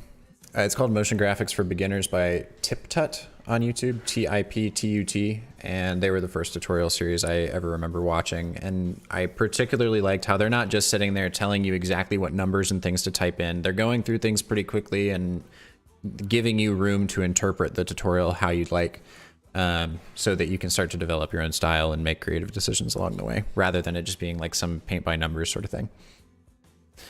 So that should be good. Okay.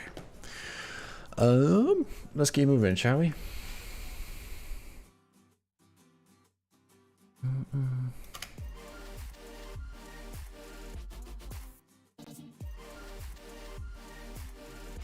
I think we should have it so when this gets hit, we'll just do the scale down here. So it feels like it's got more weight to it. Ooh, and then that like back part can get hit or something. Although I don't think I just have a rectangle there. No, it's a bunch of other stuff. So let me make one really quick. Mohammed says, thank you so much. Of course, happy to help.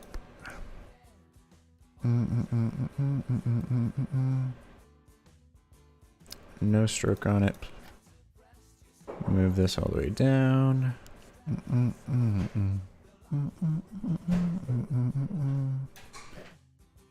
And we'll just do a little flash here.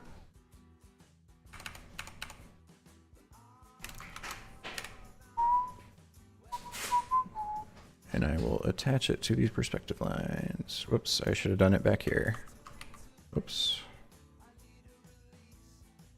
There we go. That looks cool.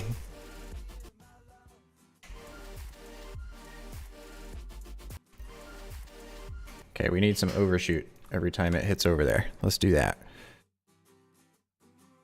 We will do contents, and we will do an anchor point change each of these times. So it gets there. Like we get over here, and we will do an anchor point and say 1, 2. It will be way over here, and then come back.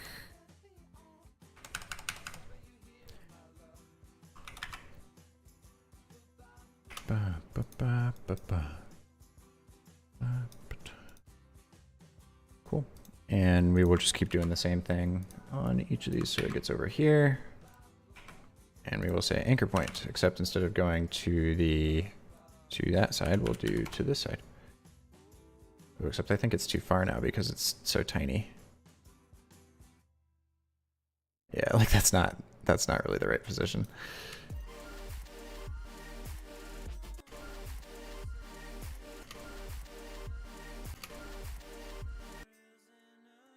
I can just add a null to it for this part though, I think. Let me do that instead. Let's do, actually that could be kind of cool to do a whole overshoot of the entire scene each time that happens. So let's do, whoop, like it moves over slightly and then snaps back. Da, da, da, da.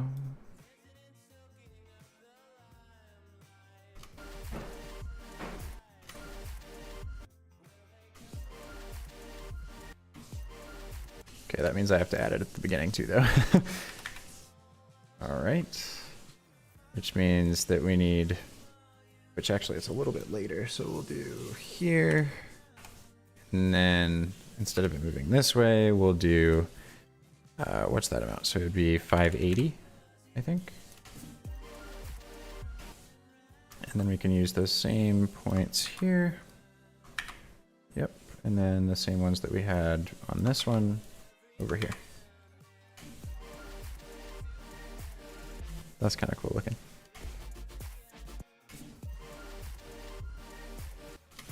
I really like that.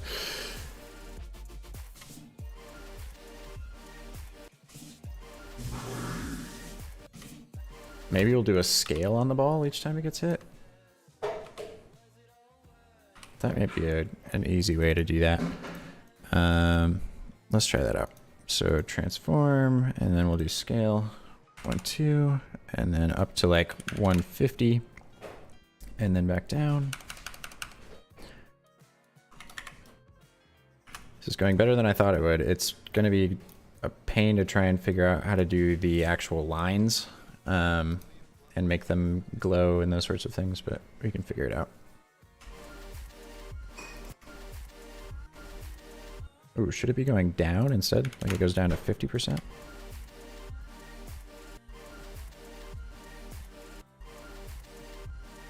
That's so cool looking.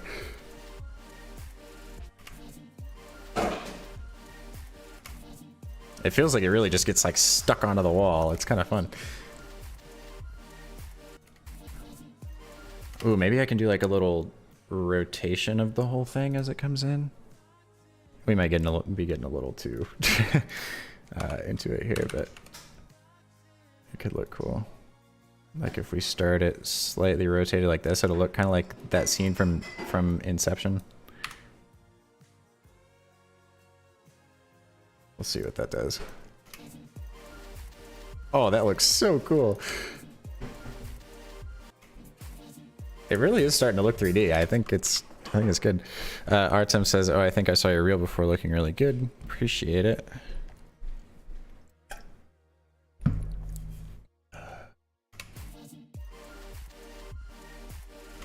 That's pretty fun. That's pretty fun. Okay, I need to do more of the scale things here, but then we'll be good. scaled there, and scaled there. That's so fun. I completely forgot what the next scene's supposed to be. That's okay. Oh, the ball is supposed to... Okay, I think I have a way that this might work. We'll have to do some tricky things, I think. What if we do on top of this one, there's a position thing going this way. So we'll do position here, and then everything is moving off to the side as that happens.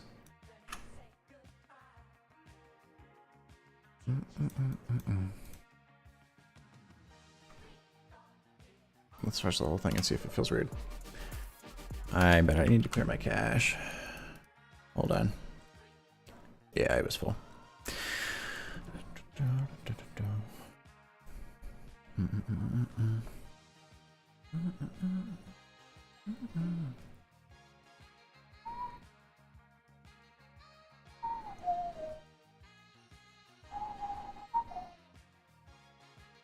Okay, cool. Now it's cleared.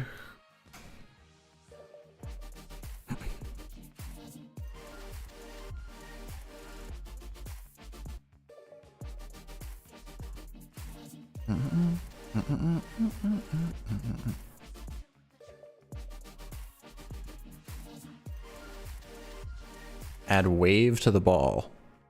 What do you mean by wave?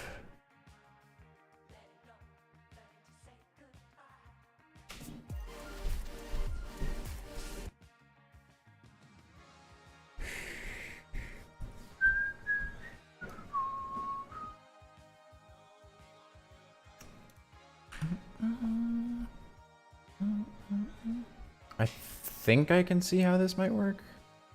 Like if this moves this way, we could have the... It might work, honestly.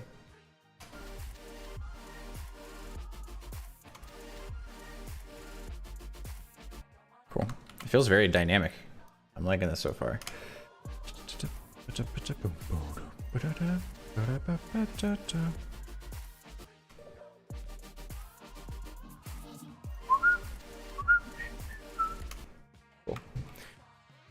All right, let's figure out how to do this transition here. I need to figure out which of these lines is what, or like which one's being hit between wall and ball.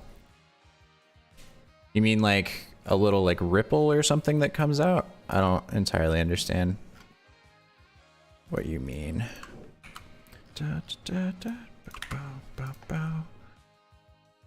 Okay, I need each of these and I need it set to color. Can I break this out as its own? No, I didn't want that. I really didn't want that. Because now I gotta move this whole thing back over. I more just meant, like, can I have another preview window that's just of the comp? But I guess not. Okay, this is gonna be kind of a crapshoot then, I guess. We're starting here. Let's have... Okay, I think I know a way we can do this. So each of these is gonna be white. These first 5 will be white. So one, actually, we can do this in a pattern. We'll do 5 white, then 3 white, then 3 yellow, and then 3 blue, and 3 red. And that should help us get a good idea of which one is actually being hit, and then we can just change them all back to white afterwards, except for the ones that are actually getting smacked. Except I am now realizing that we'll need deep glow only on the ones that are actually getting touched, so I need to have all of these broken out. Or just whichever ones are actually getting hit. That's what I'll do. I can do that. Okay, and then 3 white, 3 yellow, 3 blue, and the last one is red. Okay, which one is getting hit first?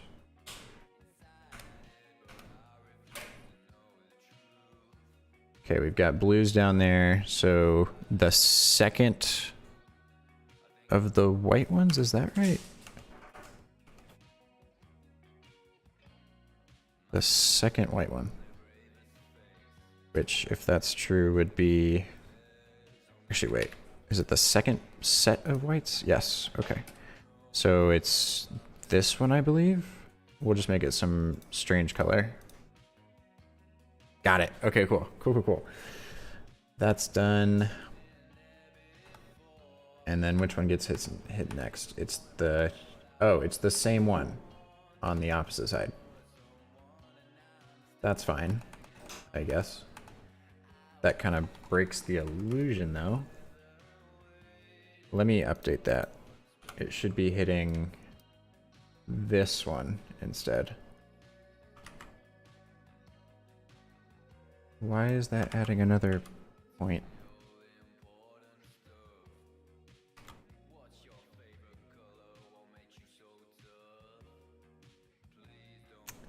I'm confused on what it's doing.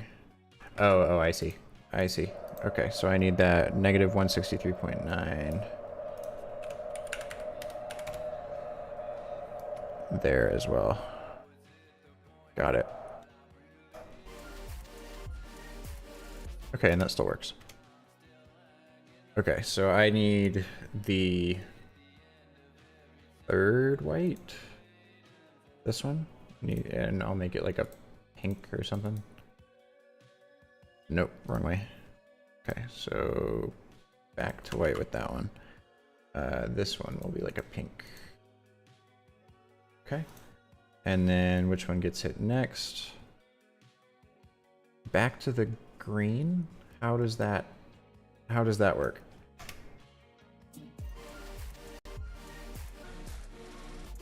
I mean, I guess I can just alternate between those.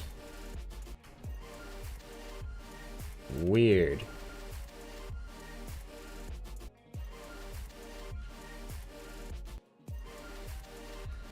Okay, we're gonna have it hit the red instead, because that's what it should do. And so that means 53 and 85.7.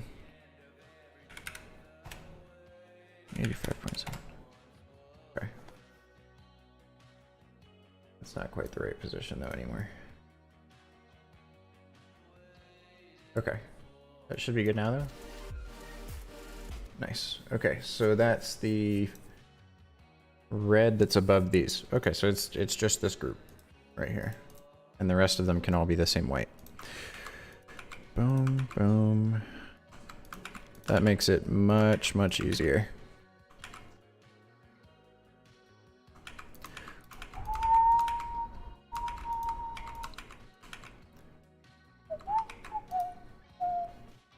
Alright, so we don't even need to worry about that one, and then we'll do glowing lines. -1.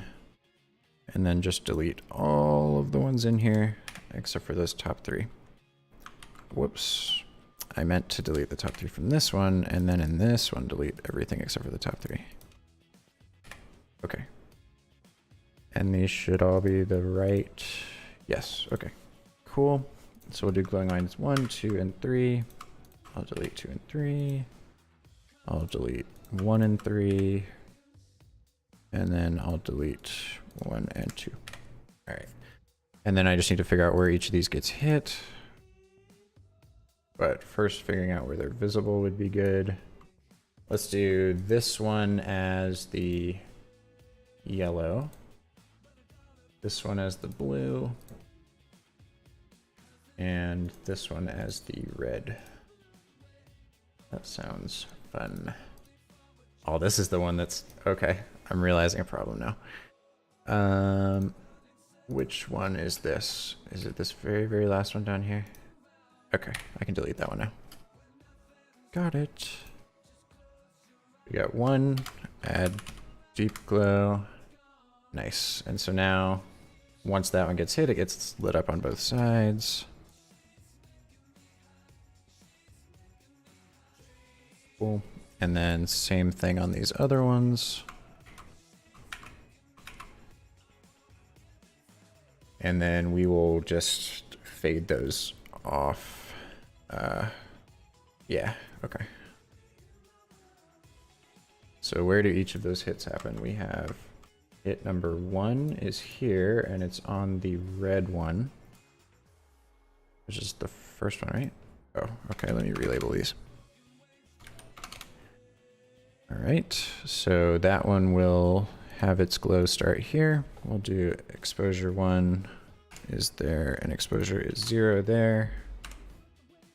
And then it will be 0.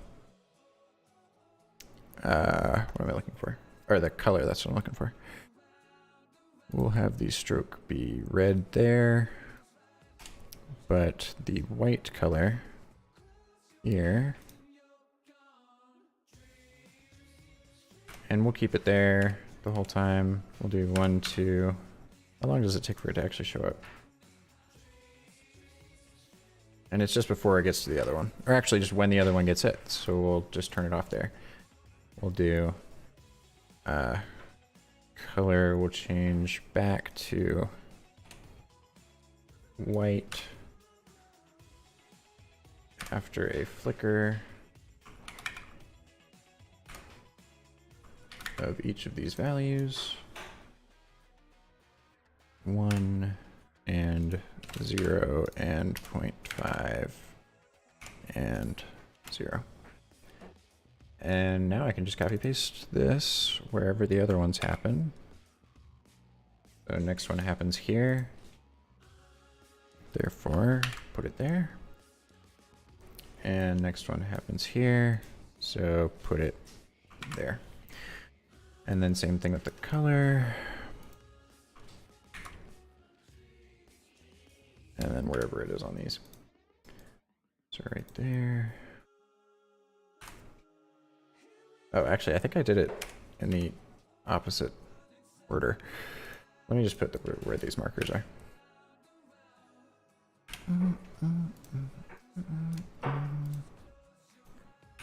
Cool. That's much easier.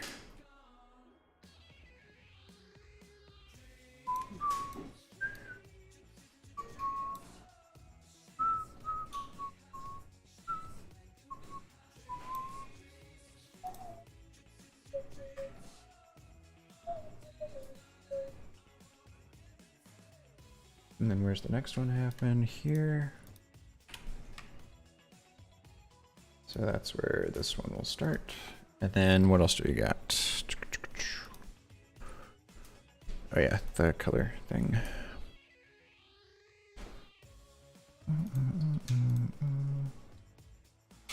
All right. And it'll just be where each of these start.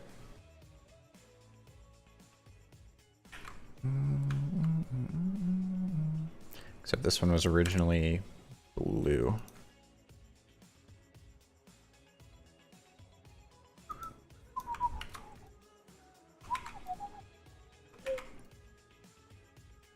And then these will be yellow.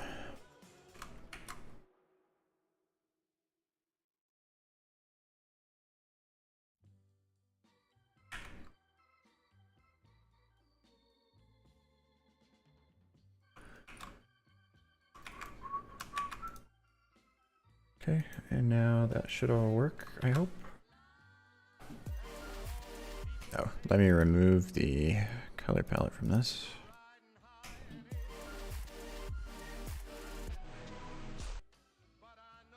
That one is just white for some reason now. What happened there?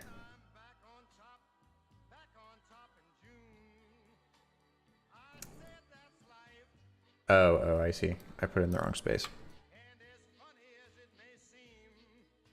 Got it.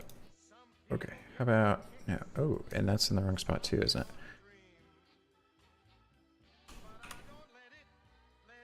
it? Where are these mismatched? Exposure is supposed to be timed up with, oh, okay, I didn't time those. I got it. I need to do the same thing on this one. Okay, should be good now.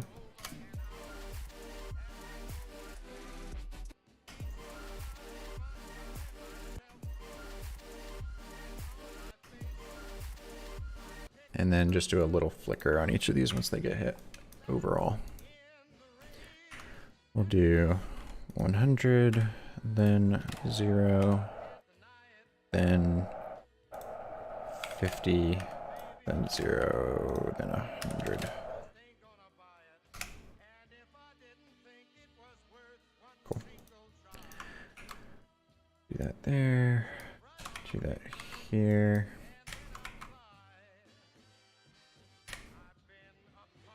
And then move this one over as well. Turn on guide layer for the color palette. That's true. How are there so many of these bots? Jesus.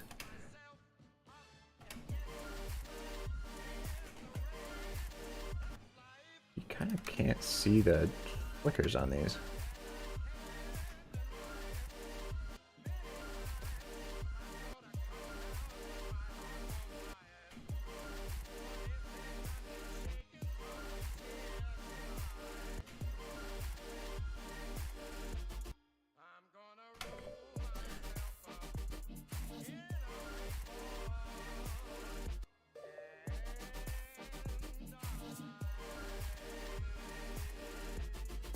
All right, moving on. Going to this scene now. Okay. So we're just gonna hope that this works. Gonna grab the ball. It's going to go from here and go like, okay, so 1, 2, and then off of this thing.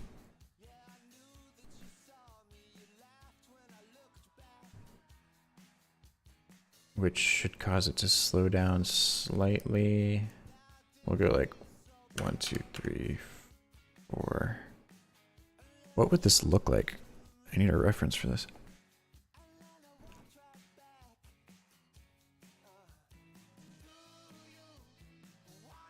Or a physics simulation, that would be helpful too. I'm trying to get this to like zoom in this way and then skip off of each of these.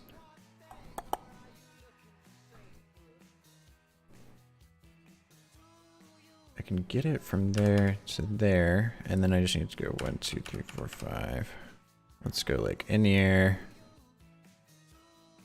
1, 2. Back down to there, and then same thing. 1, 2, 3, 4. Except we'll go like half the height this time, and then back down. And then 1, 2, 3.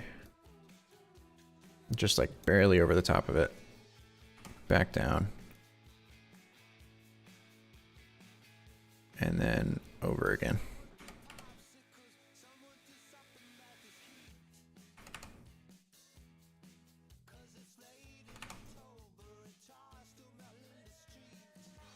No idea if this is going to work, but we'll find out. Move that. That goes this way. That goes that way. Then it's straight down, straight up. I'm going to have to do lots of the, lots of changes to the velocity, I think. Okay, and then this one's kind of like there. Okay, now I just need the velocity to be much higher on each of these. So this one will be at like 300 pixels. We'll see how that looks.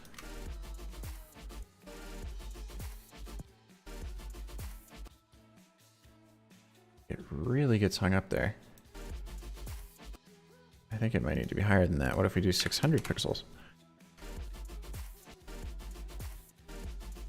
Then it looks linear.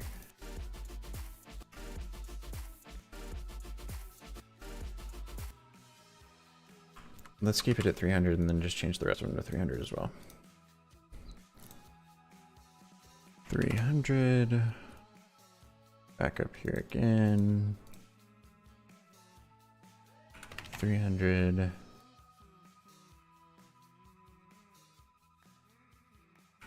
There also might just be too much space in between them. And I don't have echo on it, which is probably not helping.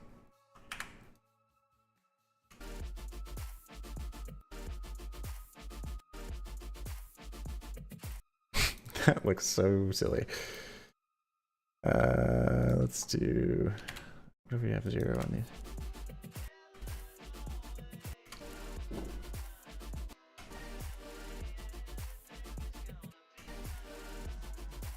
Oh, wait, I wanted it to touch along each of these. Why don't I just act like the speed bumps just aren't there and instead just have it go? So where's the first one? 1.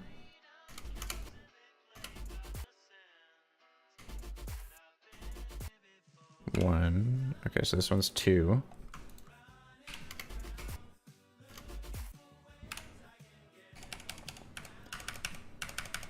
Okay. So we need to be here at this one, then here, and here, here, and then we can just have it go like just a tiny bit more, but over more time.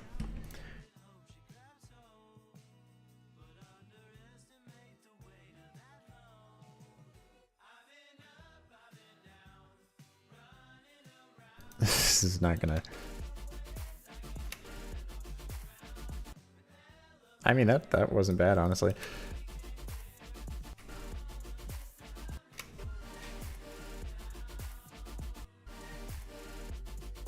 Oh, this will be easy. As long as I just add a null onto the top of this and add scale just like I did on the other thing, I should be totally fine.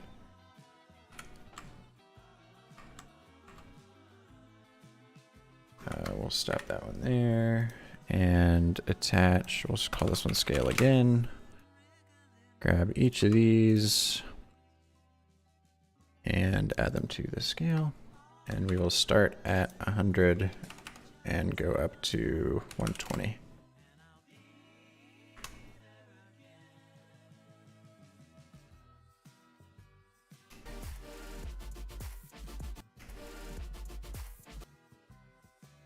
Start this a little bit smaller.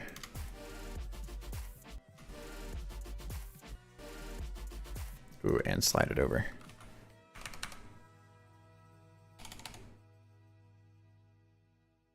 Oh, why don't I just do it like that? That would make more sense.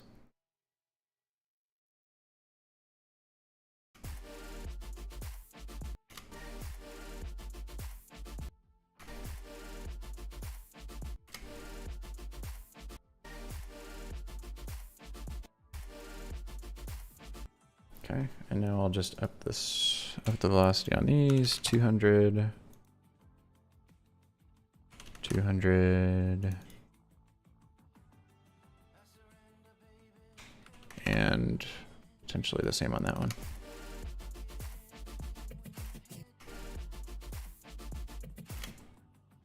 And then this needs to be moving back by that point anyway, so we'll do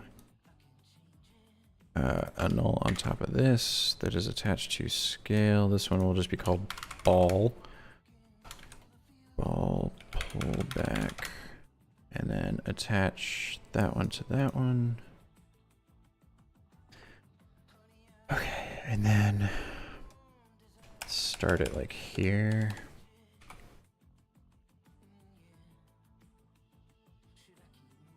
Which way do I want this to move? You can just start rolling back this way.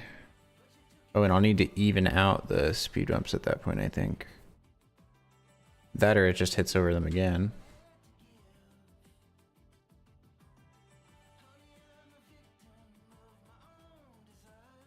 And then I'll need the rotation to kick in. Okay, this will be interesting.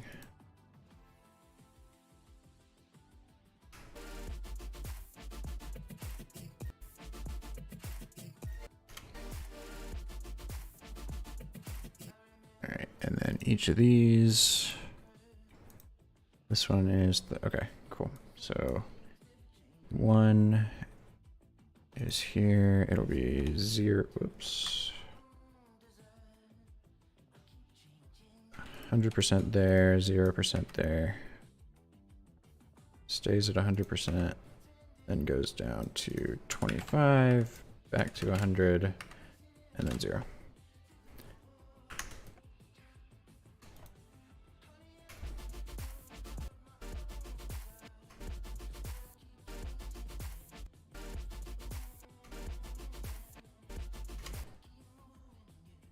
At 100, and then actually I'll just keep it at 100 that whole time.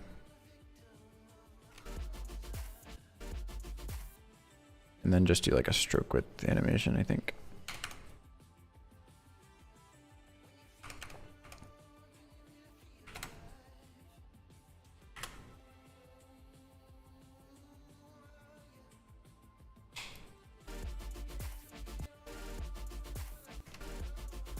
I am gonna need to adjust these though.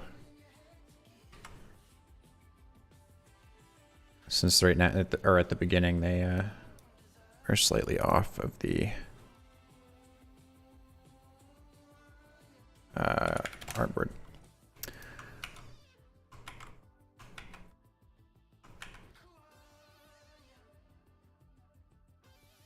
Cool. And then same thing with opacity. One frame beforehand, it'll be this one. Same on this one. And on this one.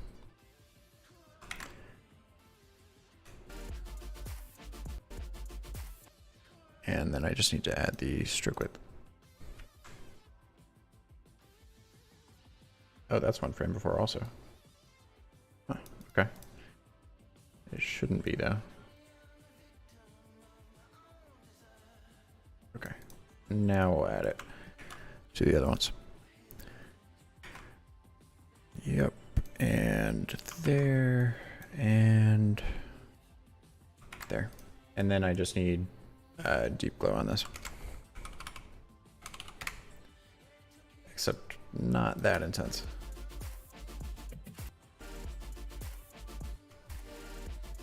I mean, don't get me wrong, that looks cool, but just is too much.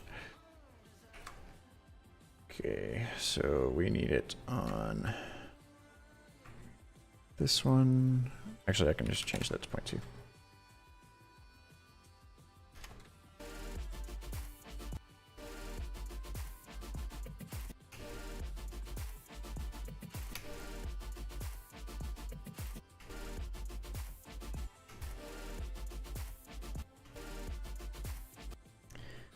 Then I guess I should do little like bumps up every time it hits one of those now. Like here I can do anchor point and it goes like slightly up before coming back down onto this frame. And then same thing, it's slightly up here and then back down for this frame. Slightly up and back down.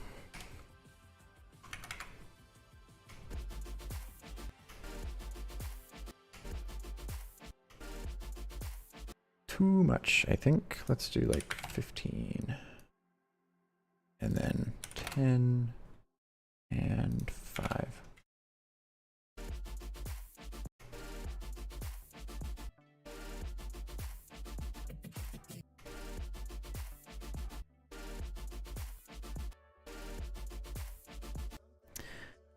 And maybe I'll do stroke width going the opposite way for these. So like it starts at 2, or no, it'll start at like 8 and go down to 2. And then back to like 5 or something.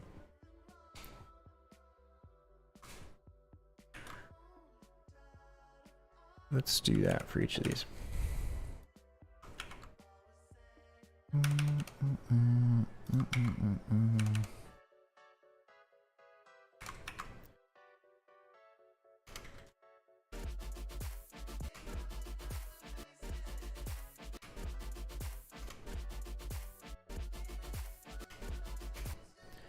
And then the opacity will have 1 frame to fade off extra.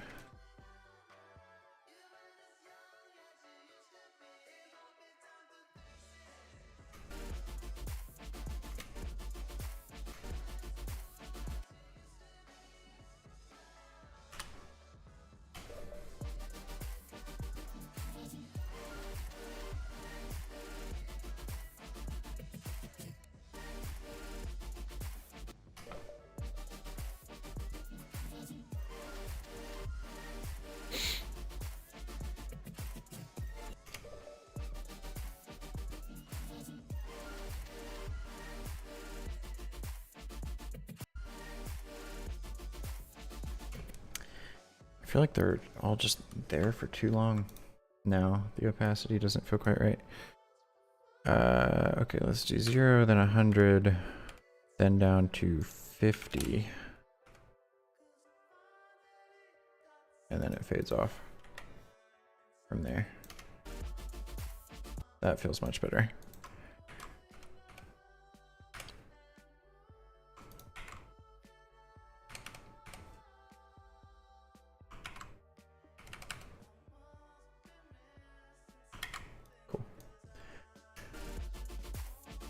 Yes, that is much better.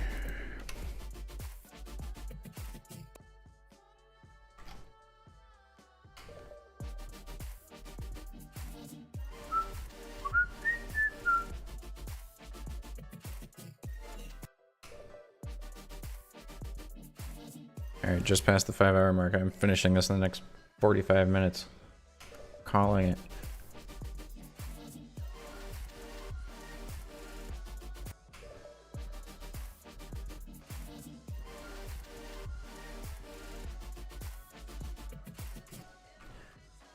Okay, this shouldn't be too bad. Now we gotta make this speed bumps thing have a trim path on it. So this part is going to need to come to the front. So we'll do, which part is it? This part? Yeah, okay. So start and end. This will come up to like, where's the point where it matches? Like 53? Ooh, whoops, 51. Yeah. So we'll do a 60 or 70% influence middle peak on either side. Oh yeah, this will work. I can see it. So as soon as it gets to this point, we can take this initial ring, add trim paths. You were tired, maybe you need another burrito. Nah, I got it. We're good. We're good. Don't worry. Okay, I need this to be offset. Actually, wait, no, I need this to be in the opposite part. Okay, and then, actually, wait, I just need offset now. There's like 99%. Put that at like -90.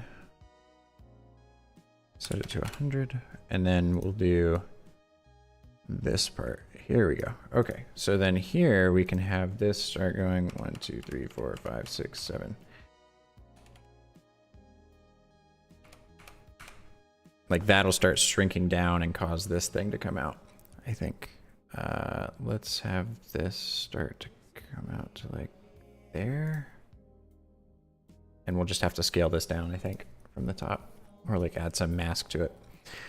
But that's fine. And then we'll do like this. We'll get it to be 0.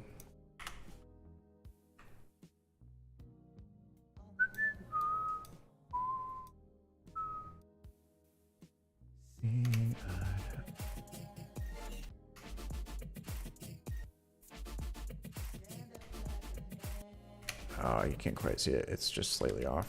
Okay, so let's do like -89 instead. Nope, still kind of off. Let's do like -85.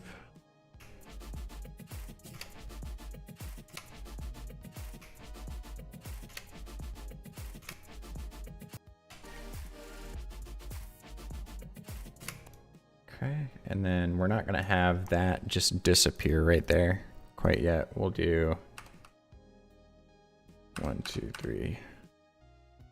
It'll finish disappearing around there. So we'll do endpoint like that. And then at around this point, it'll be at 49. So it'll completely disappear.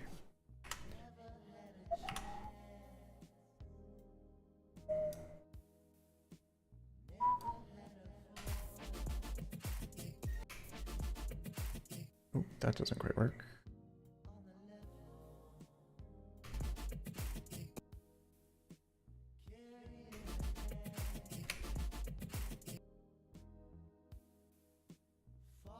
That's too much. Okay, how about like there? It stops.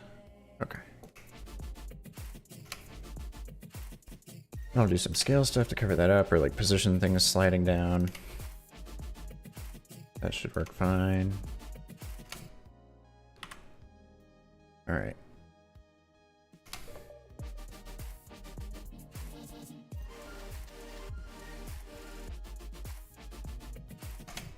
Cool. Now we need each of these to be a 3D layer. Whoops, not this one. Okay, trim path still works. That's nice.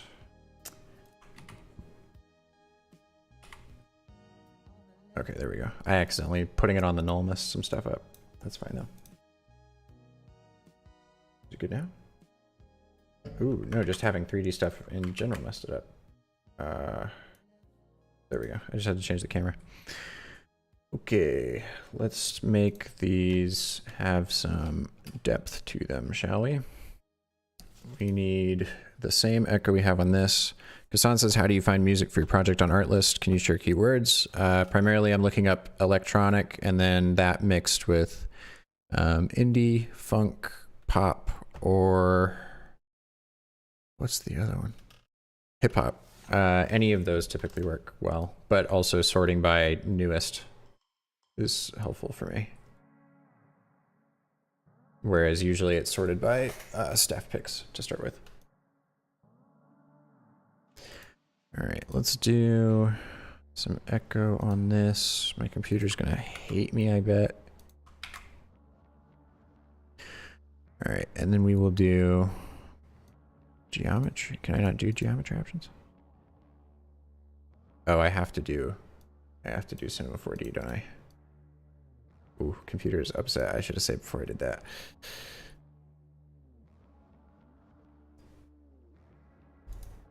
Okay, now I will save.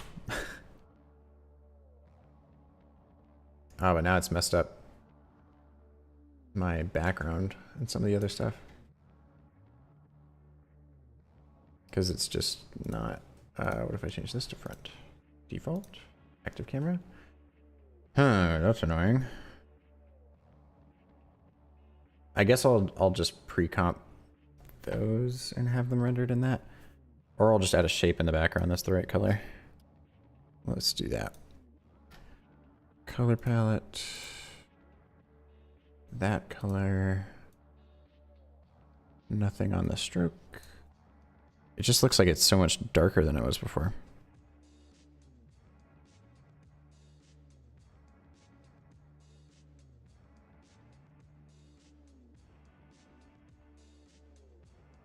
And those look darker too. It's like it's not registering the color that I had on it before. If I could change this from that to classic 3D. Never mind. I'm just going crazy, I guess. All right, let's get back over to this. Okay, so now we should have geometry options in this. We can have Not material. I want geometry, and I want extrusion depth at like 10.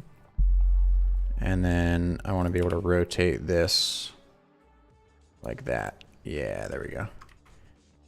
So I want it to rotate along the Y,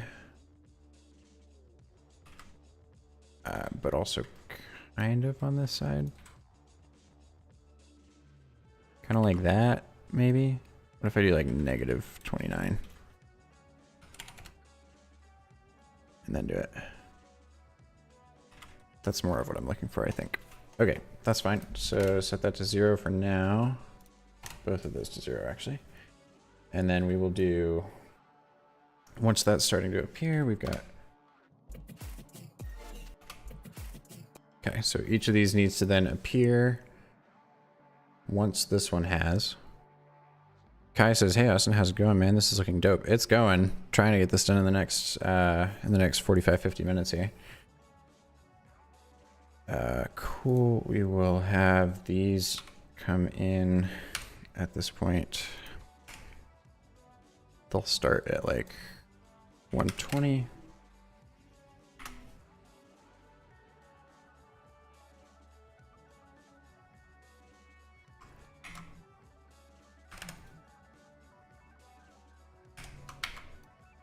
And same with this one.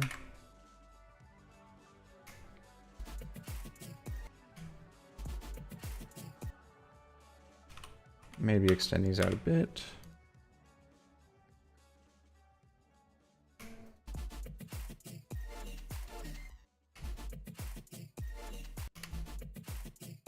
Cool.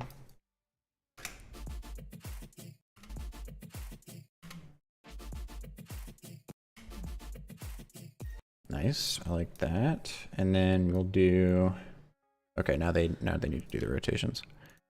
So we'll do 1, 2, 3.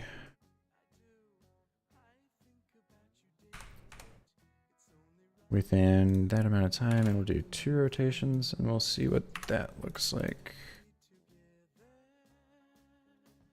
We'll do like 68%.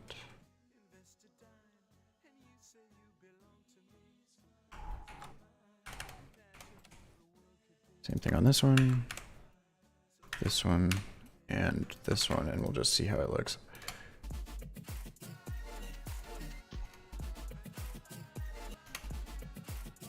Whoa, that looks really strange. Okay, we're just gonna have it do it once, I think.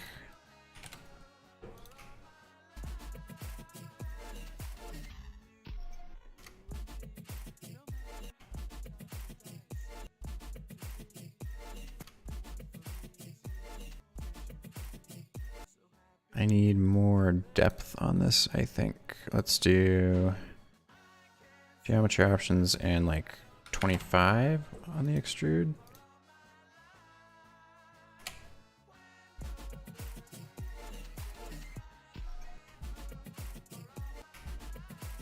And it stops so suddenly too.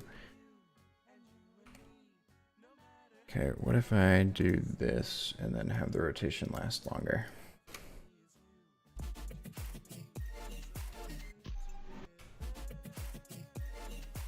It just stops so suddenly.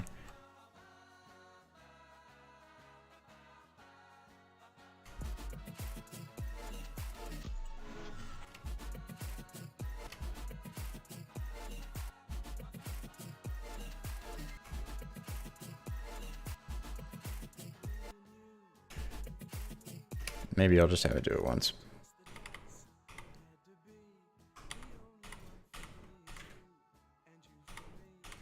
Okay. There we go. We'll just do 0, and then we'll just do 180 instead.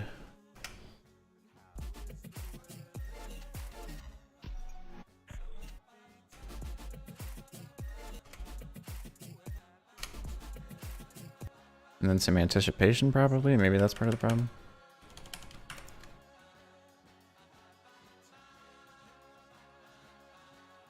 So start there, and then it rotates in the positive direction, so we'll have it start like kind of down here.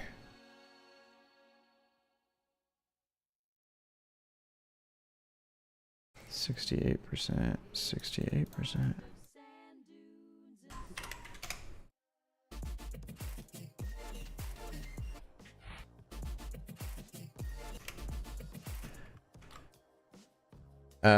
V says, what's your GPU? Works much smoother than mine. I have a GTX 1660 Super.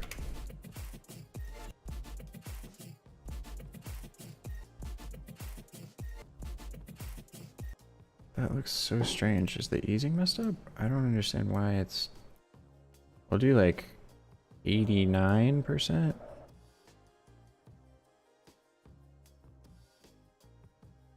And then the top is right there, so we'll do that and extend this out. How does that look?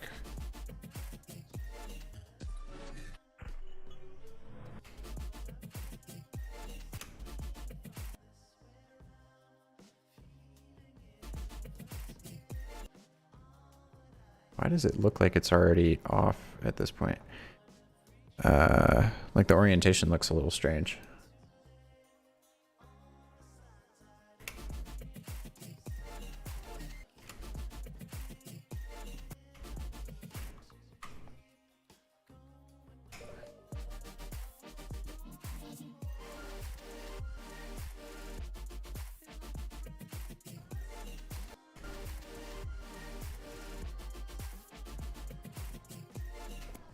Okay. Huh. I'm trying to figure out why it looks like it's angled down.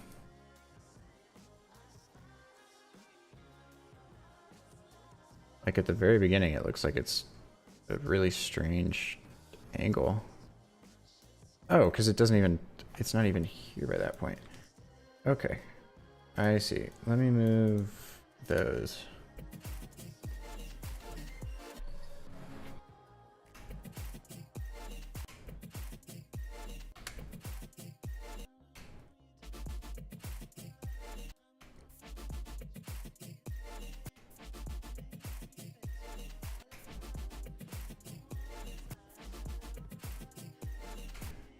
Okay, we'll do that then.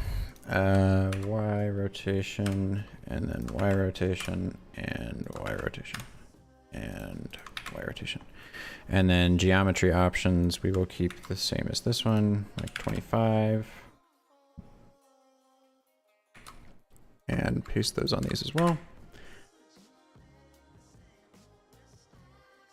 Looks kind of strange and wonky, but also kind of fun.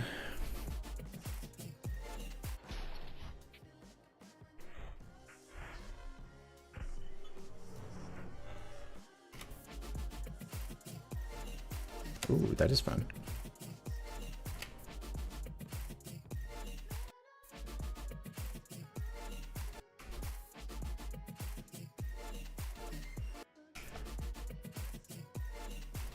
Cool. And so now these rings, I'll add some like overshoot and other stuff in a second, but I need to get the general motion done first.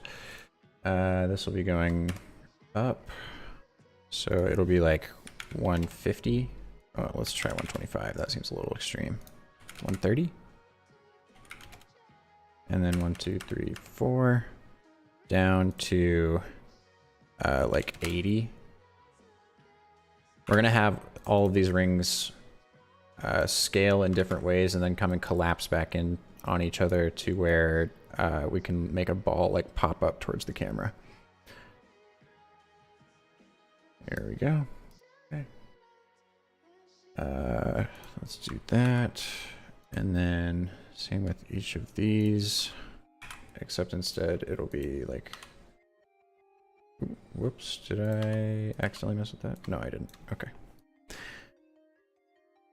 GTX 1660 Super, it's a super GPU. What's your RAM gigahertz? Good question, honestly. I forget. Let me find that for you. We'll see if it'll show it in DirectX Diagnostics. I don't think it says. Yeah, I'm not sure. I'd have to check on that. Da, da, da, da, da, da.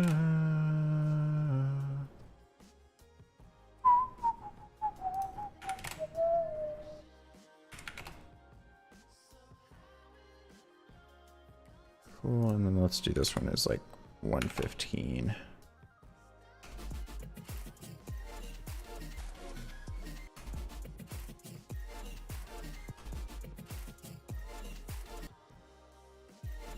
Oh, I meant to put all of these as not middle peaks, as full exponential decays.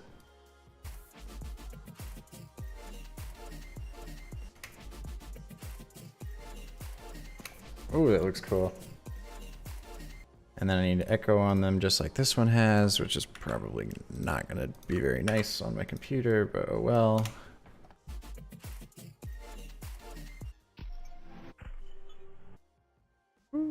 Honestly, it doesn't even look that different. Oh, echo probably doesn't work on 3D layers. That'd be my guess.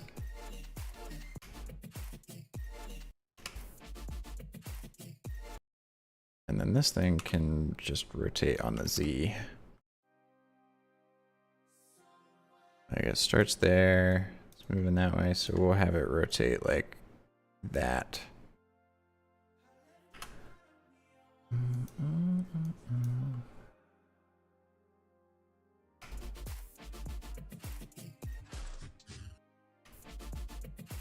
Oh, I need to do it once it actually gets hit here.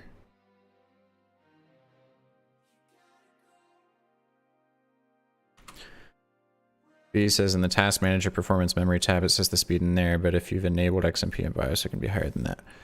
Could be, could be. Performance on memory. It is, right now it says 1067.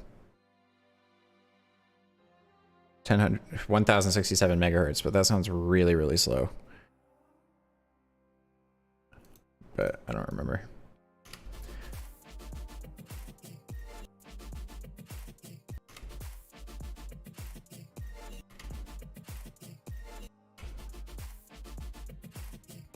Okay, now we can do a null on top of all of these. What is this set to? Does this do anything? Okay, I want position up. We're gonna add that to that. And then I want this to move down or move up and then slightly down. So we'll do 1, 2, 3. It should be, okay, that should work fine. So we'll start there, move up to here, and then we want this thing to be centered.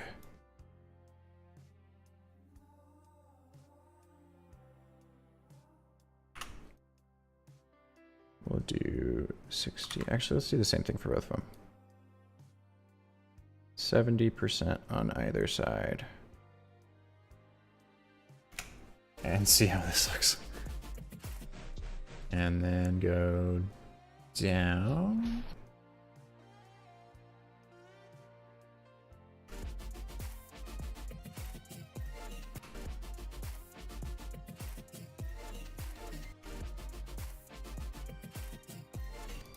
Okay, these need to be sharper. I'll change this to like 81. And we'll see how that looks.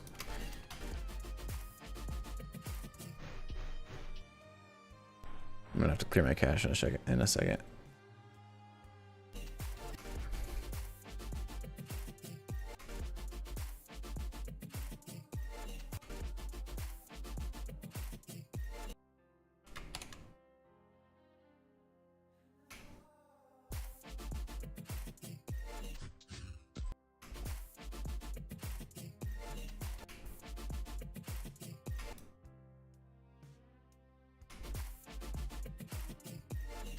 Come on, After Effects.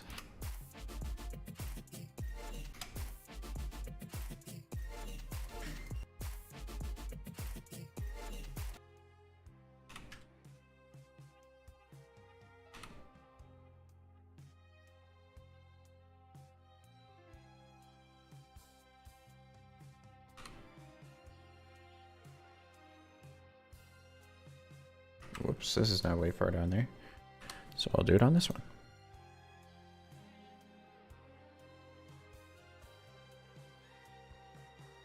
That one's down there too. Weird. Okay.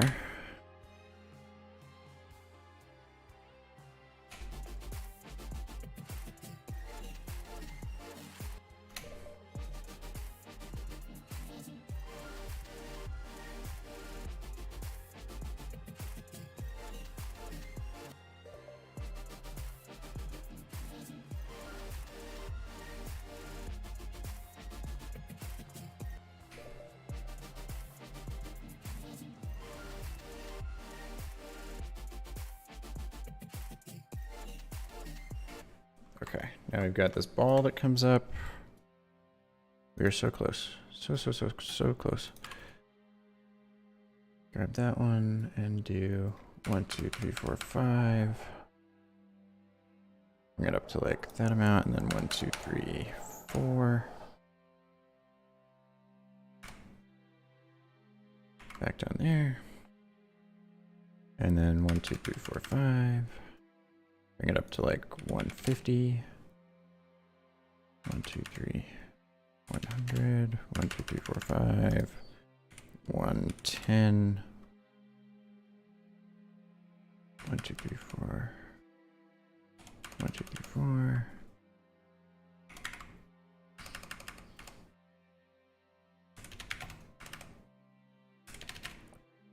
All right. Starts like that. Then we got, how can you focus on two music at the same time?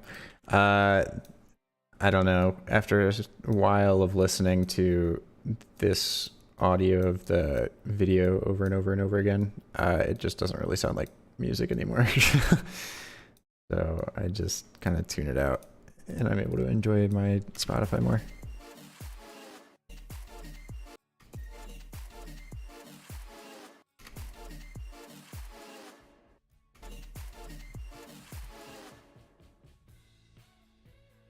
Okay, we'll go like this.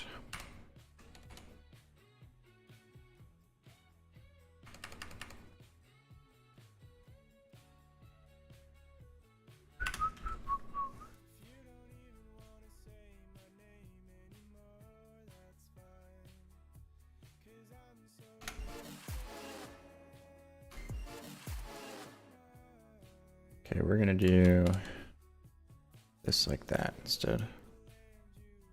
We'll do 73%.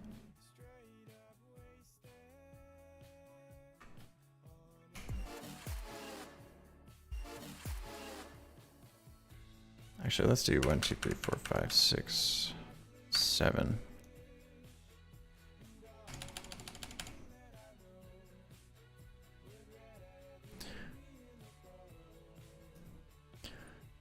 I'm getting good at deleting these messages.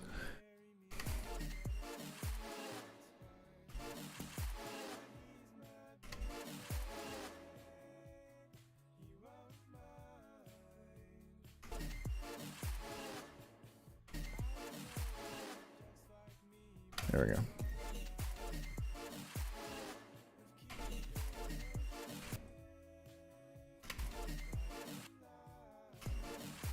Oh, that's actually perfect.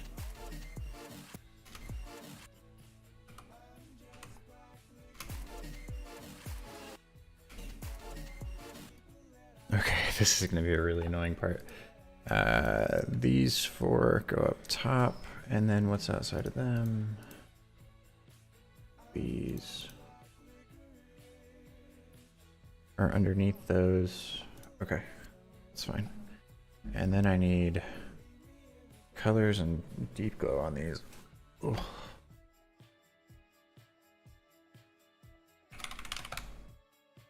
So none of these are going to do anything until this point.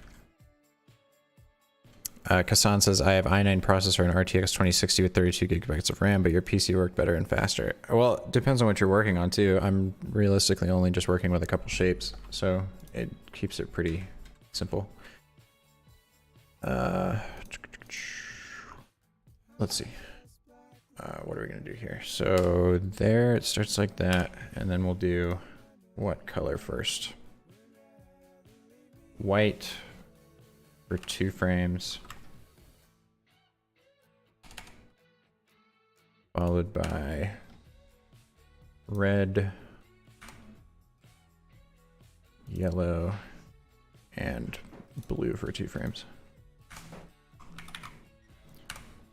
And then gray.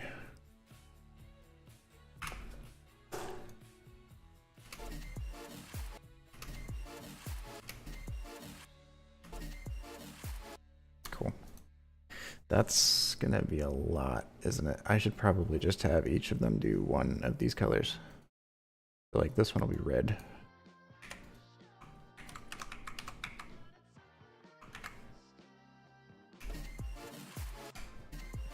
Otherwise, it'll probably flicker around too much.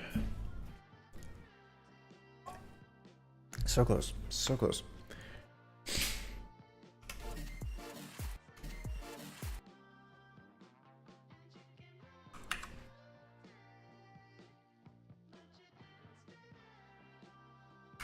And then same thing with deep glow on this. It'll be there from here until here.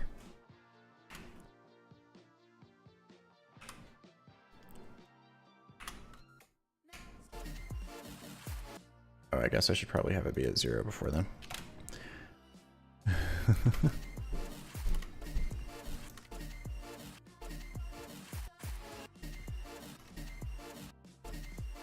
Yeah, this is gonna look really cool. All right, so then we'll have each of the, all right, we got these 4, which I'll make red, and then what was it afterwards? We got like 2 more after that. We'll make those blue, and then the rest of those can be green. So I need to do the deep glow that's on this. I'll do 1 frame off on each of these. And okay, so that stops there, which means then those happen here. I'll do 1, 2, 3, 2, 1, 2, 3, 2, 1, 2, 3, 2. Okay, and then go 1 more over. 1, 2, 3. I don't know what I just did. Hopefully nothing too damaging.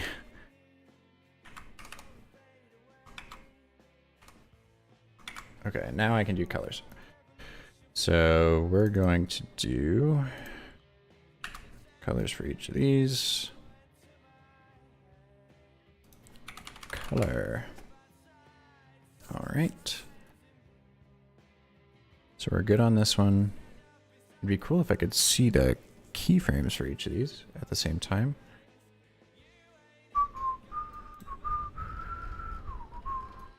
Why don't I just look up color and exposure?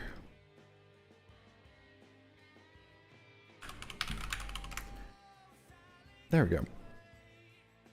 All right, so now we got that one.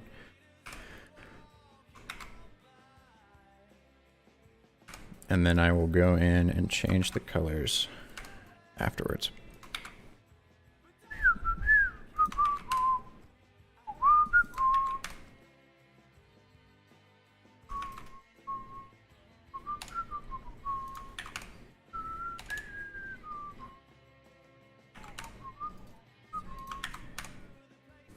You go where nobody knows if it's not our day.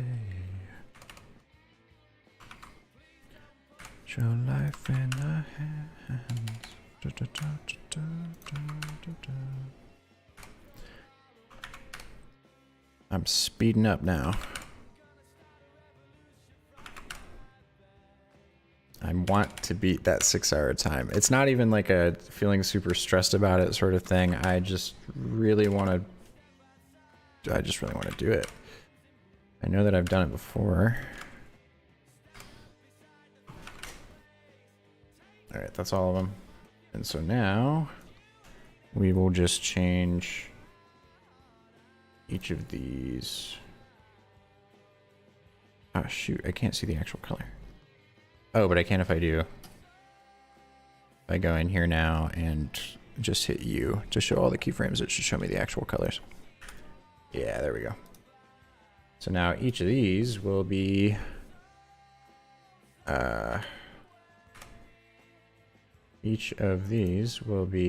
yellow. And each of these will be blue. Red. Yellow. Oops, that doesn't work unless I'm on top of them. I see. And then blue. This is going to look really crazy by comparison to the rest of the video. Yellow. Blue. Red. Yellow. The colors are mixing together really, really nicely. I think it looks cool.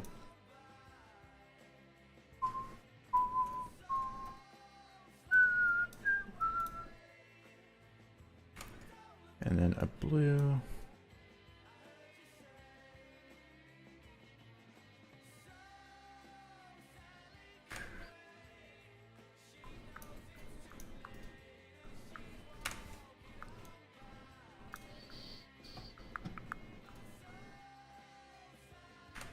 Red and yellow. If I were really crazy and wanted to absolutely murder my computer, I would go and add little residual color flashes on every bounce, but I think that's just going to be too much. Especially with how fast it's bouncing. Oof, okay, here we go. Oh, that looks pretty.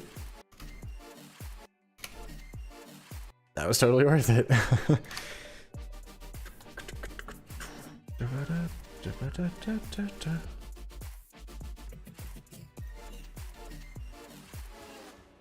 Cool. Now I just need to add some like overarching scale to all of this. Again. We'll grab all of these and attach them to this scale null. Oh wait, I should do one for BG scale. Have that be a separate thing that goes in opposite directions to the... Oh, it's gonna really freak out now that I've got all these other... what are they called? All of these other deep glows and things on them. We'll go down to like 75%. Oh yeah, it's gonna get really confused once there's actual deep glow happening here. Okay, back to 100. Then we'll go down to like 80. Actually, let's do like 90. It's not that much of a difference now. And then back to 100. And back to 95.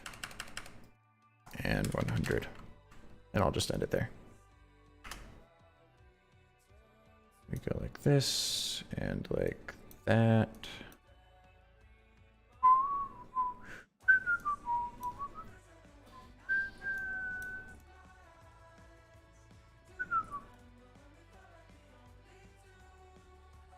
All right, there we go.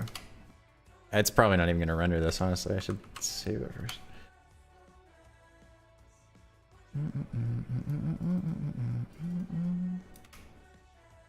Yeah, it won't even play. Oh boy. Come on.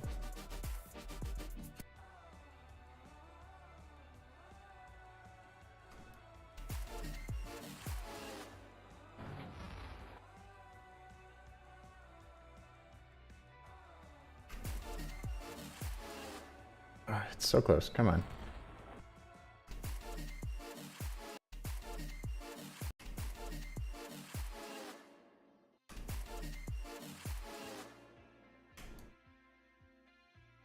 And then we can have it move in a slightly different direction to where this one is moving.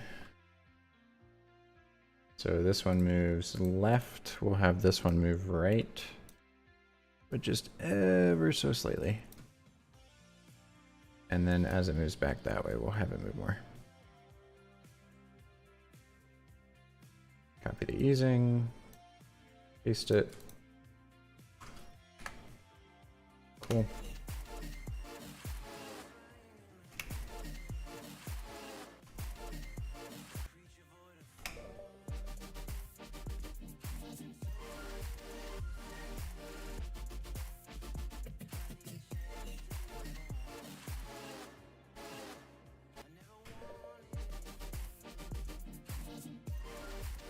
Maybe that's the rule. Anywhere that there's color, there's glow.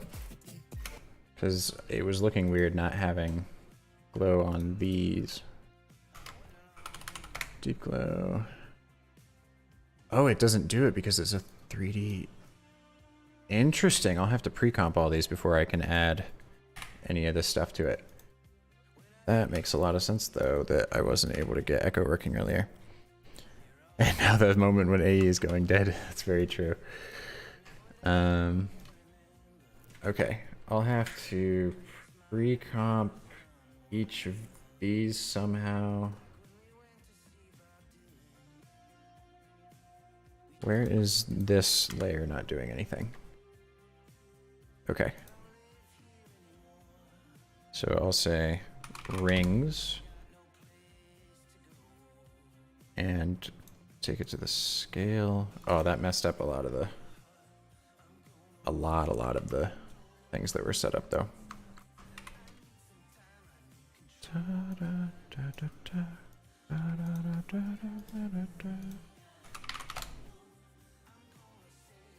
And here's hoping that this worked. No, it messed up the positioning. Okay. What if I just no, because it messes with all of the positioning that we've got from that thing. That's frustrating.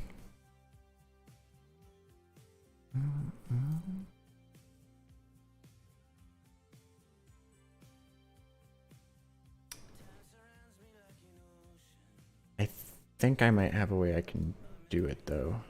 Oh wait, why don't I just make an adjustment layer? And then somehow not have it apply to this thing. Deep glow on just these. I don't want it on the.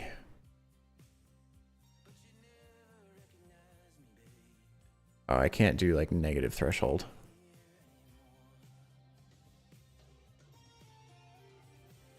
We want to mask out layer 35. Invert it.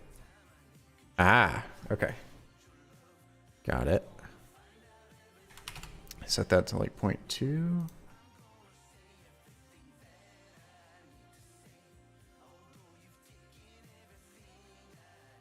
And let's just move that to there. Almost done. Very much so.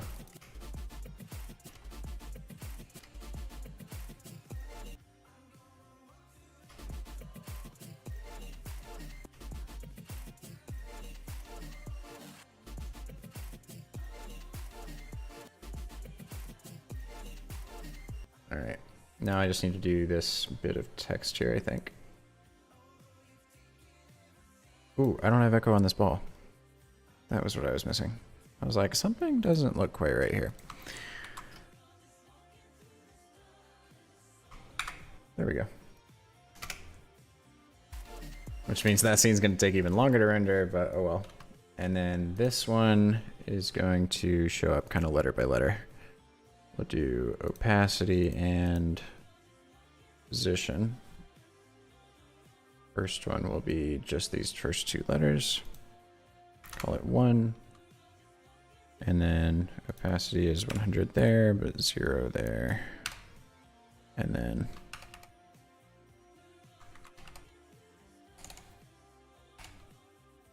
move that like over that way.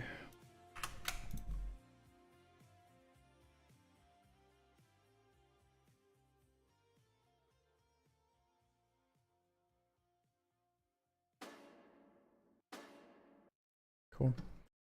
And so now I will go over here and duplicate this a bunch of times so we can grab these 3 letters and another one. These 3 letters. These 2. And these 3. And then now I just come in here and I say position and opacity, move them over a frame, position and opacity 2 frames over, opacity 3 frames over.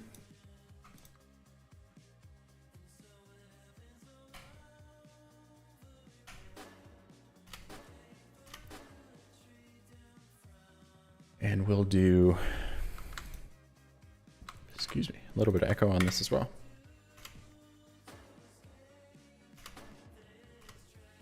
And actually we'll do something like 19, so it's got a little bit more, yeah. Feels kind of chewy that way. NVIDIA over AMD for Adobe? I really don't know, honestly. I haven't had an AMD GPU in years, but I do have an AMD CPU and it works quite well, so there's that.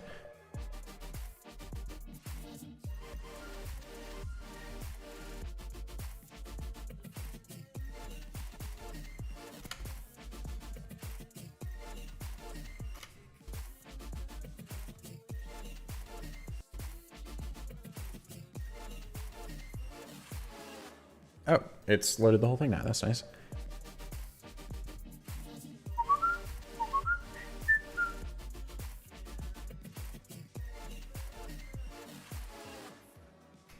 All right. Let's do this thing moves out to the left. Yeah, okay. So where does the position stop here? So I'll have it start moving over that way at this point.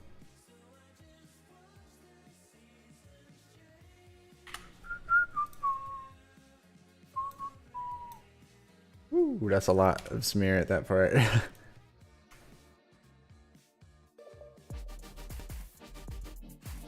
da, da, da, da, da, da, da.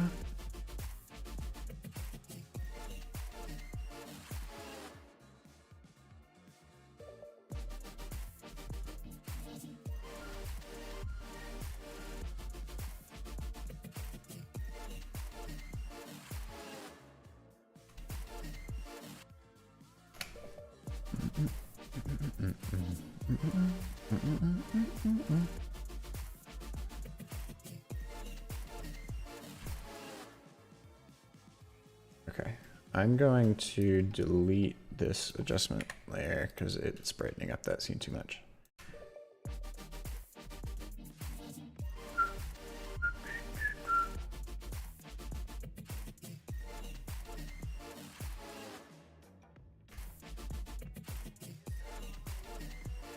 Nice. Thank you, Matus. Matus says amazing.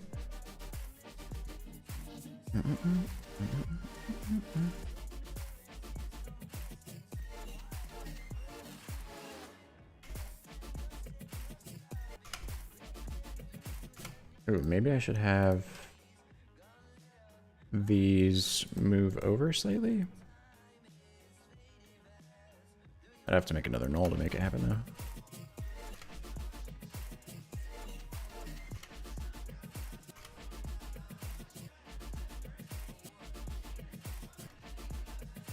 Ooh, I need this to do a stroke width animation.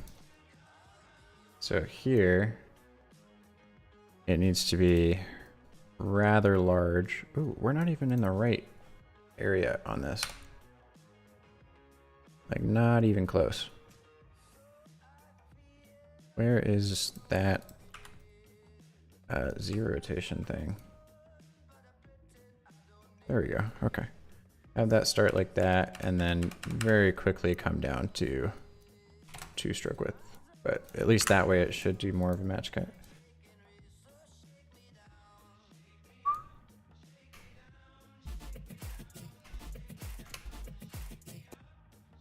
And then the trim won't start happening until there.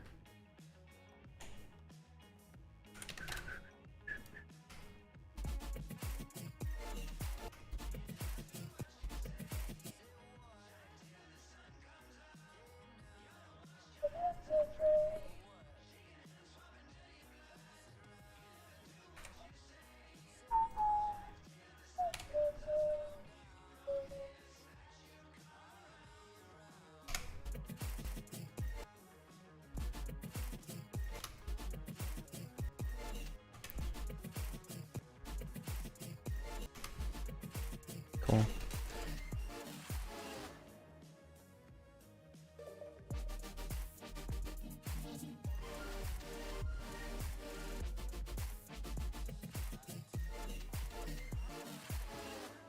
Nice. I feel good about it.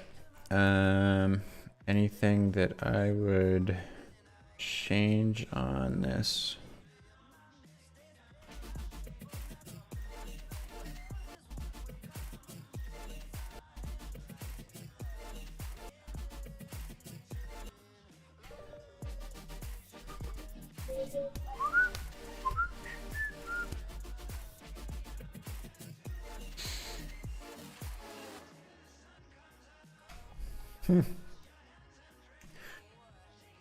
I might mess with this a little bit, but for now I'm happy with it enough, so I'm going to pre-comp everything and add some grain and glow and all that jazz.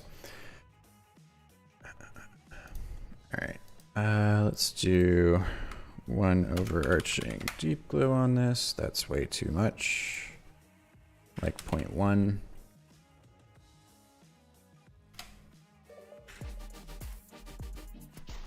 Cool.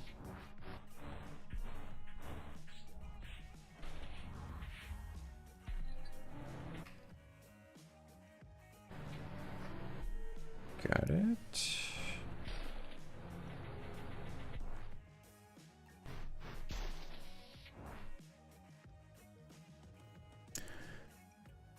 Rishav says, why do you feature a ball as the main element switching across scenes in most of your loops?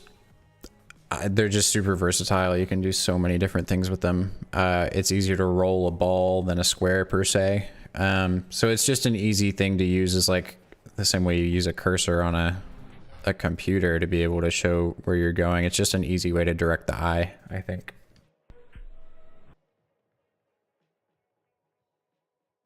That's a lot of glow going on there. Come on, computer, you can do it.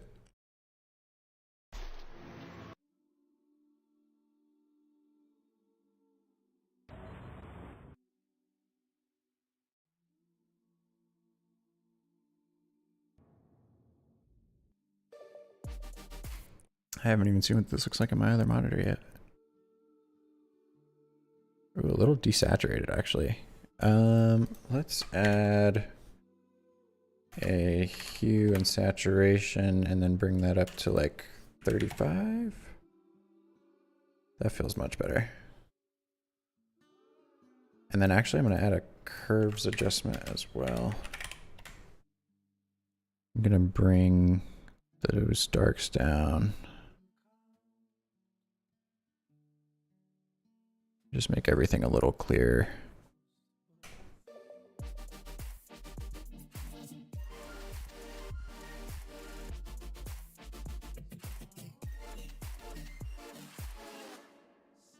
Cool. And then now it's time for some grain. Ooh. It's a little too crushed there, I think. No, I think that's just this monitor. All right, let me see what it looks like on the stream. Actually, that'd probably give me a better idea. All right, cool. Now it's grain time. Woo, grain time.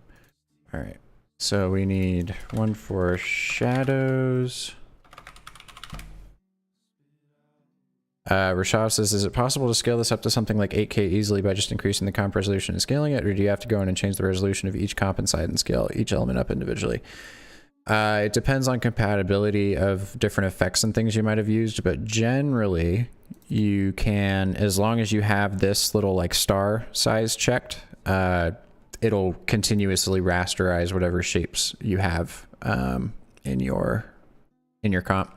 So if you, as long as you've got that checked, this little star and everything, you can theoretically scale it up to whatever size you want. Your computer might not like it though, but you should be able to.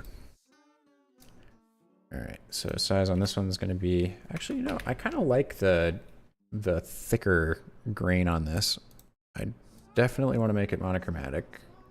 Maybe I'll make it slightly smaller, like 0.7, so it's a little clearer, and then we'll move it like every 4th frame or something. What's that look like?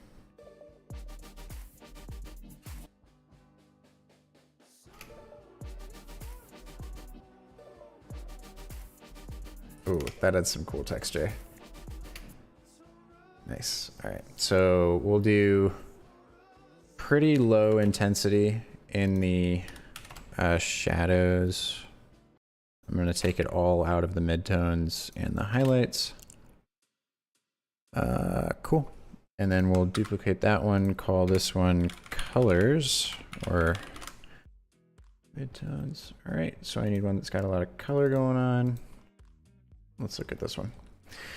All right, so for this one, we will have the same sort of thing, except it'll be applied only to the midtones, nothing in the shadows. And for that reason, we're probably going to need it to be much more intense. Maybe we'll make it a little bit smaller. Okay. Now if we've got both of those together, cool. Starting to look good. And then we'll do highlights with it set to multiply, nothing on the midtones, everything on the highlights. And we'll set that to like 0.3 in the size. But everything's kind of crunchy.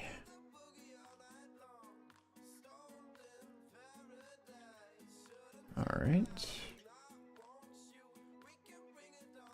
What about this one?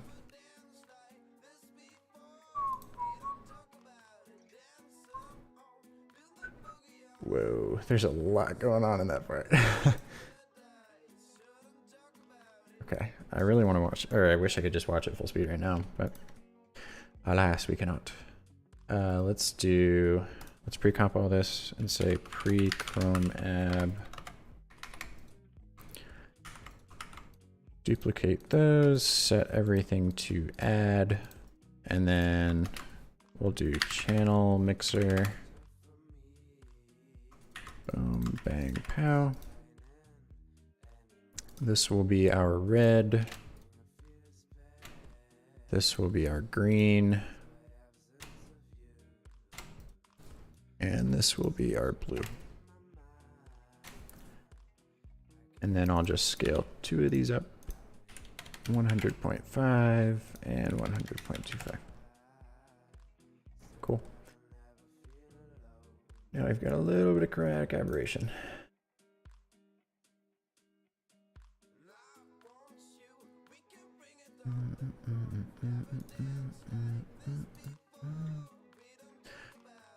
I'm kind of tempted to go into this and remove the depth that's on it. I think it just kind of breaks the visual language that we've got. I'll just set it to 1.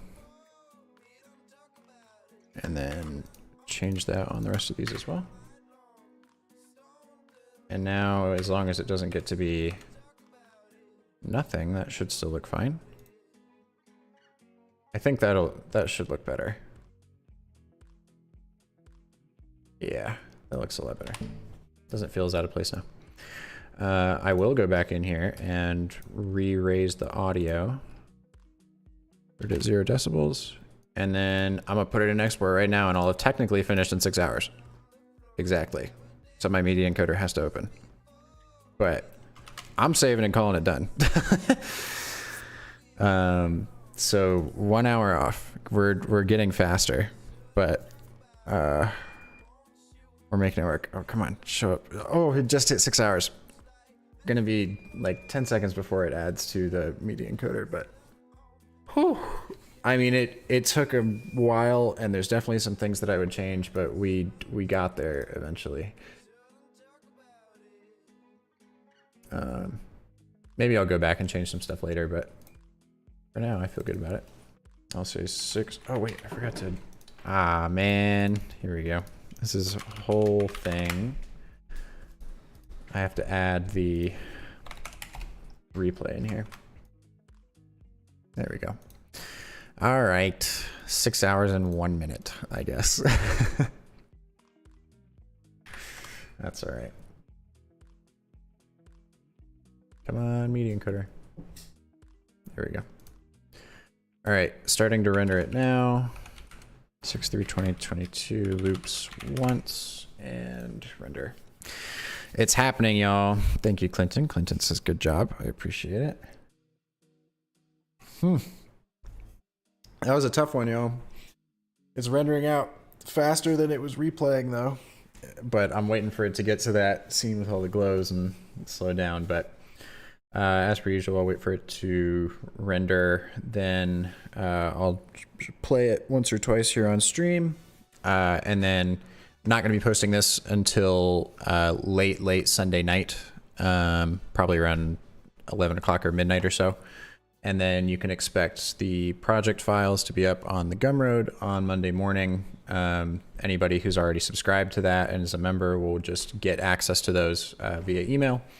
And otherwise, they'll be available for individual purchase and also posted everywhere. The actual video will be posted on all of our socials.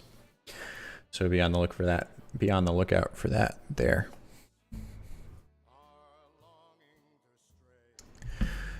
Whew.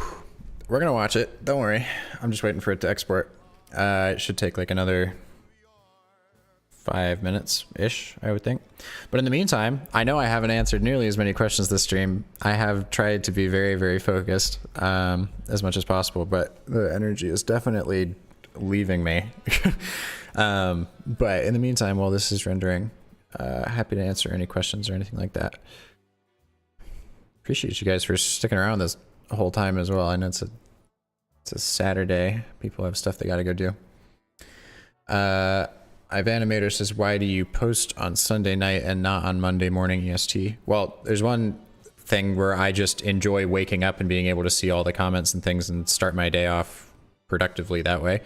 However, I can realistically, I can post it at any time.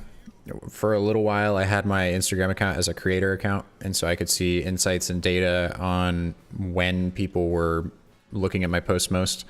And I've got enough people across basically every time zone that I can kind of post whenever I want on Instagram and it'll still do fine. But I like posting it late at night on Sunday because then I can put it on my story and enough people will have seen it that it'll already be at the top of people's feeds whenever they go to look at their social media on Monday morning. Rather than having to try and time the post perfectly or like get up early on Monday to make sure that it's posted before people would get up to see it. I just do it that night before and it works out pretty well. Clinton says, do you know anyone that can do this in Fusion? No, I don't know anyone who can do this in Fusion. In fact, I don't know a single motion designer that, that works in Fusion.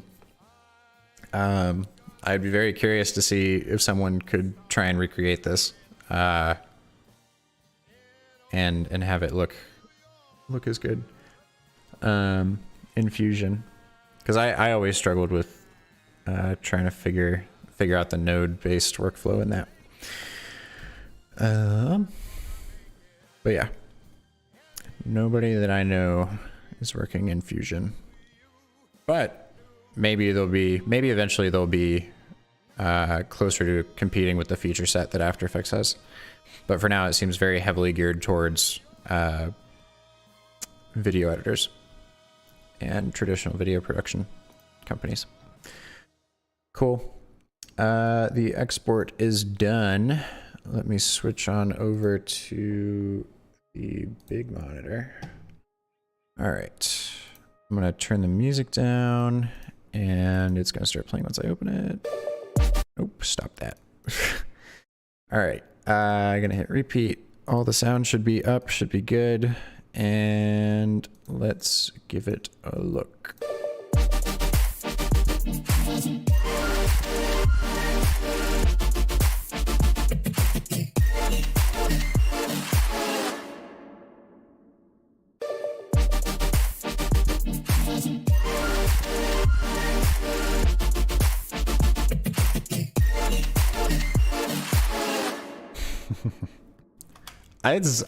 I'm pretty happy with that. Honestly, it kind of feels like I just blinked and it got made. I really don't feel like I actually went and did half of the keyframing and things for this, but here we are. It exists now. Artem says, thank you a lot. It really is awesome showing magic for us. It feels like it to me too sometimes. But appreciate you guys sticking around for the ride. Clinton says you need fusion friends. Don't underestimate the power of fusion. If you can find me some people that use it for motion graphics, I'll check them out. Trevor says, honestly, this might be my favorite of yours. The pacing on the beginning is kind of nuts. I love how fast, like that's like 4 scenes in 2 seconds. That's crazy. And I think this like pillar scene is probably one of my favorite ones I've ever done. That part feels really, really nice. Not to mention the shatter, and then figuring out this thing was a pain in the ass, but we managed to make it work. And I think I could easily see myself doing stuff like this for other videos now. So that's good. Ivan Animator says 3 clapping hands emojis. 3 clapping hands back to you, Ivan. Matus says, I'm happy too. Great job. Respect. You're a good teacher. I appreciate that. I hope that somebody can figure out how to make this thing after watching this, the VOD back. I feel like I was a little all over the place this time, but getting better each time for sure. But cool. That's it, y'all. I will be posting it on Sunday night, as I said. All those files will be up on Monday for those of you that want access to those. Appreciate you guys for sticking around. It has been a lovely Saturday. We are somehow managing to finish an animation before 5 p.m., which feels like a win to me. And within 6 hours this time. So I'm happy about that. Much, much faster than the 7 and 45 minutes of last time and the 9 hours before that. So we're getting faster. We're gonna eventually I'll be able to just knock these out in like 3 hours or something. Probably not, but maybe. We'll see. But anyway, appreciate you guys. I'm going to get back to my Saturday shenanigans. Hope you guys do as well.